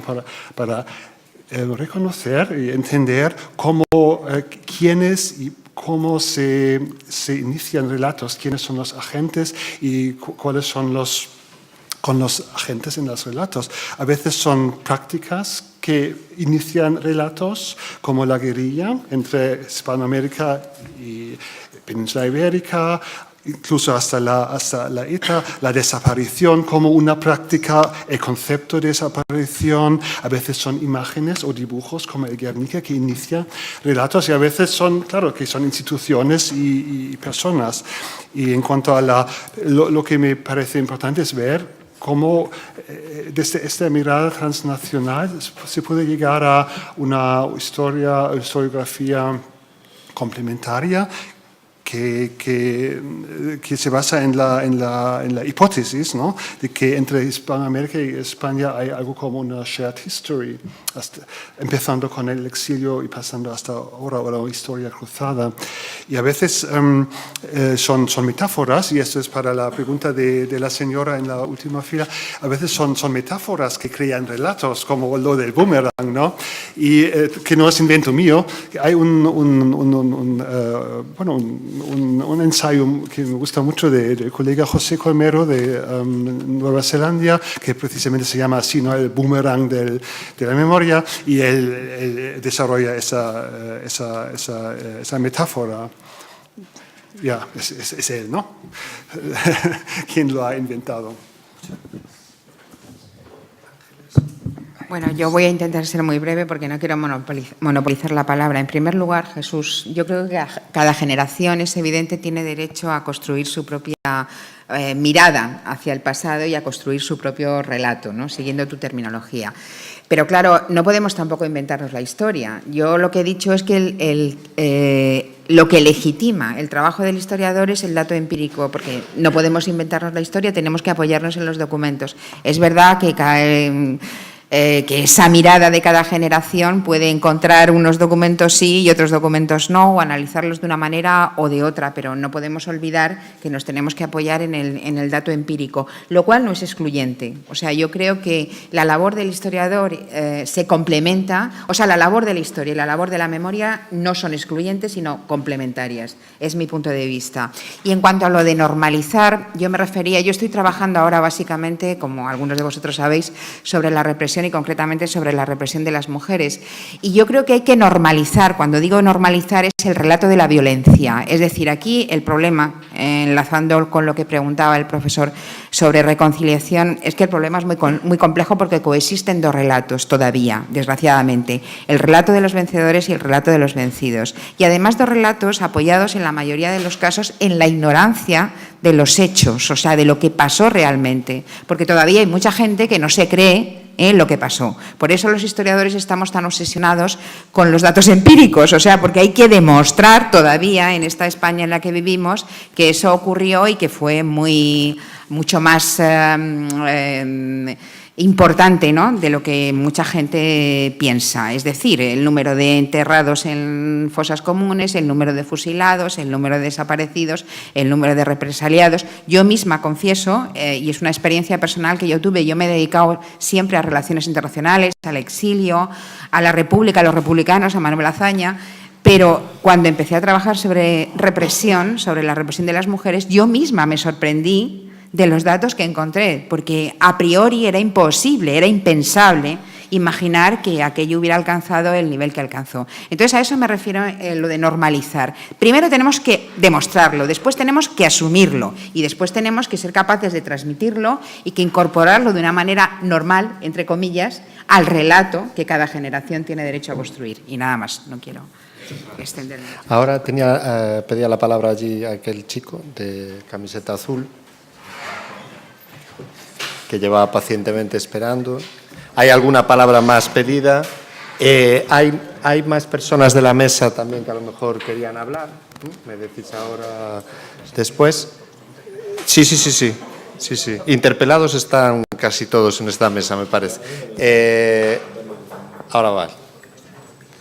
Bien, yo quería antes de nada dar la felicitación al profesor Fernández Prieto precisamente por esta vocación de interdisciplinaridad explícita, ¿no?, que tiene este encuentro, ¿no? Y mi pregunta es relativa a algo que ha afirmado el profesor Izquierdo, que siempre me encanta leerle y escucharle, ¿no? Y es que ha puesto el dedo en algo que a mí me parece importante, y es que ese relato de conciliación, sobre el que ha hablado el profesor Loureiro ahora, ¿no?, se ha construido en términos de progreso moral, ¿no? He dicho, si no me equivoco, ¿verdad? Claro, esto se ha atribuido muchas veces a la raíz cristiana. Yo creo que tiene más que ver con causas endógenas, es decir, con el humanismo liberal de posguerra, pero bueno. El caso es que buena parte del éxito de esa socialización liberal de los españoles o de ese asentamiento de la democracia del que tanto se ha hablado tiene que ver precisamente con la fuerza de este relato como establecido así, como progreso moral. O incluso en otros términos como progreso de conciencia se habla también, ¿no? Pero, claro, esta moralización tiene sus inconvenientes o tiene sus limitaciones, ¿no? Y es que precisamente nos impide tematizar la dimensión política del asunto, o sea, tematizar las relaciones de poder en las que se construye ese relato de reconciliación, ¿no? Y sobre este punto, lo que quiero decir es que si hacemos caso a Santos Juliá, que me parece que hay que hacerle caso en este aspecto, la reconciliación, o el relato de reconciliación que se ha efectuado, se ha hecho efectivamente en los términos en los que los proponía la generación del 56, ¿no?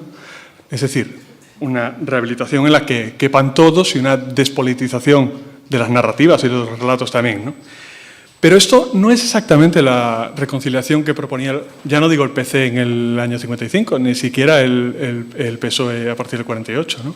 El PSOE en el 48 empieza a hablar de una reconciliación en términos de Tercera República, una reconciliación en la que quepan monárquicos y quepan las derechas democráticas, pero no los totalitarios, desde luego, claro. Y el PC habla de una reconstrucción del Frente Popular, una reconstrucción crítica del Frente Popular y superar sus limitaciones y, por tanto, de construir una alianza entre la cultura o la universidad o la inteligencia y el sindicato o los trabajadores. ¿no? Pero lo que quiero apuntar es que la moralización nos hace perder de vista la dimensión política del asunto, ¿no?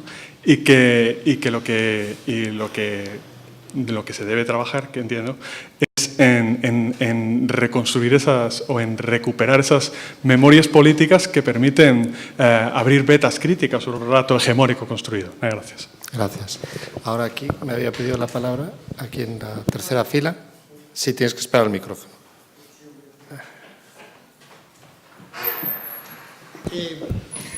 Voy a desaprovechar los magníficos comentarios de Dali Lanero. Tengo una pregunta muy concreta. ¿Ustedes piensan que hay que repensar cómo incorporamos octubre del 34 en nuestro discurso sobre la guerra, sobre la legitimidad democrática? Porque eso ha estado muy en manos de los pelalanas, estos pseudohistoriadores, ¿no? Pero nosotros, como historiadores serios, ¿estamos haciendo nuestros deberes aquí o lo estamos esquivando? Gracias. Muchas gracias y muchas gracias por la concisión de la pregunta. El señor allí de gafas, ahí le había pedido la palabra.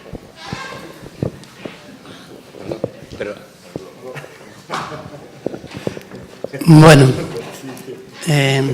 voy a hacer dos consideraciones desde mi especialidad, marcadas por mi especialidad, que es la ética política, y bueno, en el contexto que la estoy tratando de aplicar en el contexto del País Vasco en estos momentos de los problemas de historia y memoria ante los diversos terrorismos.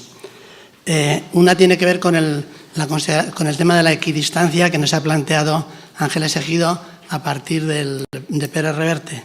Yo creo que en el tema de la equidistancia hay que ser consciente de que en sí es una estrategia de blanqueado del victimario. Y por eso realmente su perversión moral está ahí. En segundo lugar, es una estrategia que consiste en lo siguiente. Unas víctimas restan a las otras. Las víctimas de un bando restan a las otras, con lo cual acaba cero víctimas. Eso es realmente un elemento muy importante que da la perversidad moral al tema de la equidistancia. La segunda tiene que ver con la categoría que ha salido muchísimo aquí, la de la reconciliación y la transición. Creo que formalmente en esa reconciliación y en la transición hubo dos elementos en juego. Uno, que se supone compartimos todos. Hay que pasar página en la vida pública por el bien de todos. Y la segunda, que estaba un poco más de fondo, era la equidistancia. Hubo mal en todos los bandos y por consiguiente pasémosla. ¿Eso qué es lo que hace? Eso es lo que hace es que supone una perversión del sentido ético en la perspectiva público-política de la reconciliación. Podemos preguntarnos si se hizo todo lo que se podía hacer y no se hizo más, pero lo que no se hizo fue una reconciliación desde el punto de vista de la ética política. No hubo una moralización, en el sentido de que en el momento en que se utilizó esa palabra hubo una inmoralización en todo caso. Entonces nosotros tenemos que hacer la revisión de esa categoría usada, la crítica, la deconstrucción, como creamos, porque es una categoría que todavía sigue coleando, no solo aquí, sino, por ejemplo, en algunos países de América Latina. Yo voy a Colombia bastante porque están interesados pues, por nuestro propio conflicto y su resolución, y también allá se oyen voces de reconciliación y realmente pueden significar en la práctica que las víctimas desaparecen, Muchas gracias. Bueno, vamos a ver. Ahora quedan dos preguntas desde el público, una aquí adelante y otra allí, pedidas. A continuación, sí, trae para aquí, pero iba a explicar. A continuación le vamos a dar la palabra a algunas de las personas que están en la mesa, que querían contestar, me la ha pedido ya Daniel Lanero, también aquí Jesús Izquierdo, y voy a dar oportunidad a Lourenzo, Xermán, Xavier, a los que quieran hablar. Como ya estamos un poco idos de tiempo, también rogaría que si alguien más del público quiere hacer alguna intervención, por favor, que sea lo más breve y concisa posible y que la vaya pidiendo, que yo tomo nota para dársela también. ¿De acuerdo? Entonces ahora, Miguel Rosso. Bueno, yo voy a ser brevísimo. Solo quería decir un par de palabras en defensa del mapa, porque creo además que tiene su interés, porque hay un malentendido que quizás se puede extrapolar a lo que estamos hablando aquí. No es un mapa político, no hay fronteras en él, es un mapa físico, es un mapa geográfico. Si acaso se le puede objetar que aparezcan las Islas Canarias, porque no forman parte de este conjunto geográfico, pero el hecho de que aparezca el norte de África es perfectamente lógico, porque como se puede ver, y de hecho el mapa sirve para verlo muy bien, hay una continuidad entre la cordillera del Atlas con el sistema bético, es realmente la misma cordillera, es lo mismo, y luego incluso continúa, se ve allí además muy bien en el Cabo, junto al Golfo de Valencia, y continúa en las Baleares, no Menorca es un trozo de Cataluña separado, pero el resto de las Baleares sí son una continuidad, claro, hay partes que están cubiertas por el agua, pero por debajo veríamos que es decir, es un mapa precioso, permite contemplar eso. Es posible que quienes exactamente, a eso voy ahora. Es posible que quienes lo hicieron efectivamente quisieran incorporar Marruecos como parte de la idea de España. El escudo, no sé qué escudo es realmente, yo no sé, parece que es el escudo de España, pero no, es antiguo realmente, no sé, yo no lo reconozco. Es el de la República. O da monarquía antes da República. Sí, yo no recuerdo. No recuerdo. Es posible que quienes lo hicieran tenían esa intención que ahora podríamos considerar colonialista, pero da igual, porque el mapa nos sirve para ver otras cosas. El hecho de que África esté tan cerca de la península tiene muchas interpretaciones. Nos sirve efectivamente para entender el por qué hubo un colonialismo español en África, pero también nos sirve para entender por qué hubo una España islámica, etcétera. Creo que esto se aplica también en general a los discursos históricos. Incluso cuando un discurso histórico tenga una intencionalidad política, no necesariamente sobrevive con esa intencionalidad, se le puede dar la vuelta, se le puede analizar, etcétera, etcétera. Ese es el comentario que quería hacer, nada más.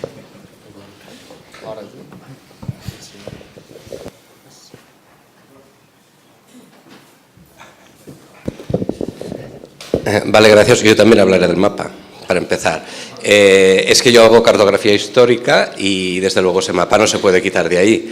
Yo el miércoles defenderé que se ha de hacer una nueva visión de la cartografía y empezar ya el lunes sacando un mapa, pues me parece un poco grave. Yo los comentarios que quería haceros, yo pienso que ha quedado claro que se está cuestionando o nos hace reflexionar sobre el papel del historiador. ¿Qué papel hemos de jugar? Hemos pasado que en los años 70 éramos reconocidos y era donde la gente miraba, ahora donde ni nos cuentan con nosotros precisamente para cosas históricas, ¿no? Y ese campo que hemos abandonado lo toman otros, entre otros otro tipo de historiadores, medios de comunicación, páginas web que no sabemos quién hay detrás.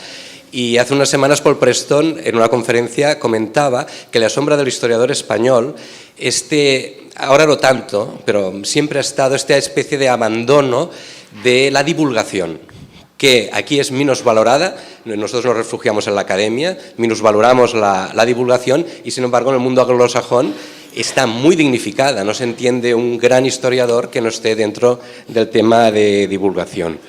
Otro punto de reflexión sobre el título, un nuevo relato, yo le añadiría una S, visto lo visto, ¿no? Somos un país incapaz de ponernos de acuerdo para abrir unas fosas, lo cual es una vergüenza. Somos incapaces de hacer un museo de la guerra civil, que todos los turistas que vienen aquí nos dicen ¿dónde está el museo de la guerra civil? ¿No? Somos incapaces, es una memoria absolutamente enfrentada y que no somos capaces de tirar adelante. Aparte también tienes esa diversidad a nivel geográfico, dependiendo cómo fue la intensidad de la guerra. No es lo mismo en las Canarias, que ahí están situadas allí porque es la manera que se hace en cartografía para situar una cosa que está lejos, ¿no? O en los últimos bastiones en Cataluña, o etcétera, donde se hicieron las represiones más fuertes. Y la única apunte final es sobre el tema de la figura del Salvador. Yo lo utilizo, pero siempre me lleva a una duda de si no es una manera de justificar el discurso de que aquello era una locura colectiva y los únicos esta especie de visionarios fueron los salvadores. Y con eso ya justificamos lo anterior, ¿no? Y no juzgamos ni a los verdugos, pero a mí aún así me sigue pareciendo una figura potente, porque es en ese mare magnum alguien que le viene el trozo humano. Esto lo usa mucho la gente de Yad Vashem, la gente que se dedica a la difusión de la historia del Holocausto, los justos ¿no? Los justos. Pues, pero yo siempre que la uso me queda ese problema de que no sea una cosa justificadora. Gracias. Muchas gracias. Del público me queda una palabra pedida. Cerramos entonces la toma de palabras del público. Ahora le voy a dejar primero contestar a dos personas que me lo habían pedido, que fue Daniel Lanero, Jesús Izquierdo. Después dejamos también más palabras que quiera intervenir la mesa y ya vamos cerrando, ¿de acuerdo? Entonces, Dani. Muy bien. Nada, sobre la cuestión del trauma. Sí, realmente la cuestión de la extensión social o colectiva del trauma es difícil de medir, ¿no? Yo particularmente estoy convencido de la importancia que ese trauma tuvo y cómo se proyectó en el tiempo, ¿no? Desde el punto de vista, por ejemplo, del estudio sobre la represión, algunos historiadores y historiadoras, pues, por ejemplo, el propio Julio Prada, que está aquí, o Ana Cabana, que no está hoy, está la mañana, pues haciendo precisamente buen uso de un ejercicio, ¿no? De intento de interdisciplinaridad, pues acercaron algunos elementos, digamos, algunos conceptos de la psicología para integrarlo en su discurso historiográfico, ¿no? La cuestión de la extensión, yo particularmente en mi investigación sí que lo he visto en algunos colectivos, ¿no? No tengo muchas dudas. Un par de cuestiones que quería plantear. Una cuestión que me parece muy interesante en relación con lo que ha dicho Suso es el tema de escamotamiento histórico de la violencia, ¿no? Que sí que en el caso de la guerra civil del franquismo, pues creo que hay avances importantes, pero me parece también buena noticia historiográfica que empiece a aparecer también con lo que respecta al elevado grado de violencia que existió durante la transición. Había un relato edulcorado donde la violencia pasaba desapercibida y ahora empieza a emerger historiográficamente, ¿no? Y ya para acabar, también en relación con la transición, una cosa que quería decir antes, ¿no? Que hemos pasado, ¿no? de un modelo, de aquel modelo que ya conocemos todos, del discurso del ejemplar pacto de élites, del modelo de transición exportable, pero estamos pasando otra vez a un modelo bastante histórico, ¿no? Y tal vez ahí hay ciertas conexiones generacionales o un tema generacional. Y a mí me preocupa un poco. Creo que la interpretación generacional actual de la transición tiene bastante de ajuste de cuentas con el pasado, en cierto sentido. Creo que se está perdiendo también un poco se está perdiendo en esa interpretación generacional que echa la culpa de toda la transición. Desde luego, desde el punto de vista histórico, creo que se está perdiendo un poco, por lo menos, de finura en lo que es el análisis de la complejidad de los procesos históricos. Es una cuestión que lanzo, a lo mejor demasiado tarde, ¿no? Por la hora que es. Y respecto al mapa, yo solo pediría un aparato, no diría de nada del mapa, pero un aparato de aire acondicionado para estas circunstancias debajo del mapa. Tomamos nota de la petición y ahora Jesús. Suscribo la petición. Yo creo que todos, ¿no? Bueno, voy a ser muy breve, pero tiene mucho que ver con muchas de las cosas que se han dicho aquí. Para empezar, lo que decía esta chica, no me acuerdo de tu nombre, Raquel, nos hablaba de una transición que realmente se analiza desde una distancia, pero claro, una de las actividades que hace un historiador es, en primer lugar, es crear objetos históricos.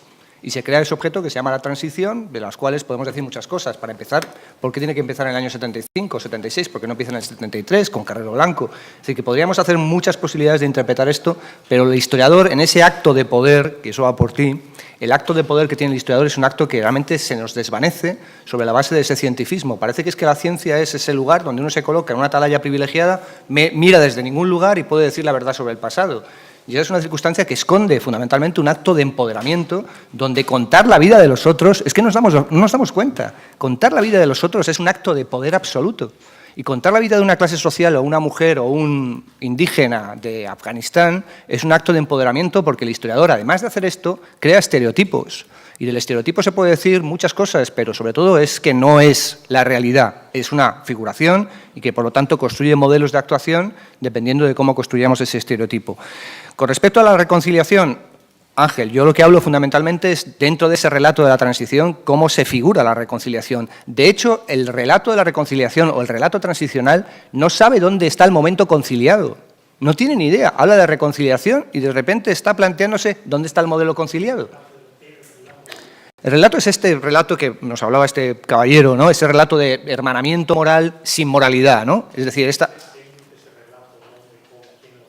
bueno, lo crean desde El País, pasando por ABC, es decir, periódicos que convierten ese relato en un relato hegemónico y que los historiadores son incapaces de desestabilizarlo. La cuestión es que un historiador debe tener, cuanto menos, una función social. Y para mí la función social del historiador no es solo recabar datos, que sí, que también, es desestabilizar aquellos relatos que parecen naturales. Es decir, a mí siempre he pensado que el historiador es un tipo que busca el extrañamiento, es decir, busca que uno extrañe su presente, y no por el hecho de que somos los sucesores de lo ocurrido en el pasado, es que ya no somos el pasado. Es que una de las circunstancias que tendríamos que salir de aquí, yo creo, por lo menos en mi cabeza, con una meridiana claridad, es que, es cierto, podemos ser herederos del año 36, pero también somos sujetos muy ajenos. Seguramente si pilláramos a un tipo del 36, lo sentáramos en nuestra mesa, nos diría qué demonios están ustedes hablando, porque para empezar, yo mis ideales los defiendo con una pistola o un fusil en la mano, y usted si me deslegitima es porque lleva 40 o 80 años viviendo una idea de que toda la democracia se resuelve dialógicamente.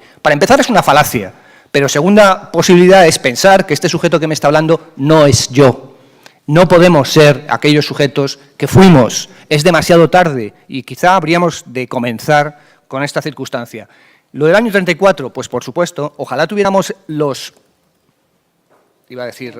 bemoles para integrar el 34... No hace falta decirlo. El 34 como elemento crucial de un relato que habla de violencia, pero una violencia que le podemos dar una cierta legitimidad por cuanto que es una violencia que se inclina de alguna manera a la cuestión de la igualdad social. Es decir, el problema es que no tenemos un relato democrático y no quiero decir con esto que un tipo del año 36 fuera un demócrata liberal del año 76. No pueden ser, son extraños. Pero la cuestión es que podríamos hacer un relato que de alguna manera hermanara poco a poco lo que son los relatos que tenemos a la mano, para dar un relato inestable, pero que nos hablara de las tradiciones democráticas a las que pertenecemos. Y yo, desde luego, no pertenezco a la tradición democrática del franquismo, puedo pertenecer a la tradición democrática del anarquismo, del socialismo y lo que queramos, pero siempre pensando que ese socialismo, ese anarquismo, eso que fue, ya no está. Y, por último, la circunstancia del trauma. El trauma para mí es un elemento, un uso pragmático del lenguaje. Es decir, me sirve tanto como me sirve el concepto desaparecido. Ya Santos Juliá nos acusó en un momento determinado que utilizar el concepto de desaparecido estaba argentinizando la historia española. Bueno, pues diga lo que diga, pero a mí me permite que la justicia internacional entre a investigar, exhumar, judicializar lo que está pasando en este país. Si sirve, lo emplearé en términos políticos, porque no vuelvo a decir, la historia no es solamente cientifismo y dato, es sobre todo política. Muchas gracias, Jesús. Ahora, Sherman, por favor. Sí. Nada, muy brevemente, volver sobre un par de cuestiones de las que se han mencionado a propósito de la transición y de la normalización y de la idea de normalización histórica. Creo que, efectivamente, unas matrices discursivas que han afectado a los relatos historiográficos, no solo sobre el pasado de la guerra civil, sino sobre un gran conjunto de campos de la historia española del siglo XX y de la historia cultural también, tiene que ver con un deseo de normalización. La paradoja es que ese deseo de normalización es profundamente excepcionalista. Al declarar que es necesario normalizar una historia, se está asumiendo que no es normal, ¿no? Que hay algo que no funciona a nivel de los procesos políticos, de los procesos culturales, de los procesos de ciudadanía, de los procesos literarios. Y ese horizonte de normalización se funda en 1975, por poner una fecha mágica, pero en el contexto post-transicional, el Estado post-franquista se va a dar como gran tarea cultural, implicando a múltiples órganos, también de la universidad, la tarea de normalizar un pasado, unas tradiciones, unas experiencias que no han estado suficientemente análogas al europeo, etc. Esta gran fantasía de excepcionalidad y de anormalidad permite pensar, por ejemplo, y sentir afectivamente de una manera profunda que la historia española se pone a andar de nuevo en el 75, que el franquismo es como si dijésemos una dimensión paralela de la existencia, que son experiencias históricas que pertenecen más a la cuestión esa de la intensidad de la memoria de la que hablaba Ángel esta mañana, que digamos a una existencia al tiempo supuestamente objetivo o procesual de la historiografía. Hay un montón de presuposiciones que vienen con esta cuestión de la normalización pendiente como agenda cultural propia de la cultura posfranquista, y entre ellas una que me parece particularmente importante subrayar en este momento de crisis del Estado-Nación como forma de viabilidad en un sentido colectivo, tiene que ver con el inconsciente geopolítico, ¿no? A veces hablamos de inconsciente político, pero muy pocas veces de inconsciente geopolítico. Y una presuposición geopolítica inconsciente de una buena parte de los relatos historiográficos, también en la historia de la literatura, también en otros campos, es asimilar o asumir la autonomía fundamental de los procesos políticos que tienen lugar en la península. Una cosa que desde una perspectiva historiográfica, ¿no? Un poco en el sentido en el que también está apuntando Winter, bueno, pues no se sostiene, ¿no? En la condición pues, periférica o colonial o colonizada o multicolonizada, en muchas dimensiones, en muchos niveles, son procesos inmensamente complejos de los fenómenos sucedidos, no solo en la guerra civil, sino también en la transición, en el presente actual, ¿no? Entonces yo creo que revelar este inconsciente geopolítico y la naturaleza de las fuerzas del capital también, ¿no? Y de las estructuras políticas que están en juego me parece básico en la tarea de construir un nuevo relato sobre la guerra civil. Gracias. Muchas gracias. Bueno, quedan 2 palabras y concluimos porque tenemos que intentar cumplir el horario. El micrófono allí, por favor. Queda una palabra del público. Después Lourenzo, que me había pedido la palabra, y después cerramos ya la sesión. Quería cerrar, pues después también, por supuesto.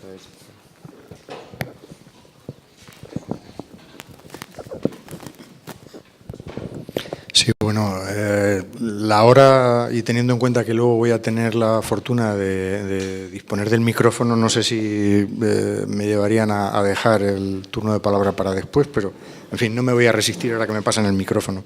Como no solo se habla del 36 y de la guerra civil y de nuevos relatos, sino también se está hablando de historiografía, solo 2 apuntes.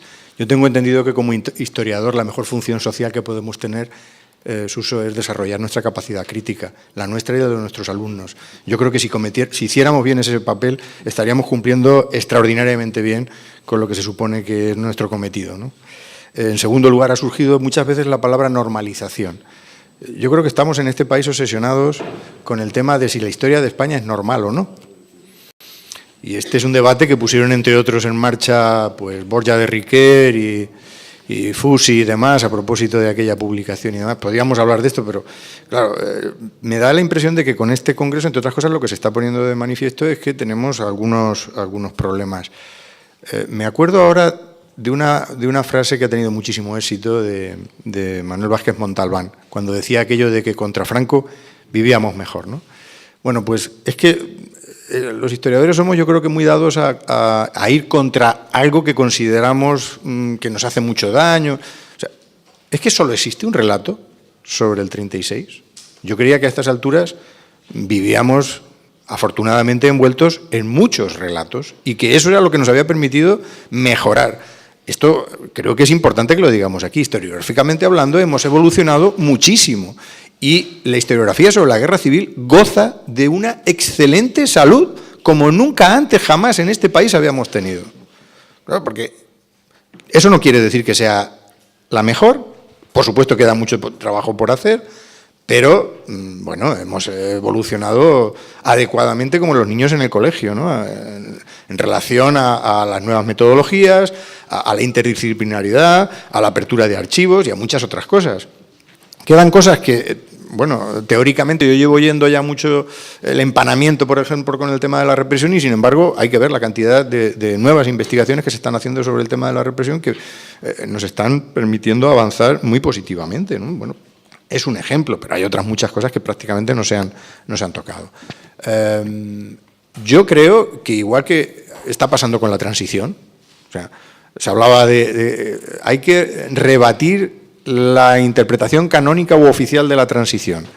Bueno, hay que recordar que esa interpretación, que en todo caso habría que decirle al título, yo añadiría hegemónico, Siempre ha existido un relato hegemónico y es verdad que la famosa interpretación esta canónica de Victoria Prego, etcétera, etcétera, es la que más éxito tiene, pero desde el primer momento en que se dieron los pasos de la transición ya hubo críticas.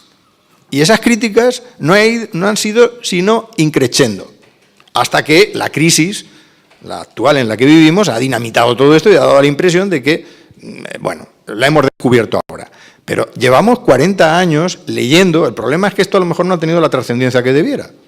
Quiero decir, a nivel de divulgación, que no sé quién lo decía por ahí, pero la historiografía lleva ya tiempo, aunque sea de manera minoritaria, poniendo en jaque esa interpretación. Y con el 36 ocurre lo mismo.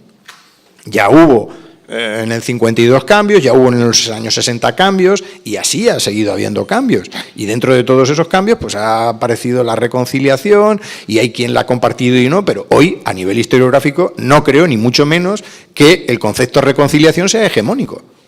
Ni muchísimo menos. Otra cosa es a nivel de divulgación, a nivel de calle, y ahí es donde tenemos un problema. Ahí sí que tenemos un problema porque una cosa es eso que yo decía antes, que la historiografía goza de buena salud, y otra cosa es que la historia que en este país se consume a nivel de sociedad civil sea esa la que elaboramos nosotros.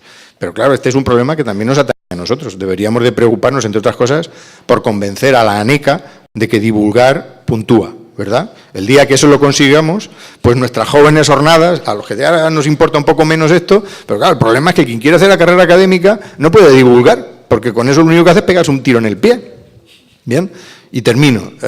Sí, tienes que terminar porque sí, no, son las 2. Está genial lo de los debates y demás, pero en España si algún problema tenemos a nivel historiográfico es que no estamos acostumbrados a discutir, a debatir.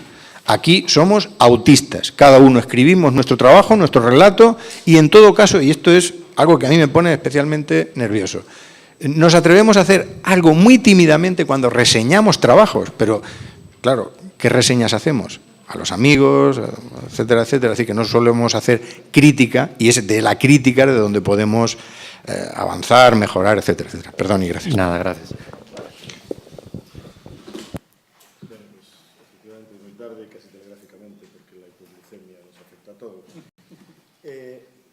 Primero, me gustaría insistir en lo siguiente. Hablamos lenguajes diferentes y esto es una maravilla, ¿no? La cuestión es si queremos entendernos y la segunda cuestión es para qué queremos entendernos. No es necesario entenderse, pero lo que sí que es importante es que lo debatamos. En relación con la reconciliación, yo con esto de la reconciliación me pasa como me pasó durante muchos años con lo del atraso, ¿no? Que desde la historia rural criticábamos la conciencia y la idea de atraso que dominaba como mito dominante en la historiografía y todo el mundo decía que no. Y con la reconciliación me está ocurriendo lo mismo. La reconciliación existe, claro que existe. Es una propuesta política de la oposición que asume el gobierno de Suárez y de eso salen nada menos que 2 amnistías, la llamada política de consenso que se convierte en el modelo que mañana, pasado, estos días estarán recordando que bien lo hicimos, y sale un relato actual que es tan exitoso que Pérez Reverte, como ya se dijo, lo utiliza para vendernos libros. O sea, es tan exitoso que lo utiliza para vendernos libros. Y él es el que vende los libros. Porque, bueno, Gil Andrés, que está por allí, escribe muy bien, otros escribimos fatal, y a él se los compran y a mí no. Por eso él está aquí a ver si en fin, conseguimos construir un relato colectivo también diferente, ¿no? Y luego, yo estoy de acuerdo, Ángel, no es algo que haya acontecido. Yo creo que, por decirlo en cursi, ¿no? A nivel de subdirector general para abajo, nadie se reconcilió. O sea, aquí ni Dios se reconcilió, claro que no. Es decir, lo que vimos en 500 entrevistas es que ni Dios se reconcilió, que la gente se reúne en el 77 para decidir a quién va a votar en función de quién era su fusilado, ¿no? El único problema lo tienen los anarquistas, que no saben a quién van a votar, pero van a votar seguro, y votan. La cuestión de la violencia. A ver, estamos cansados de oír hablar de la ex Yugoslavia y ver películas, que ahora se vuelven a hacer muchísimas. Es decir, ¿qué sabemos de las mujeres violadas? O sea, sabemos todo de la brea, del rape, del corte de pelo, pero, bueno, nosotros lo intentamos, de hecho, ¿no? Es imposible llegar a esa profundidad. Ni siquiera imaginarlo, también lo tenemos que imaginar. Desde luego hubo muchísimas. El 34, se marchó Cazorla, pero yo creo que sí que hay que integrarlo y es bastante importante. ¿Cómo? Es complejo, no es una respuesta fácil, porque el discurso que tenemos es absolutamente político y no es el nuestro, por cierto, como decía Suso, ¿no? Pero que se puede ver en nuestra exposición, por cierto, en la exposición que hicimos, que intentamos ensayar malamente un nuevo relato para poder discutirlo, ¿no?